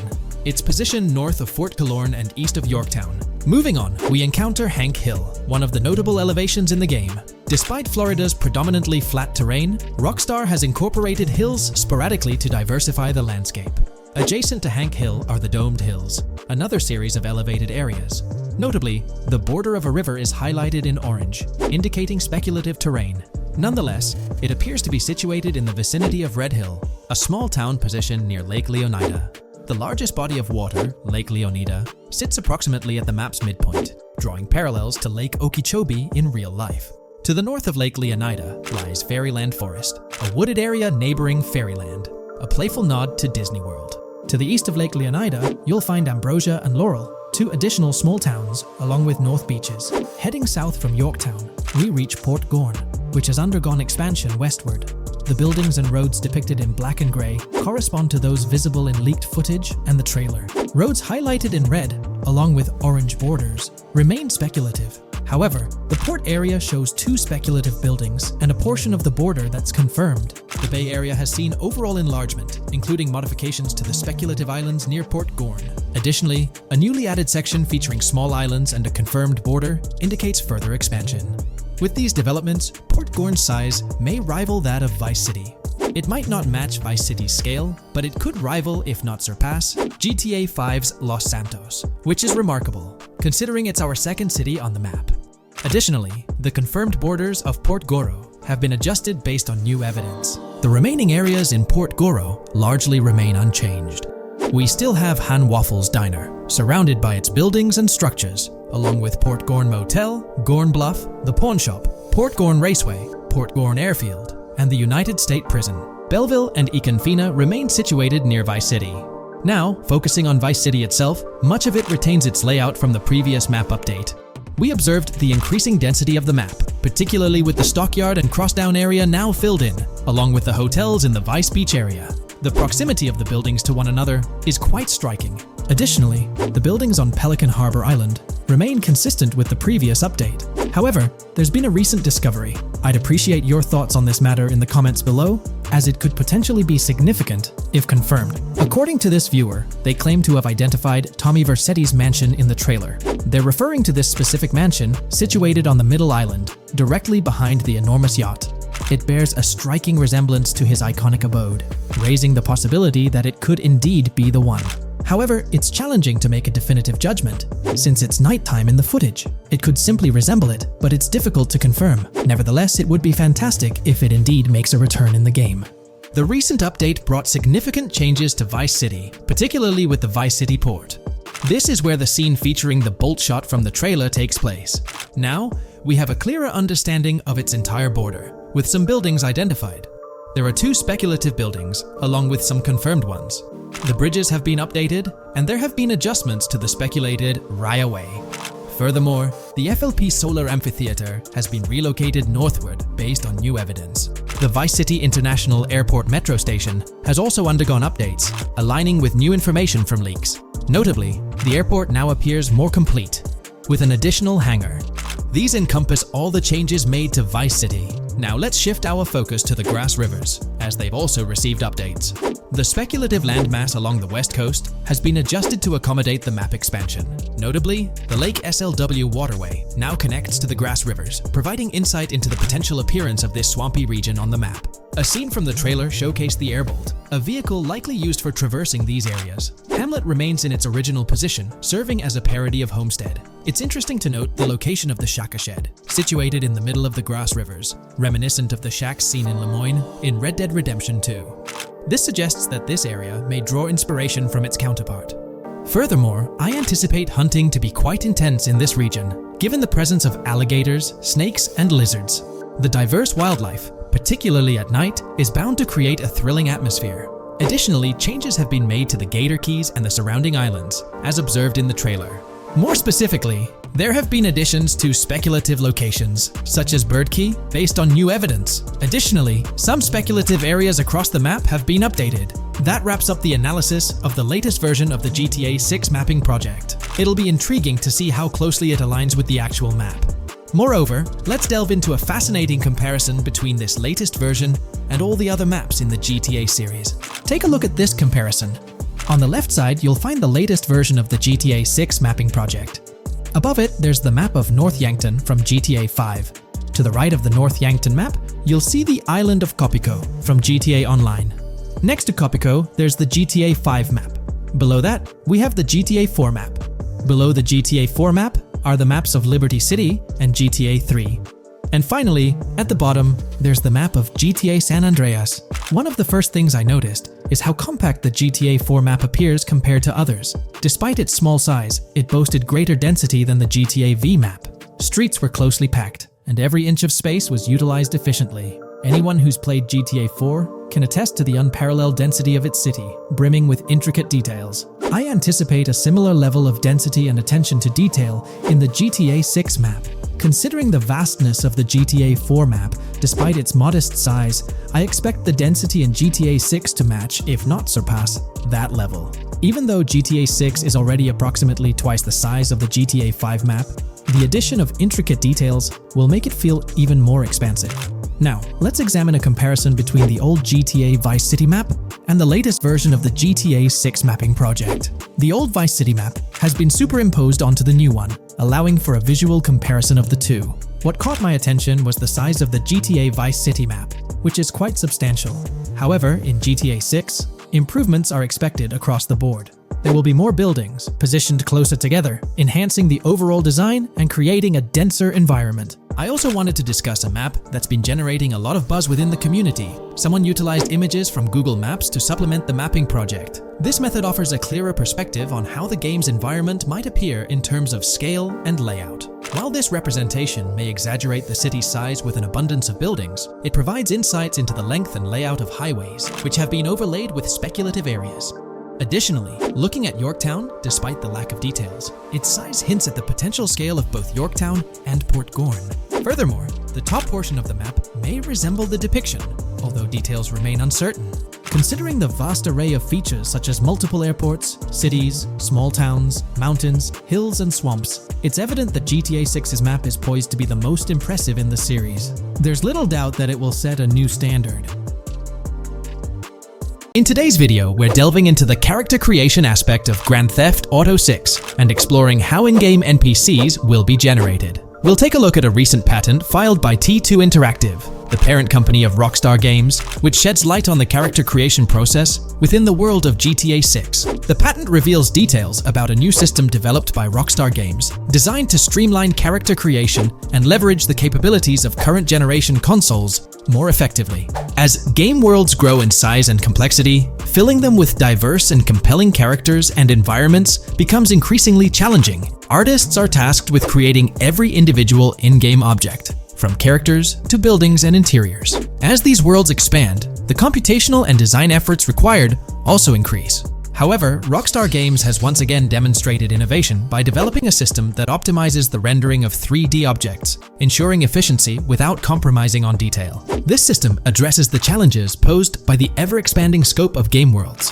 The patent we're examining in this video is titled System and Method for Game Object and Environment Generation. This video takes a deep dive into the generation of building interiors and characters within the expansive world being crafted by Rockstar Games. The patent starts off by providing an overview of how objects function within 3D spaces, as explained by Rockstar. Objects used in 3D graphics, often called assets, are a combination of geometry data, for example, the 3D model, and data for textures associated with the geometry data. An asset may be formed of one object, or it may be a composite object made from a combination of objects. The objects that form a composite object may in different contexts be used as independent assets unrelated to the composite object, or they may always be used as a subset of a larger object. They've provided an intro to how 3D objects function in games, aiming to help us grasp the workings of their latest invention. Persons of skill in the art will recognize that many different sorts of assets, such as vehicles, can be made from collections of subcomponents. For example, one aspect of the game might require a room, say a dining room. That entire dining room could be considered one game asset, but it will likely be created from several other assets, such as a table, chairs, dishes, glasses, wallpaper, flooring, etc. The glasses and chairs are independent of the larger dining room asset. As another example, a virtual person in the game, such a background character in a scene, would also be an asset. A person asset might be made up of a number of interchangeable objects, such as legs, a torso, arms, a head, etc. Because the person is made up of interchangeable objects, a variety of different persona sets can be made by mixing and matching different constituent parts. But a body part like a torso might always be used as a subpart of a larger body object. Prior art systems generally include libraries of game assets. The systems and methods of the present disclosure add a metadata layer to these game asset systems and provide modified development and game architectures to take advantage of the new metadata layer. This metadata layer includes tags that are added to the object in order to provide useful descriptors. In a preferred embodiment, these descriptors are completely free-form and without context. This allows developers to specify information about objects as needed without having to be locked into a rich pre-configured schema. Rockstar's new system introduces an additional metadata layer and utilizes tags for enhanced functionality. In the next section, they provide examples illustrating how this tagging system will operate. For instance, characters and virtual beings within the game world will be assigned tags like skinny, chubby, average, attractive, ugly, young, old, and so on. They explain that this tagging system won't just apply to the 3D models or textures alone, but to the entire object package, which includes the model and its associated textures. Essentially, every aspect of a particular character will be tagged. For example, skin textures for elderly characters will be tagged as old, while arms and torsos for heavier characters will be tagged as chubby. They also list other tag examples provided by Rockstar, such as sporty, hipster, emo, preppy, nerdy, luxury, basic, new, worn out, business, and formal. Moreover, each component can have its own tag, and there can even be collections of assets with tags. Furthermore, they explain that all these assets can be stored on servers for easy developer access via an application programming interface (API). Additionally, these assets can be stored in various formats like XML, limited text, binary encoding, relational databases, and others, depending on the developer's proficiency. The systems and methods of the present disclosure further advantageously use the metadata via a rule set layer that uses the metadata to increase the speed and efficiency of game rendering, world or scene creation, game script execution, and rendering fidelity. In particular, the rule set allows designers to add context to the tags and to control their use by setting rules for the asset usage and the asset's interaction with the game and other objects. These rules are unrestricted and can be used to provide a wide variety of different capabilities and restrictions for objects. Let's take a look at how these tags will be put into action. For instance, if a jacket object is created, a tag like additional top garment can be assigned to it. Then, during gameplay, certain rules might search for this specific tag to identify objects like jackets. Furthermore, in a cold setting, the character's health stat may decrease at a slower rate because the character stays warm with the additional top garment. Moreover, the additional top garment tag could enhance rendering efficiency. For instance, if a character wears a shirt underneath a jacket, the shirt occupies memory space. Since the shirt is mostly covered by the jacket, Rockstar plans to replace the full shirt with a smaller texture, only containing the visible parts under the jacket, thus conserving memory. The combination of tags and the rule set can also be used advantageously for procedural generation of game objects and environments. For example, a game scene could be created in a game script by calling assets based on tags, rather than calling the assets explicitly. For example, if the game scene called for virtual characters in a movie theater, the game designer could simply specify a need for predetermined X number of characters with casual dress. If the designer wanted a sci-fi movie playing at the theater, it might also call for a higher percentage than normal of characters tagged nerdy. The metadata rule set interface would interpret these general instructions at game runtime to randomly generate virtual characters fulfilling those needs. Additionally, this system offers increased efficiency. For instance, the entire character object doesn't need to be packaged before streaming to the GPU for processing. Instead, they can be generated directly on the GPU using existing model and texture assets. Of course, Rockstar aims to utilize as many preloaded GPU textures as possible, while maintaining a realistic variety in the scene. Moreover, this system allows them to control the number of preloaded textures used in a scene. For instance, more textures can be preloaded for complex scenes and fewer for simpler ones. The goal of this video is to provide an overview of the key aspects of this new system, so I won't delve into every example described in the patent. Turning to the details of the specified metadata, in a particularly advantageous embodiment, the following metadata is included for each model and texture: IDs, property tags, match tags, randomization restrictions, expression data, and optimization data. While this selection of metadata has been found advantageous, different groupings and subsets of these tags can be mixed and matched as needed to accomplish particular design goals without departing from the spirit and advantages of the present disclosed inventions. The uses, embodiments, and benefits of each of these fields are described as follows. These elements constitute the metadata, and while I won't delve into each one individually, they essentially represent the various tagging methods Rockstar employs to organize models and textures. These tags facilitate accurate and efficient filtering and sorting of assets within the virtual world. I trust this video provided you with an understanding of the tagging system Rockstar has devised. I'm personally excited about the potential for greater NPC variety in this vast world. Feel free to share your thoughts in the comments below. In today's video, I'll be discussing the recent developments in the GTA 6 mapping project.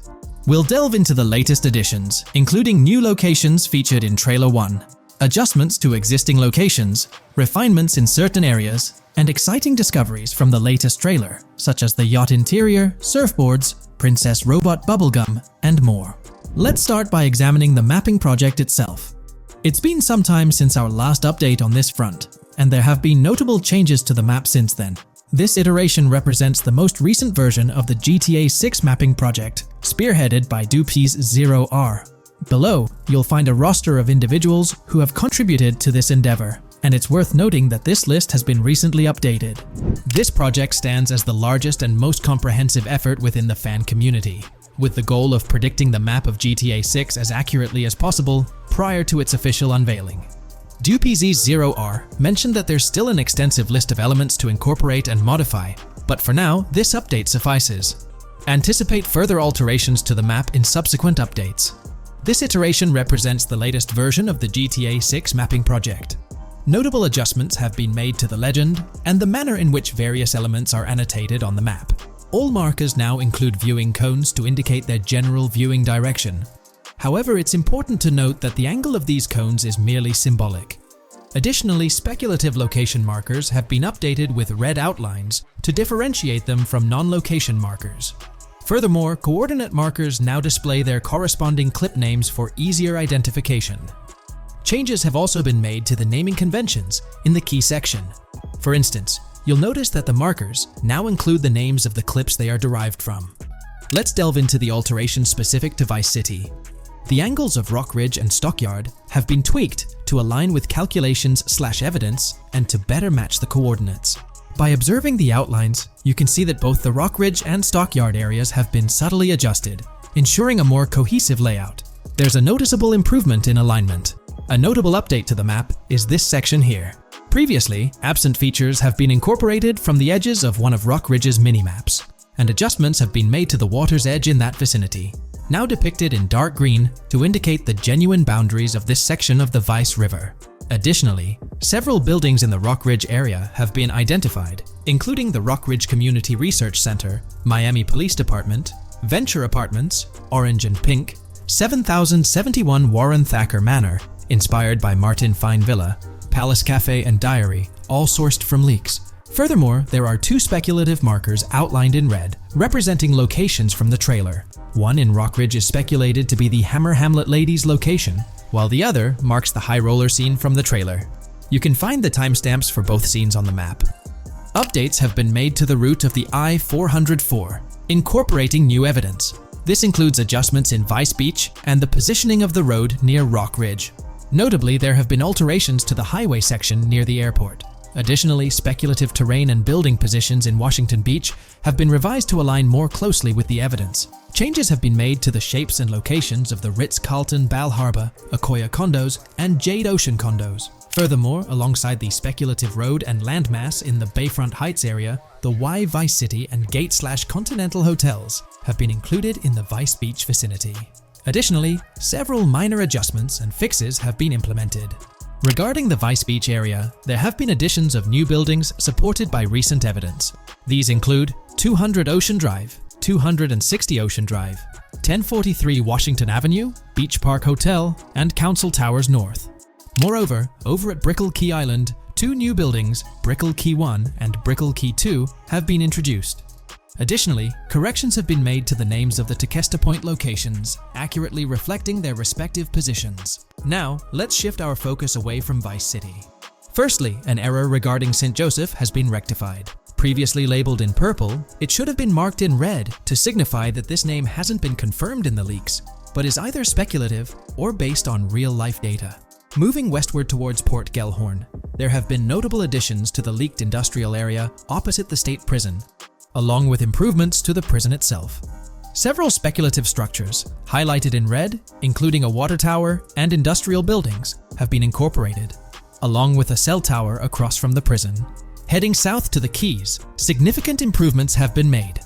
Adjustments to the landmass near the camera location, where the shot with the Dodal seaplane occurs, have been made based on speculative evidence. An airbase/runway has been added, along with guard booth and barriers visible in the trailer. Additionally, 2 speculative buildings marked in red, as well as the speculative Naval Area Station, have been included. That wraps up all the updates to the GTA 6 mapping project. Share your thoughts in the comments below. There have been some significant changes with this update. But now, let's shift our attention to the discoveries made in the trailer. I also wanted to touch on these findings in this video. This marks the initial Reddit post. In the GTA 6 trailer, you can see through the yacht windows and see the interior even though it's very far away. However, in GTA 5, you can't at all see the interior even from close-up. We will probably get inside the yacht and maybe even houses, or at least see inside it. In the shot of the Venetian island, it's evident that there will be a high density of yachts. It seems that the boats will be easily accessible, and based on the leaked shot featuring Jason on a boat from 2022, it's probable that players will have the freedom to enter, drive, and explore yachts like the catamaran seen in the opening scene of the trailer. Now, on to the next discovery, surfboards. Know a lot of people been talking about surfing, and while there's still nothing indicating it being an interactive minigame, surfboards are in-game and seen in the trailer. Surfboards were in 5, but only on the tops of certain cars, and a few static ones at the beach. What do you all think? Will surfboards act as decorations like they were in 5? Or will it be a fully fledged minigame? Personally, I'm not fully convinced yet, but if NPCs do have actual schedules/lives, I can't see things like surfboards just being static, especially at the beach. My guess is we'll see NPCs bring their own items to and from the beach, including surfboards, but the interactiveness is still in question. From the leaks, there hasn't been any information indicating that surfing will be an interactive activity in the game. Nonetheless, there have been numerous articles discussing this possibility, like the one mentioned here. Major GTA 6 leak allegedly hints at surfing to debut in series. The upcoming GTA 6, officially untitled, leaks are becoming more frequent and interesting, with a recent one revealing that the upcoming title will include new water sports, such as surfing. According to a report by the Dexerto Gaming website, a leaker named Alix Venturas revealed on Twitter that Rockstar Games plans to improve the water physics in Grand Theft Auto 6 and will introduce several water-based activities. While the gaming studio has not officially commented on the leak, players are convinced, given that Grand Theft Auto 6 will almost certainly feature Vice City, a fictional version of Miami, Florida, known for its beaches and water activities. However, it's important to note that these rumors haven't been confirmed by either the official leaks or the trailer. It remains to be seen whether these surfboards will merely serve as decorations. Now, on to the next and final discovery I'd like to highlight in this video, which might just be your favorite. Princess Robot Bubblegum is confirmed to be in GTA 6. Just like the Righteous Slaughter game series, Princess Robot Bubblegum is seen on a shirt, and will most likely return with more episodes. The series originally appeared in The Ballad of Gay Tony, and again with more episodes in GTA 5, making this the third appearance. The GTA 6 community has just found some major clues left by Rockstar Games, and it was under our nose the whole time. GTA 6's Trailer 1 revealed a ton of new things about the game off the bat, but recently, there's been even more developments that show off the GTA 6 main character story, Lucia. We learn a bunch of new things about her background, so if you're not interested in potential spoilers, this may not be the video for you. This information is directly from Rockstar Games, so this is the real deal. So getting into the details of Lucia's jail cell, let's focus on those newspaper clippings. I'll do my best to zoom in and enhance the image, but there are two distinct white clippings with black text. One of them appears to have a portrait, and I can only speculate that it might resemble a modern-day wanted poster. This could be showcasing the story of Lucia's alleged crime, accompanied by an image like a visual representation of what she's accused of. It's almost akin to a wanted picture that you'd find in a newspaper. This phenomenon isn't unheard of in real life. When people do something noteworthy or newsworthy, it's not uncommon for them to keep a record of it, like an article, and put it up on their wall as a sort of memento. It's like a snapshot of a moment in their life, even if it involves legal trouble. So Lucia might be preserving this particular newspaper clipping as a piece of her history, whether it's for sentimental reasons or perhaps as a reminder of the circumstances that led to her incarceration. Now let's broaden the scope a bit and draw comparisons to previous GTA protagonists. Take Michael DeSanta, for instance. His mansion has family photos on the walls. Franklin Clinton's house features similar personal touches. Even Trevor Phillips, in his trailer, has pictures that tell a story about his life. It's not just confined to the HD era. Even in the 3D era games, characters had their own way of leaving traces of their lives in their living spaces. This inclination to personalized living spaces is fascinating. In Lucia's case, the jail cell is an unexpected canvas for her personal story. It makes you wonder about her background, the choices she made, and the events that led her to that cell. Exploring these details could give us a deeper understanding of who she is and why she's in the predicament we find her in. Considering Lucia's attachment to those newspaper clippings, it raises interesting questions about her attitude towards her crimes. Perhaps she finds a sense of pride, or even enjoys the bit of notoriety or fame she's garnered from her actions. Keeping those clippings might be her way of cherishing the attention or recognition she's received. The prospect of spending a substantial amount of time in prison also suggests that it could involve more than just a brief cutscene, but potentially a series of missions within the jail environment. Now, shifting our attention to the picture above the bunk bed, it's a bit of a visual puzzle. While it's challenging to discern details, on the left side, there's a guy with a drink in hand, donning a white t-shirt. Next to him is a woman with voluminous hair, and in the foreground, there's another figure. This composition raises the question of whether these individuals could be Lucia's family. The dynamics and connections between characters are often crucial in unraveling the narrative of any GTA game. Acknowledging my limited knowledge about jail life, it's uncertain whether inmates generally have the privilege of keeping photographs with them as mementos.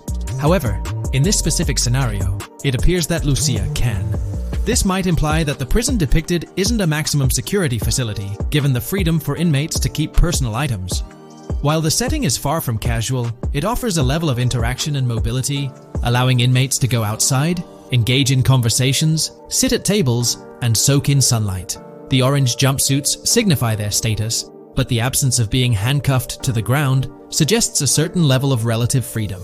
In this context, the allowance of pictures and photographs could offer an additional layer of insight into the characters and their personal connections, providing players with a unique perspective on Lucia's life, both inside and outside the jail cell.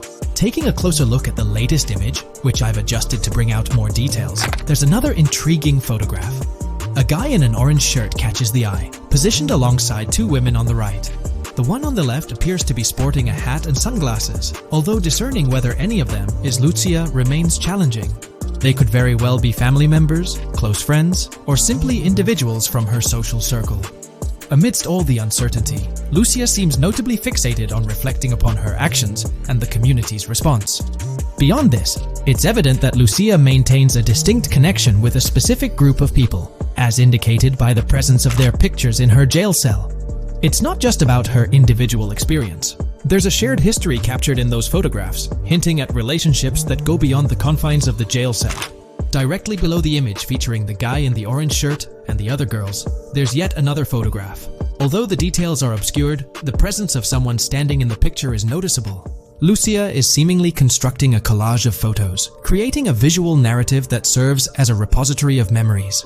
These images might play a crucial role in not only grounding her within the context of her relationships, but also providing a semblance of continuity and connection to the outside world. It's worth mentioning that the footage I'm working with is the highest quality version sourced from YouTube, as Rockstar hasn't officially released it on their Newswire page.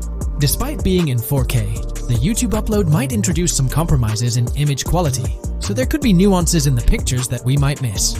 Once Rockstar throws the official trailer our way, we're likely to get a treasure trove of additional details.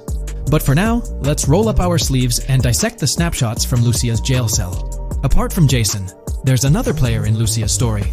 Stephanie, the Leonid Department of Corrections representative.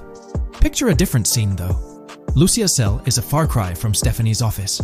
In this particular shot, Stephanie's unmistakably holding down the fort in a black dress, center stage on the right.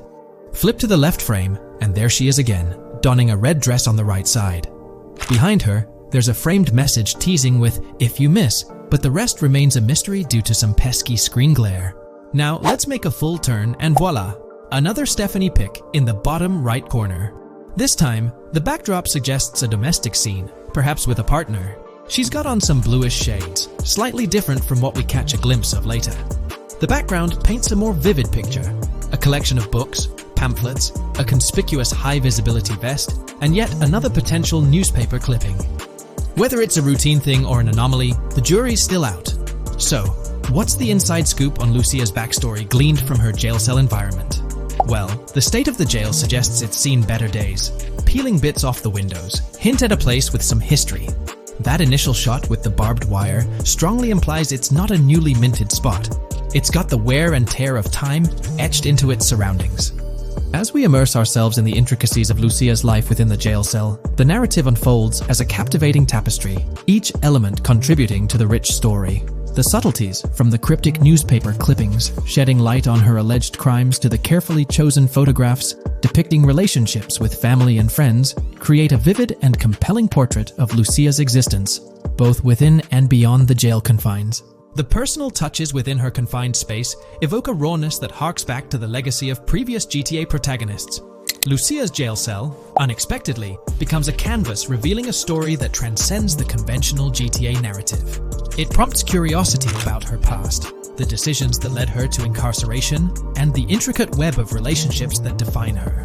The permission granted for personal items like photographs in the jail cell adds an intriguing layer to the storytelling, suggesting a nuanced sense of freedom within the constraints of imprisonment.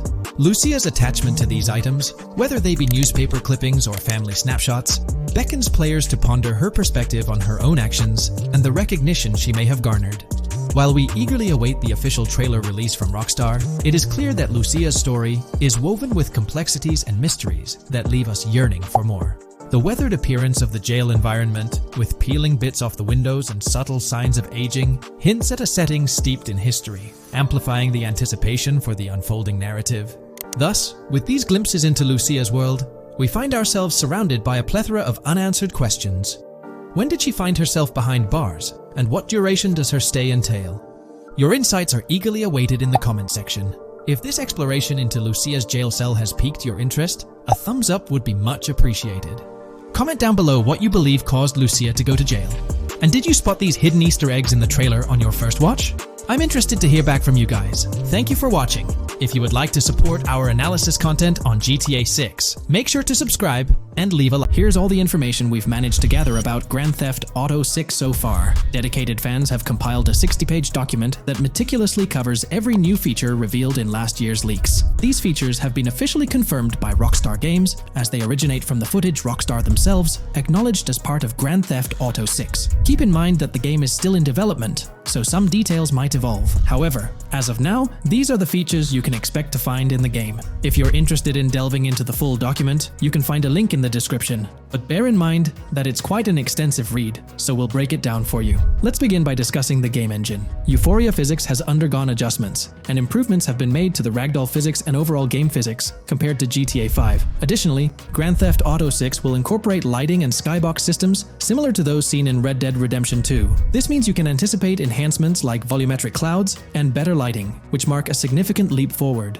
even compared to Red Dead 2. One notable detail from the leaks is the presence of heavy fog, a feature not prominently seen in GTA 5, except for snowy conditions. Advanced weather systems will play a more prominent role in GTA 6, adding depth and immersion to the game world. As for characters, we already have insights into several individuals set to appear in the game. While Jason and Lucia are the main protagonists, the leaks have revealed the existence of other characters. These include Dre, not to be confused with Dr. Dre, Sam, a friend of Dre, Kai Wyman, Zach R.B. Shaw, and several others like Vicky, Iris, Shanice, and YJ. It's quite astonishing that we even have details about their heights. Lucia stands at 5 feet 3 inches, while Jason measures 6 feet 1 inch tall. By the way, I'm holding a monthly giveaway for a PlayStation 5. You just need to subscribe and you're entered. Now, back to the video. We've also got details on 3 different gangs set to make an appearance in Vice City: Sand for Sand, a Haitian gang, the Guardia Brothers, and the Far-Right Militia. Moving on to tools and items, the list is quite extensive. You can expect to find an autodialer, binoculars, immobilizer bypass, a color tool,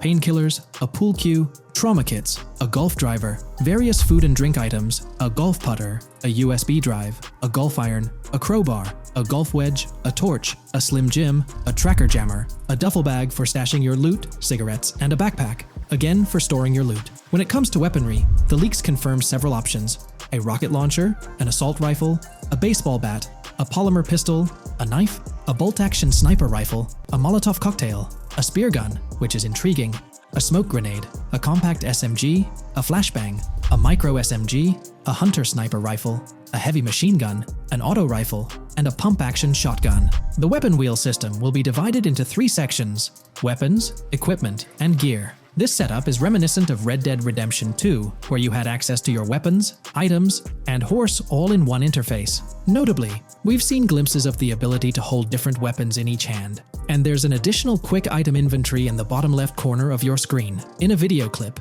we observed an NPC firing at Jason, and shortly after, we noticed that Jason's health was low. A tip appeared on the left side of the screen, indicating, "You were injured. Your health will regenerate slowly. Open your weapon wheel and use a recovery item to replenish your health faster." Unlike GTA 5, where your health regenerated only up to 50%, in GTA 6, it seems that you may regenerate to full health naturally, albeit at a sluggish pace. However, if you want to expedite your healing process, you can employ a medical item. We've got confirmation on 7 open-world activities that will be available in the game. Currently, these activities include dice, golf, fishing, and races. Additionally, there's a van shipment activity, and in one of the videos, you can spot the spawning location for a delivery van event. This location is near the industrial area of Port Gellhorn, and it's noteworthy that there's a warning poster about security cameras in this area, suggesting the need for caution while attempting to rob the van. Now, regarding robberies, if you've seen the leaks, you might remember the Hank's Waffles robbery,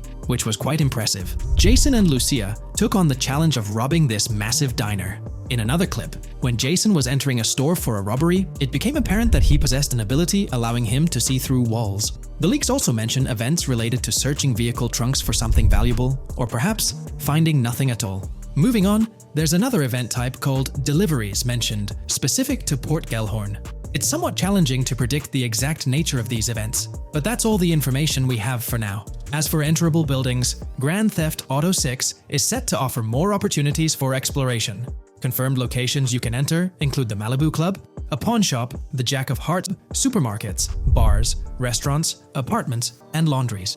Now, let's discuss multiplayer. In the leaked files, we did come across one multiplayer clip, and in the bottom left corner of the screen, it displayed PL2 of 32, indicating that there were 2 players in the lobby out of a possible 32 slots. This mirrors the setup seen in Red Dead Online and GTA Online. While it's mentioned as 32 slots, it's worth noting that the player count is actually capped at 30, with 2 additional spots reserved for spectators. While hopes may be for larger lobbies in GTA 6, at least during this testing phase, they were exploring the feasibility of 30-player lobbies. Let's delve into collectibles in the game. During a scene in one of the clubs with Lucia, we can observe a developer placing a cardboard box on the ground. Notably, these boxes appear to be lootable, with a circle icon indicating their interactability. The debug text on this box reads, collectibles_car_pass, suggesting that these boxes will contain car part collectibles. Furthermore, there's mention of Wyman car parts boxed generic used, which has sparked speculation that players may collect car parts specifically for a character named Wyman.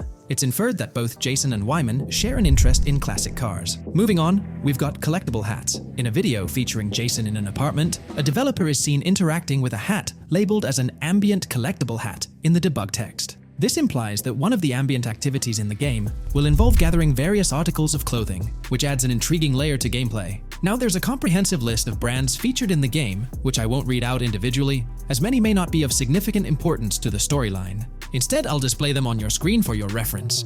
Feel free to pause the video if you'd like to take a closer look.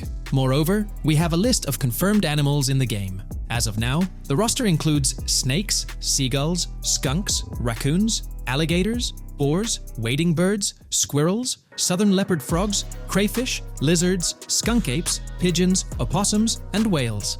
Keep in mind that this is not an exhaustive list, and there's a good chance we'll encounter even more wildlife when the game officially launches. These are simply the animals we have information on at this point in time. In the ongoing exploration of the forthcoming Grand Theft Auto installment, a plethora of new gameplay mechanics has come to light. These enhancements promise to augment the player experience in a variety of ways, ushering in a fresh layer of dynamism and immersion within the game world. First and foremost, players can now maneuver while ensconced in cover. This feature introduces a newfound level of flexibility during engagements, allowing for more strategic positioning in combat scenarios.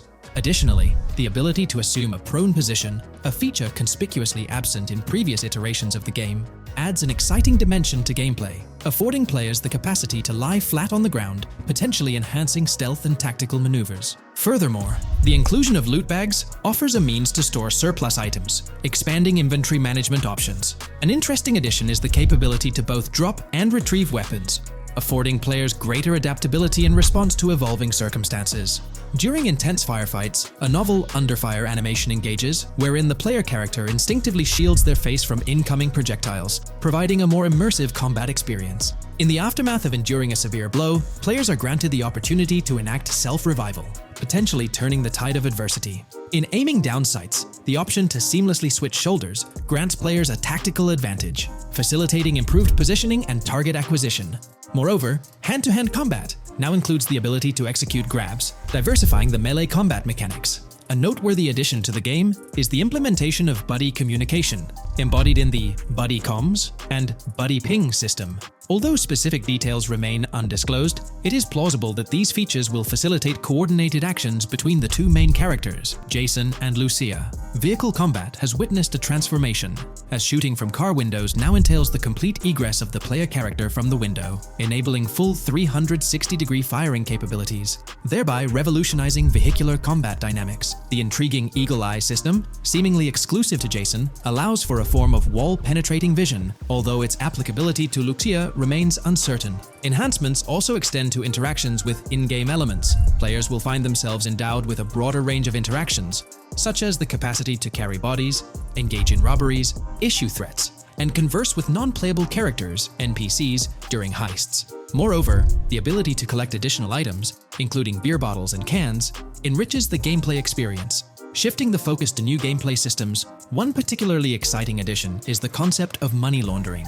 During the Hank's Waffles robbery, an icon associated with the car wash property, A washing machine adorned with a dollar sign has been identified as indicative of money laundering. This suggests that players may have the opportunity to purchase specific types of businesses with the intent of laundering illicit funds in the single-player mode. Moreover, the inclusion of fences introduces a layer of illegal commerce within the game. These fences serve as intermediaries for players to sell illegal items, providing a means to offload contraband and potentially profit from illicit endeavors. The inclusion of hacking mechanics is confirmed to some extent in the game. Lucia is equipped with a set of intriguing tools, including a tracker jammer, immobilizer bypass, USB drive, and an auto dialer. As of now, it remains unconfirmed whether Jason will also have access to these items. Historical leaks from a few years ago hinted that Lucia would be the designated hacker, so the extent of hacking abilities for each character awaits further clarification.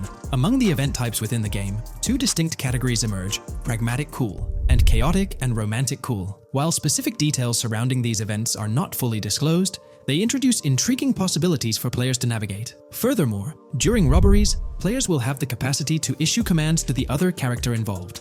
In a video clip from the leaks depicting a robbery, a tip notification suggests checking in with Jason or holding for more options. This implies that players can give their partner commands during a heist. Notably, prompts to instruct Jason to either surrender or follow indicate a degree of control over both characters simultaneously, simplifying coordination compared to relying solely on AI behavior. The witness system and police recognition within the game hold significant implications. During the Hank's Waffle robbery video, an interesting detail surfaces regarding the wanted level stars interface, which includes the term full description. This strongly suggests that witnesses within the game possess comprehensive knowledge about the player character. Consequently, law enforcement is expected to recognize the player once Lucia enters a police vehicle. Additionally, a transition is observed from no vehicle description to full vehicle description in response to Lucia's actions. This implies that even after losing a wanted level, if the police spot the player in the same vehicle, they will react accordingly, potentially leading to an arrest or hostile encounter. During the robbery sequence, Jason can be seen actively preventing customers marked with yellow icons above their heads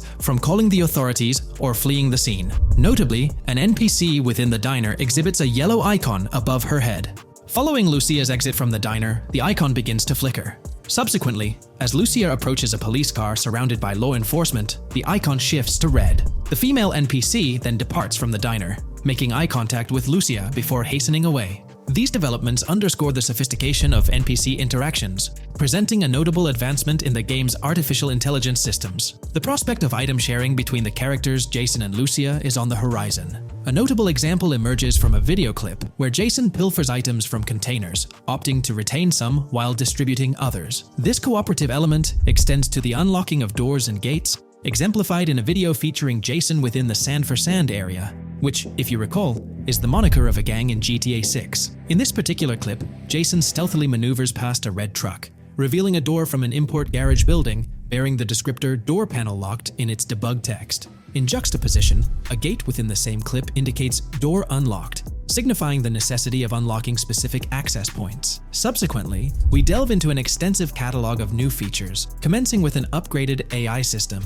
In a visual excerpt, the enemy AI exhibits an inclination to open fire upon Lucia when she pivots to face them. This hints at AI entities possessing a heightened acumen for discerning opportune moments to engage in combat. Impressively, AI units adapt their elevation relative to surrounding obstacles, steering clear of potentially disadvantageous head-glitching tactics. Furthermore, a prudent alteration manifests as AI adversaries opting to lower their stance during weapon reloads, a judicious move compared to reloading while exposed in the open. Enhanced AI combat tactics are evident in their lateral strafing maneuvers during shootouts. Notably, NPC behavior has undergone substantial refinement. As discernible in the leaked materials, AI characters no longer traverse the game world in solitary isolation, but now frequently assemble into groups. This intriguing development is reminiscent of a feature previously observed in Red Dead Redemption 2, where NPCs often moved in cohesive units. An illustrative instance materializes in a video where Lucia, carrying a duffel bag, shares the sidewalk with three individuals attired as tourists, who engage in animated conversation while strolling past her. This signifies a notable departure from GTA 5, where pedestrians predominantly ambulated in solitary fashion, contrasting with the forthcoming inclusion of group dynamics, perhaps even encompassing couples or social cliques, enhancing the verisimilitude of the game world. A notable addition to the gameplay dynamics is the option to voluntarily surrender to law enforcement during a robbery. The consequences of such an action remain shrouded in uncertainty, warranting further exploration upon the game's release. Furthermore, the mundane act of purchasing gumballs from vending machines emerges as a potentially restorative action. While it can be surmised that gumballs may offer a healing effect, concrete details regarding their function remain pending confirmation. In a nod to realism, akin to GTA 5, the forthcoming installment acknowledges the accumulation of dirt on your character's clothing, reflecting the wear and tear endured during your escapades. The hair and facial hair systems exhibit intriguing variability, with different versions of Jason observable in the leaks, sporting varying hairstyles, including long hair, short hair, stubble, and clean-shaven looks. While not definitively confirmed, this strongly alludes to the introduction of a hair growth system, akin to the one featured in Red Dead Redemption 2. Given the precedents established in the latter game, the likelihood of such a system in GTA 6 appears high. Expanding the repertoire of actions available to players, the ability to consume items directly from your inventory is showcased. When Jason visits a gas station, the inventory reveals options for wine, soda, and fruit consumption, implying that you can partake in these items at your convenience, akin to the mechanics present in Red Dead and GTA Online. Introducing a novel event type named Cop Trap, the game incorporates scenarios where law enforcement sets up traps at multiple locations. While the precise details of these traps remain undisclosed, it is apparent that police will employ diverse tactics to ensnare players. An overhaul in the police system introduces the concept of time until cops dispatch. In this iteration, criminal activities do not instantly summon law enforcement. Instead, players are afforded a brief window to execute an escape before the police response commences. The inclusion of security cameras as a surveillance mechanism adds complexity to evading detection. Unlike the conventional implementation in GTA Online, these cameras employ a detection meter, reminiscent of mechanics seen in games like Payday 2 or Payday 3. Players must act swiftly to evade the camera's line of sight within a specified time frame, akin to a filling bar, to avoid detection. This novel approach to security cameras introduces a fresh layer of challenge and strategy to evading law enforcement. Players will have the newfound ability to restrain non-player characters, NPCs. The primary method, as gleaned from the leaks, involves the use of zip ties. This restraint option becomes particularly pertinent during robbery scenarios, where players can employ zip ties to immobilize NPCs. A novel feature that comes to light is the capacity to loot vehicles. A fleeting glimpse in the Hank's Waffles video reveals a button prompt in the bottom right corner of the screen, labeled Examine SUV. This hints at the prospect of inspecting random cars and potentially engaging in vehicular theft. To make car theft more engaging, an advanced hijacking system is on the horizon. The existence of the Immobilizer bypass device, previously discussed, suggests that pilfering high-end vehicles will pose a greater challenge. Additionally, an item known as the Slim Jim will facilitate unlocking older model cars.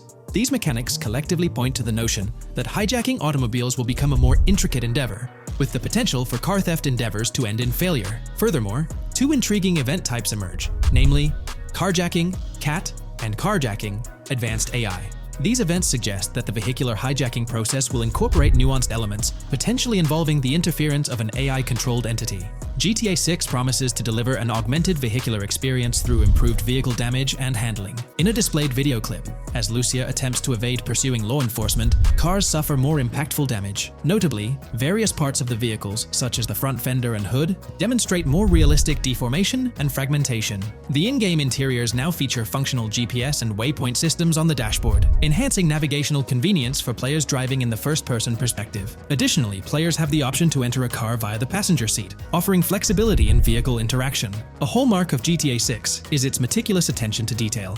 Players can encounter raccoons engaging in behavior, such as rummaging through trash cans and pilfering food bags. These instances are categorized as world events, denoted as raccoon climb out of garbage, raccoon rummage trash, and raccoon steal food bag. While numerous other subtle details enrich the game world, they are too numerous to enumerate here. Interested individuals can explore these intricacies further through the provided link.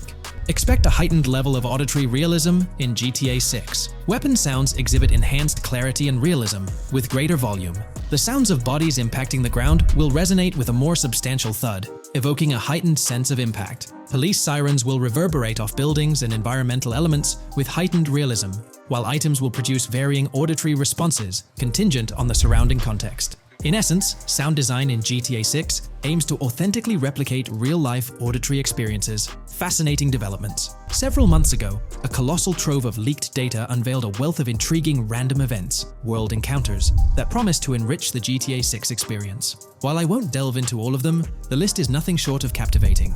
Events range from mundane occurrences like parking disputes to more enthralling incidents such as donut burnouts, protests, and even someone suffering a concussion. The prospect of navigating the lifelike world of Vice City, teeming with such diverse activities, is undeniably exhilarating. I strongly recommend pausing the video to peruse this remarkable compilation.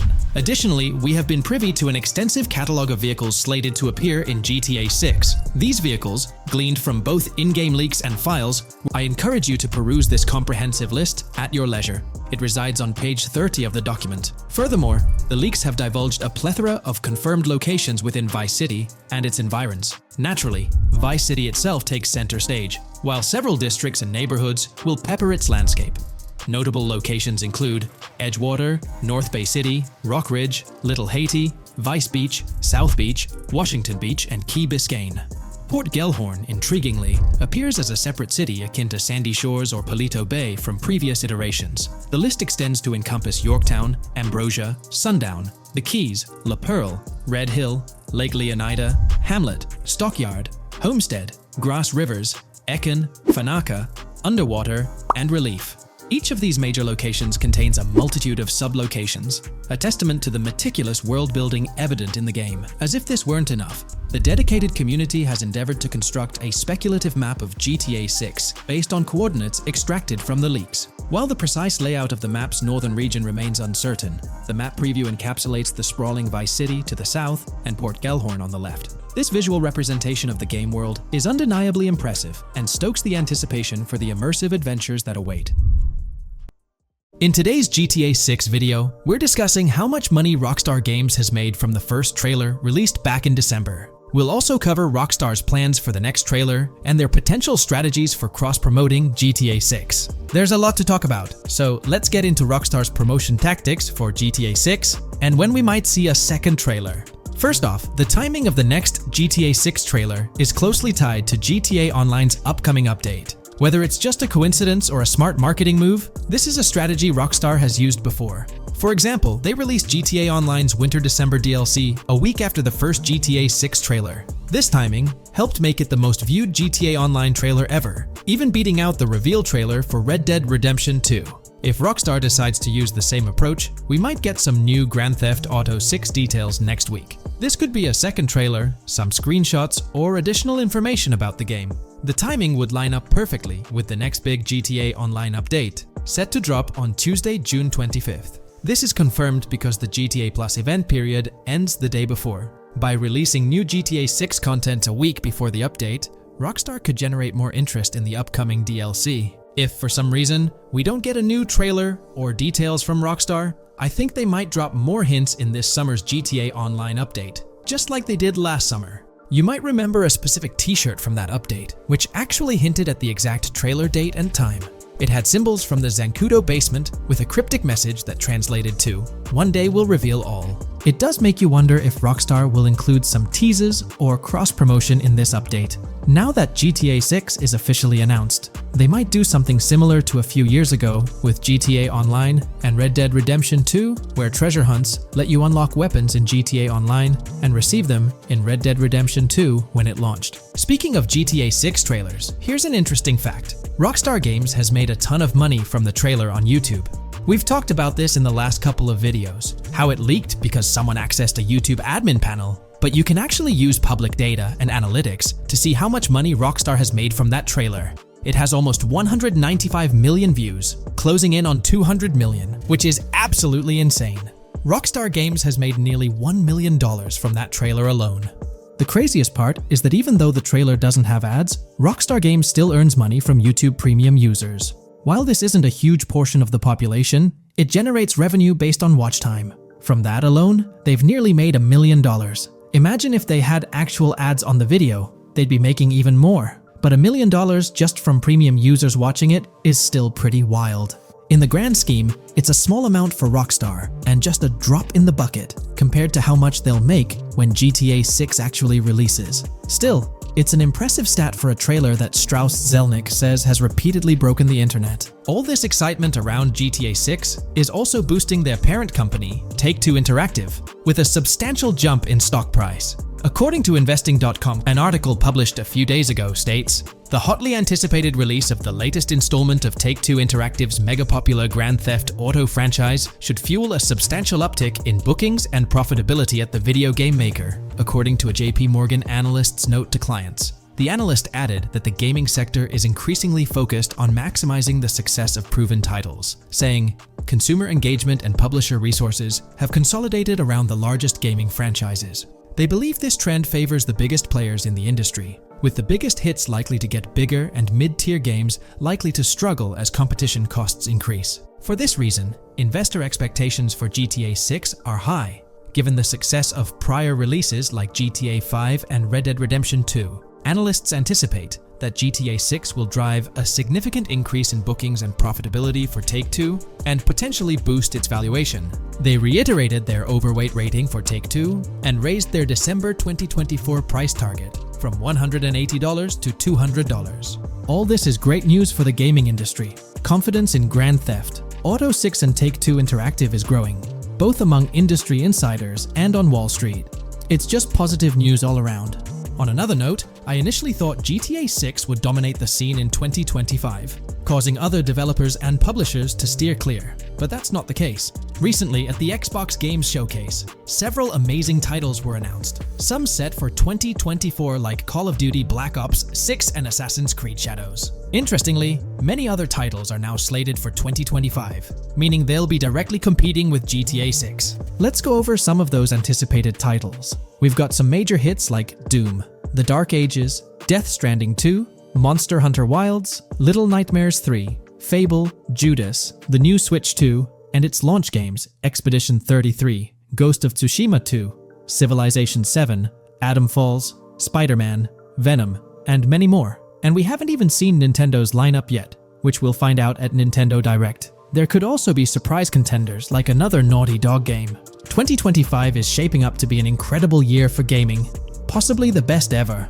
And of course, GTA 6 will be a major highlight if Rockstar sticks to the fall 2025 release date. I'm confident they will, especially after that internal delay. This way, they avoid a public delay, which would have happened if they initially aimed for early 2025 and then had to push it back. One thing I'd love to hear from Rockstar next is when we can pre-order the game and get a more specific release date. I'm really looking forward to when the marketing period kicks off. I'd love to hear your thoughts on everything we discussed today. Do you think we'll get new GTA 6 trailers, info, or details from Rockstar soon? Let me know in the comments below.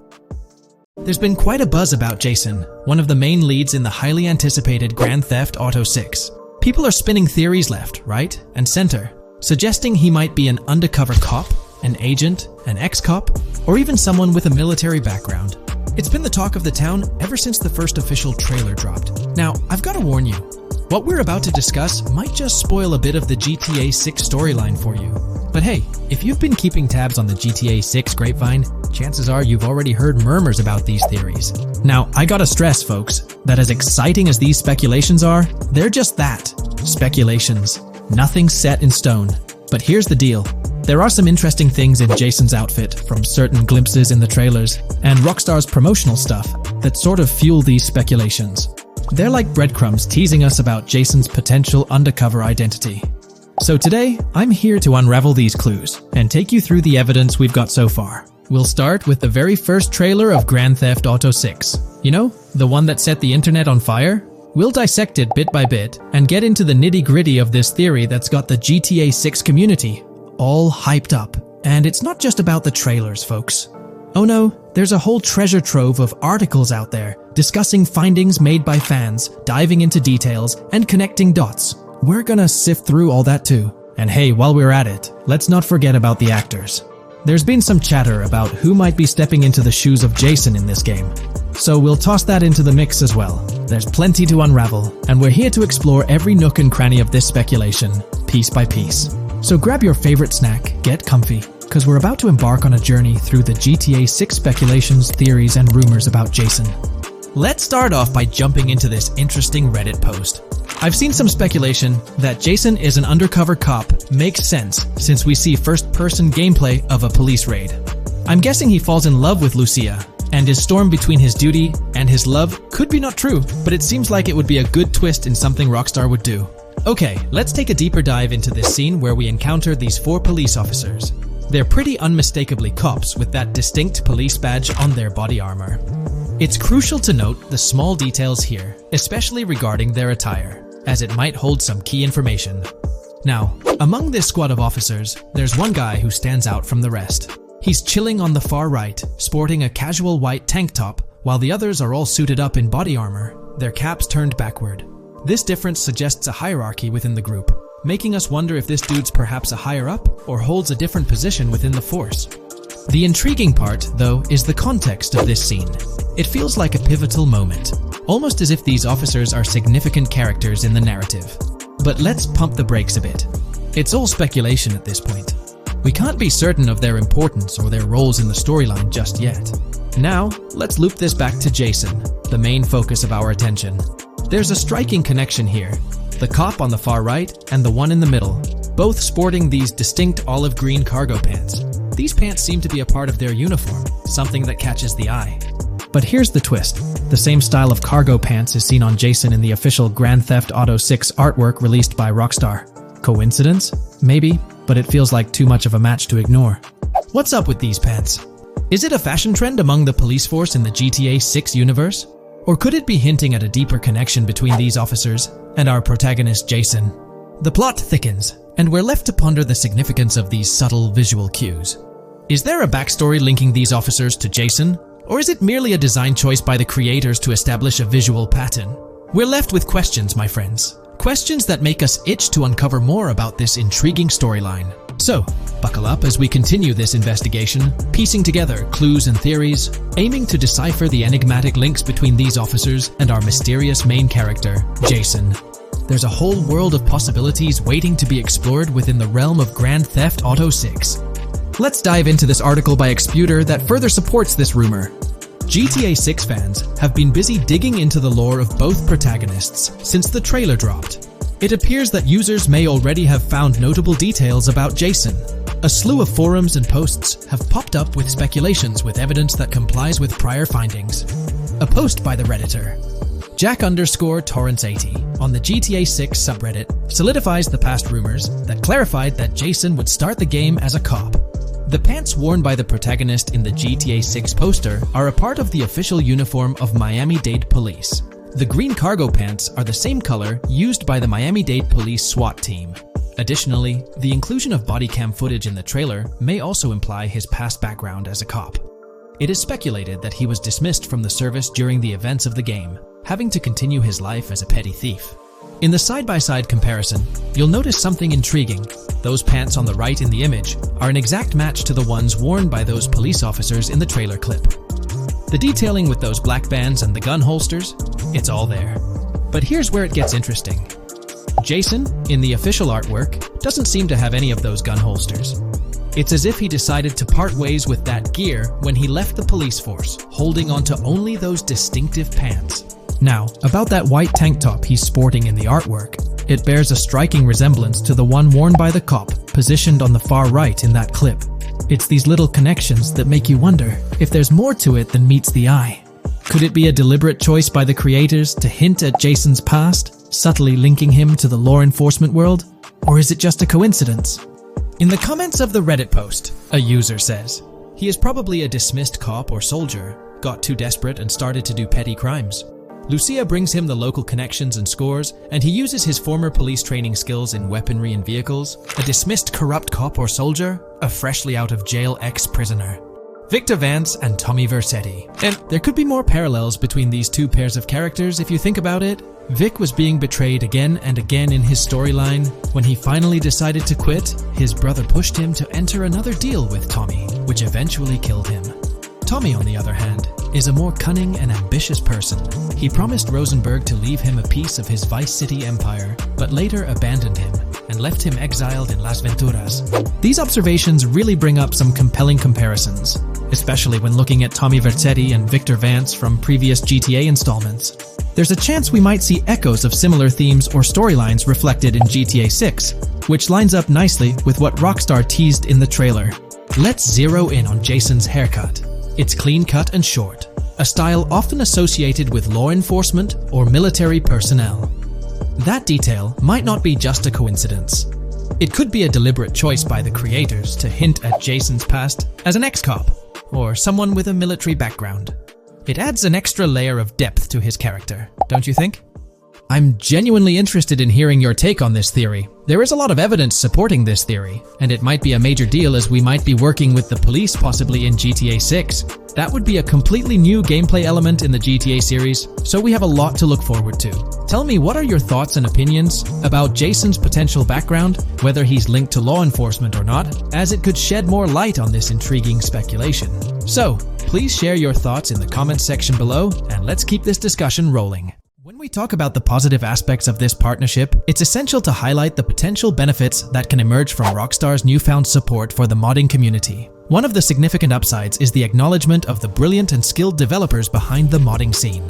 For years, these developers have worked tirelessly to create unique and engaging experiences within the GTA universe. With Rockstar stepping into a collaborative space with CFX, there's an opportunity for a more symbiotic relationship. The infusion of official support could mean more resources, tools, and encouragement for modders to continue pushing the boundaries of what's possible within the GTA ecosystem. This collaboration might lead to innovative gameplay features, improved server stability, and an overall better experience for both players and content creators. Moreover, the recognition from a gaming giant like Rockstar could open doors for these modders in the industry. It may pave the way for potential collaborations, official partnerships, or even job opportunities within the gaming development sphere. This, in turn, could elevate the modding community to a more prominent and respected position within the gaming landscape. However, it's crucial to approach these potential benefits with cautious optimism. While the partnership appears promising on the surface, the reality lies in how Rockstar manages the delicate balance between maintaining control over its intellectual property and allowing creative freedom for the modding community. The outcome will heavily depend on Rockstar's willingness to foster collaboration, rather than imposing strict regulations. As GTA 6 draws closer, the impact of this collaboration will become more apparent. Whether it becomes a model for future partnerships between game developers and modders, or encounters challenges that hinder its success remains to be seen. The dynamics between Rockstar and the modding community could shape the future landscape of custom servers, roleplay experiences, and the overall modding scene in the gaming world. Stay tuned as we continue to explore and analyze the evolving relationship between Rockstar and the modding community. On the positive side, there's a glimmer of hope that Rockstar's acknowledgement of mods enhancing the player experience could pave the way for more modding support in GTA 6. This shift in perspective might lead to a more collaborative environment, where modders can contribute to the game's richness without fear of stringent restrictions. With Rockstar officially and financially supporting FiveM, the CFX team gains more resources to elevate the GTA 6 server. This could mean a server even more impressive than the ones they currently run. The fact that FiveM is now a Rockstar Games product suggests a vested interest in its success, promising additional funding and manpower to ensure its flourishing. An intriguing prospect emerges concerning the accessibility of custom servers. Currently limited to PC players, there's speculation that GTA 6 might integrate dedicated servers within the game itself, eliminating the need for external programs like FiveM. If this unfolds, it opens the door for console players to join the custom server experience, broadening the player base and community. Moreover, Rockstar seems to be attuned to fan desires. Despite a larger audience watching RP compared to those actively playing it, Rockstar appears committed to making improvements. Their intent to let custom servers thrive suggests a more fan-centric approach, acknowledging and catering to the desires of the gaming community. However, there are potential pitfalls to consider. The most glaring concern is Rockstar's inclination to monetize these servers. While the specifics remain uncertain, it's almost certain that some form of monetization, be it through custom server shark cards or a pay-to-play system, will be implemented. This could introduce a paywall, affecting the accessibility and enjoyment of custom servers for certain players. As we navigate through this evolving landscape of Rockstar's partnership with FiveM, the delicate balance between fostering creativity and implementing monetization strategies will determine the ultimate impact on the gaming community. Stay tuned as we continue to unravel the complexities of this collaboration and its implications for GTA 6 and the modding community. Let's unpack this a bit more. The whole monetization story got its moment in the spotlight during an earnings report where Take-Two CEO Strauss Zelnick spilled the beans. He essentially said, "If folks are messing around with our intellectual property, why not make a buck or two? It's a straightforward business move, really." Taking a page from the unprecedented success of GTA Online, it seems like Rockstar caught a glimpse of how these free servers could turn into a money-making machine. Now, the potential downside of this situation lies in the realm of competition. Rockstar's got its A-team working on the custom servers gig. That means anyone outside the Rockstar circle trying to whip up something akin to FiveM is practically painting a target on themselves for a cease and desist. Let's face it, Rockstar might have eyed this strategic move with FiveM from the get-go. However, with those servers gaining crazy popularity and the game becoming a sensation on Twitch and YouTube, shutting it down wouldn't have been the smart play. Instead, they pulled off a masterstroke, acquiring the team behind the biggest servers, effectively cornering the market and positioning themselves to profit from any potential imitators. Now, with GTA 6 on the horizon and servers in the works, Rockstar's sitting pretty. Some in the gaming community are even giving them a nod for finally throwing a bone to the community. But, and there's always a but, at the end of the day, Rockstar's the one making the rules. We'll all have to toe the line because, quite frankly, there won't be any other alternatives in the neighborhood. So, buckle up for Rockstar's GTA roleplay. It's going to be a wild ride. The landscape has already witnessed the repercussions, with servers and mods being handed the shutdown ticket for not playing by Rockstar's latest rulebook. The new mandates include a strict no to real-life vehicles, mission mods, and porting old Rockstar maps or assets rules that weren't in the playbook just a couple of years back. Now, while the financial backing from a mega corporation might seem like a savvy move on the surface, there's a lingering skepticism about whether it'll blossom into the fairy tale ending we've all been envisioning. It's a bit premature to slap a final verdict on the fate of FiveM once GTA 6 hits the stage. Now, let's consider the potential repercussions for the vibrant RP community. While the partnership between Rockstar and FiveM could bring about positive changes, there's an underlying worry within the RP enthusiasts. The fear is that with increased control and potential monetization, the organic and immersive RP experiences that players have come to love might face disruptions. RP communities thrive on creativity, flexibility, and a sense of autonomy. If Rockstar's influence leads to more rigid guidelines, it could alter the dynamic of these communities, potentially affecting the unique narratives and interactions that make RP servers so engaging. As we contemplate the potential impact, it's essential to look beyond the immediate horizon of GTA 6. The dynamics established through this collaboration could set a precedent for future interactions between gaming giants and modding communities across various games. Whether it becomes a model to be emulated or a cautionary tale will be closely watched by both players and industry stakeholders. The future of FiveM and the broader modding community remains uncertain as GTA 6 inches closer to release. While concerns exist, there's also room for hope. The collaboration might lead to a harmonious blend of official support and community-driven creativity, enhancing the gaming experience for everyone involved. As players, content creators, and modders navigate this uncharted territory, the one constant is the love for the game and the shared hope for a positive evolution in the gaming landscape. Taking a stroll down memory lane, Rockstar's track record with monetization doesn't exactly calm the nerves. Add to that the current scenario where they're laying down the law for the CFX team, dictating what's permissible and what's not. This conjures up a cloud of uncertainty regarding the future of both FiveM servers and the broader modding community. Personally, I'm a big fan of RP servers and that immersive content. It's my cup of tea. The idea that the same company that set the stage with GTA 5 might potentially tarnish FiveM, turning it into a monetized maze with no alternatives, that's a bit of a buzzkill. Yet, here we are, in the waiting room until GTA 6 steps into the limelight. In today's video, we'll delve into the most recent iteration of the GTA 6 mapping endeavor. We'll explore the freshest alterations introduced to the map, including newly incorporated locales and adjusted road placements. Additionally, we'll examine some intriguing revelations stemming from the inaugural official trailer, such as the appearance of a swordfish.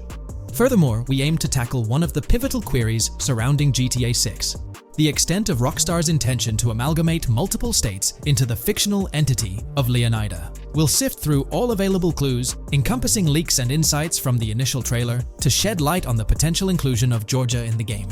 Let's kick off by scrutinizing the latest rendition of the GTA 6 mapping endeavor. This most recent update, which debuted just a few hours ago, represents the pinnacle of this extensive fan-driven mapping project. Here's a peek at the current state of the GTA 6 map. We've got Vice City and Port Gilhorn in the mix, with tweaks made to both cities, along with some other spots on the map. Keep an eye out for changes like the prison from the opening shot and the Gator Keys. To kick things off, there's a fresh addition to Vice City known as Waning Sands. While details about this neighborhood are mostly speculative at this point, it's believed to be the setting for a pivotal scene from the trailer. You know, the one where Jason and Lucia dodge past a few police officers in their getaway vehicle. In this vicinity, you'll find the Evergreen Mall Center, prominently featured at the start of the scene. Keep an eye out for a sign on the right side of the frame, showcasing various stores set to be part of this plaza. In a recent mapping video, there was some speculation about whether this plaza would be fully accessible. While only part of the name MLE is visible at the top of the sign, it seems the mapping community is also leaning towards it being called Evergreen MLE. However, the exact location of the MLE within the plaza is still up for speculation. Notice how the buildings on the map are marked in red? Well, there are a few other speculative additions to Waning Sands. These include a gas station, Sailbolt K condos, and Cricket Club condos. Here's what we're using as a reference. You can catch a glimpse of the gas station roof along with other nearby buildings. In a previous video, we floated the idea that this could be Topgolf in Dalal, Florida. However, it seems unlikely now since the placement doesn't quite line up. But hey, let's hold off judgment until we know more. Now, let's talk about some updates in the positioning of various elements. The placement of several buildings, basements, speculative roads, metro, rail, crosstown, downtown, and Brickell has been tweaked. We're using yellow and purple lines to show the speculative metro and railway in Vice City. The metro system has seen some significant enhancements, especially in its connectivity to Vice City International Airport and the area between Crosstown and Brickell. The buildings in this vicinity have also been reorganized to more closely resemble their real-life counterparts. Speculative roads and highways have been adjusted to better fit the new placements. We've also made slight adjustments to the rotation of the prison from the opening scene with Luke to align with new evidence. Additionally, we've fine-tuned the positions of some trailer markers in the stockyard area, such as those for the car meet in Windwood and the bikers in Little Haiti. In terms of location changes, Leaf Links from the previous map version has been moved to Virginia Key, meaning earlier speculations regarding Leaf Links are no longer applicable. Furthermore, based on new radar map evidence, the shape of Picnic Island has been altered. Heading down south, you'll notice that Hamlet is no longer labeled as such. Instead, it's reverted to its real-life name, Homestead. This change suggests that Hamlet might be situated elsewhere in the game. Now, shifting our focus to Port Gellhorn, the other major city on the map, it's also undergone some updates. We've added more speculative details for the area across the body of water on the other side of Bure Bridge, incorporating new evidence into the mix. So, to sum up, those are the latest updates to the GTA 6 mapping project. Before we wrap up, let's delve into an interesting discovery from the first official trailer.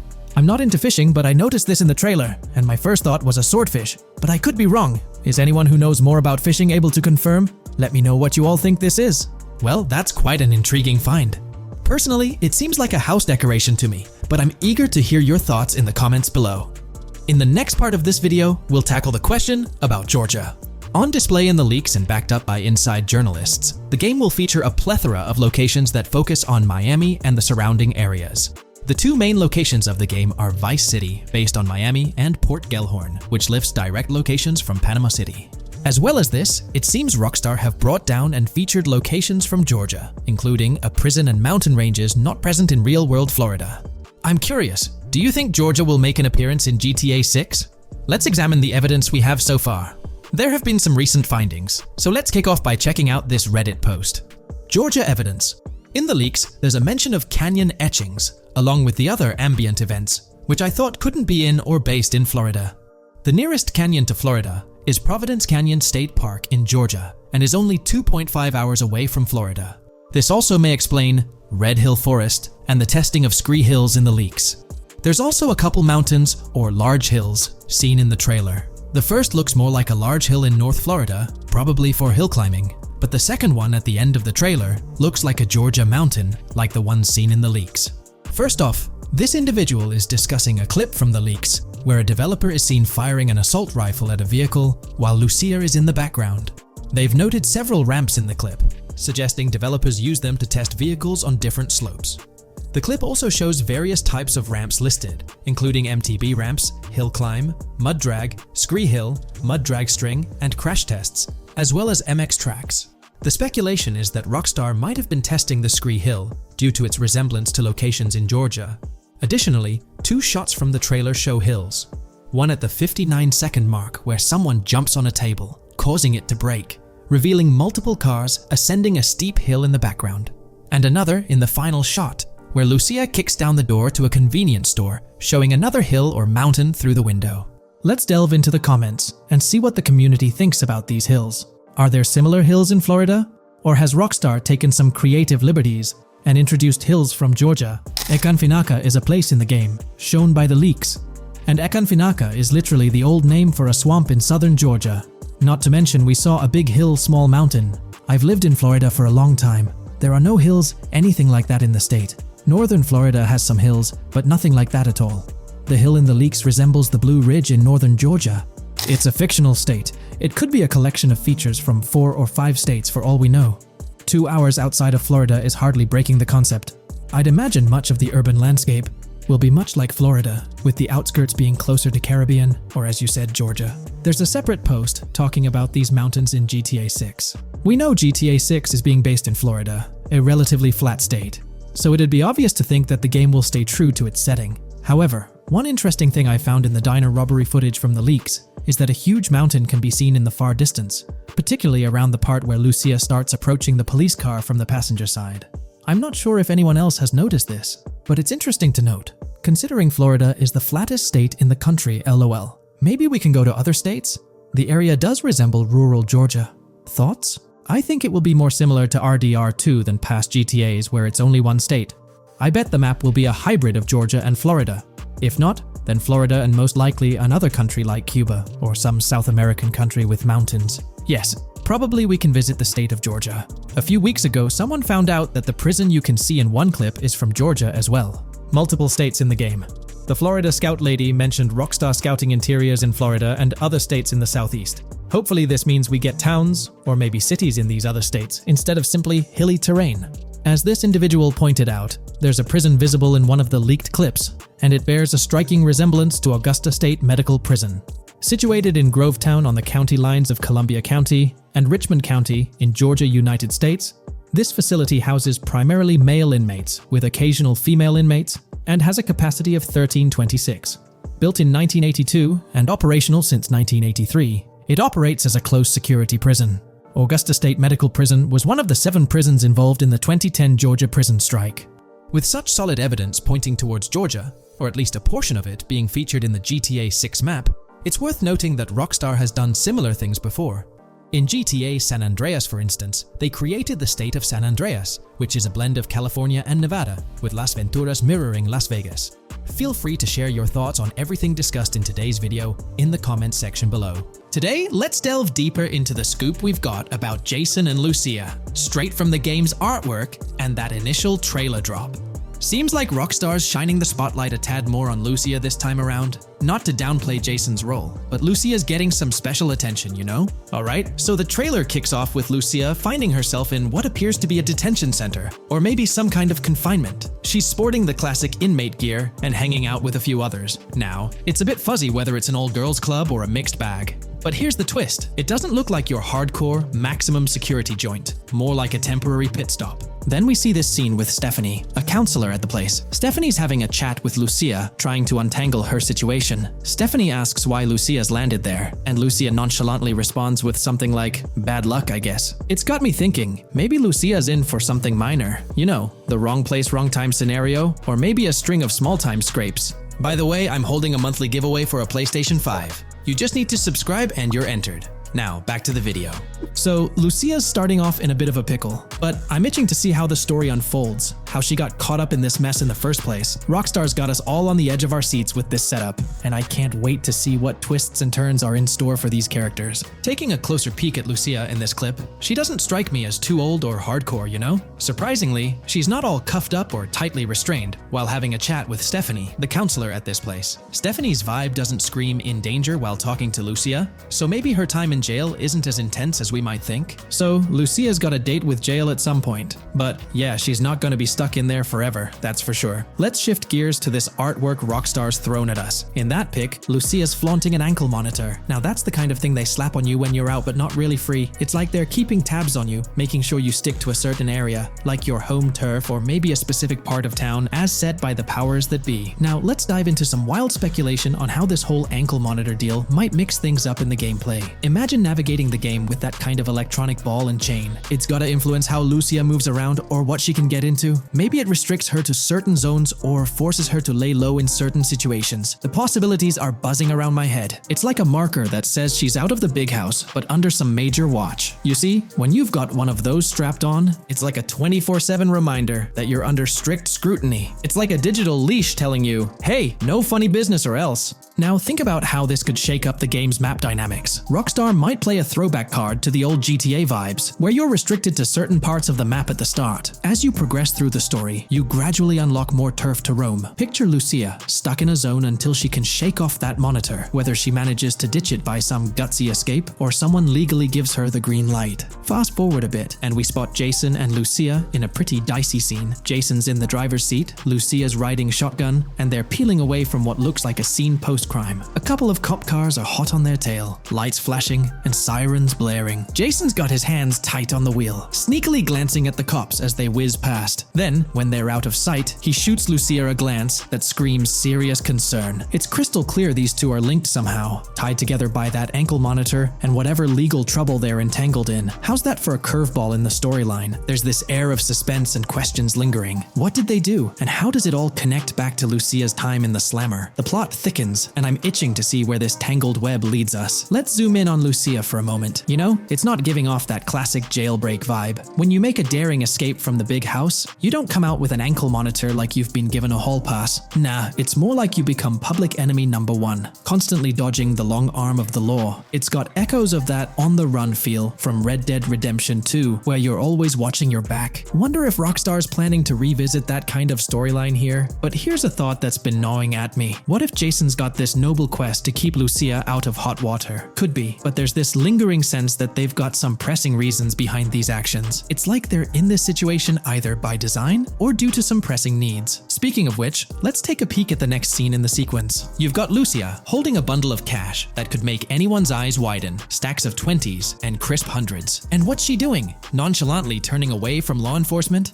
It's like we're getting a glimpse into the aftermath of a successful heist. And then there's this sight, both of them, dressed up with bandanas and masks, keeping their identities under wraps as they bolt out of what seems to be a rundown corner store situated in the middle of nowhere. There's this air of confidence about them, but choosing a low-profile place like this hints at something. They're not doing this for kicks. No, it's like they're in dire need of funds. Now let's talk about Jason's wheels. It's not some flashy top-of-the-line ride like you'd expect from Michael DeSanta's swanky tailgater in GTA 5. Nope, Jason's driving an older model, something more modest. It gives off this vibe that they might not be swimming in cash. The whole picture seems to paint a story of urgency. Lucia's holding a stash of cash, they're hitting a low-key spot, and Jason's not cruising around in luxury. It's like they're pushed into a corner, perhaps strapped for cash, and pushed into some tough choices. There's definitely more to this tale than meets the eye. Let's dive into Jason and Lucia's ride. They're cruising around, making these slick turns and slides. It doesn't seem like they're trying to dodge cops. You can even hear Lucia kinda squeal. She's gripping the car's side in a way that screams thrill ride. Looks like they've got a pretty upbeat and tight relationship.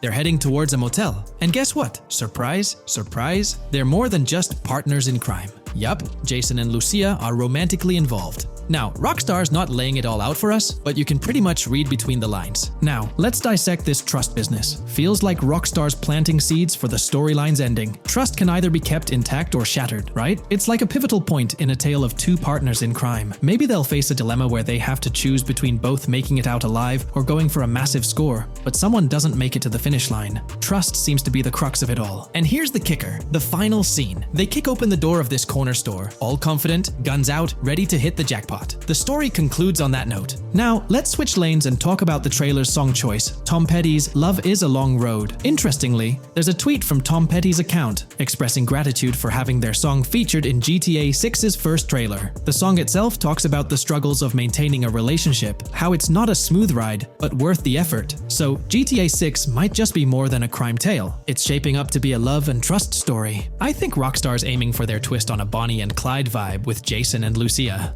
That's pretty much all the scoop we got about them in the Grand Theft Auto 6 trailer. They didn't spill much, but we kinda got a glimpse into their journey, the hurdles they face, and this theme of trust that seems to run deep in their story. There's this one scene where it looks like they're gaining some traction in their journey. Jason's driving, Lucia's standing up in the passenger seat, and some paparazzi or somebody's snapping their pics. Seems like they've leveled up from their clothes to the car they're driving. So, at some point in the story, they might hit some highs. But knowing how these stories go, it could all come crashing down by the end. So, that's pretty much the lowdown on Jason and Lucia, our main characters in GTA 6. Can't wait to dig into their stories more. What do you folks reckon the GTA 6 plot's gonna be like? Which character are you stoked to play? Drop your thoughts in the comments below. And hey, if you like this video, a thumbs up would be cool. Hit that subscribe button if you're new here and want to stay updated on all things GTA 6. Don't forget to ring that notification bell too. The release of the GTA 6 trailer in 2023 has sent shockwaves of excitement across the gaming community.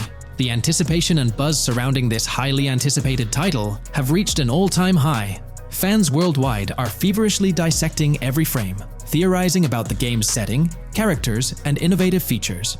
The hype is palpable as gamers eagerly await the next chapter in the beloved GTA series, poised to redefine open-world gaming once again. With Rockstar Games' history of delivering groundbreaking experiences, the fervor and enthusiasm for GTA 6 are undeniably at a fever pitch, leaving everyone counting down the days until its eventual launch.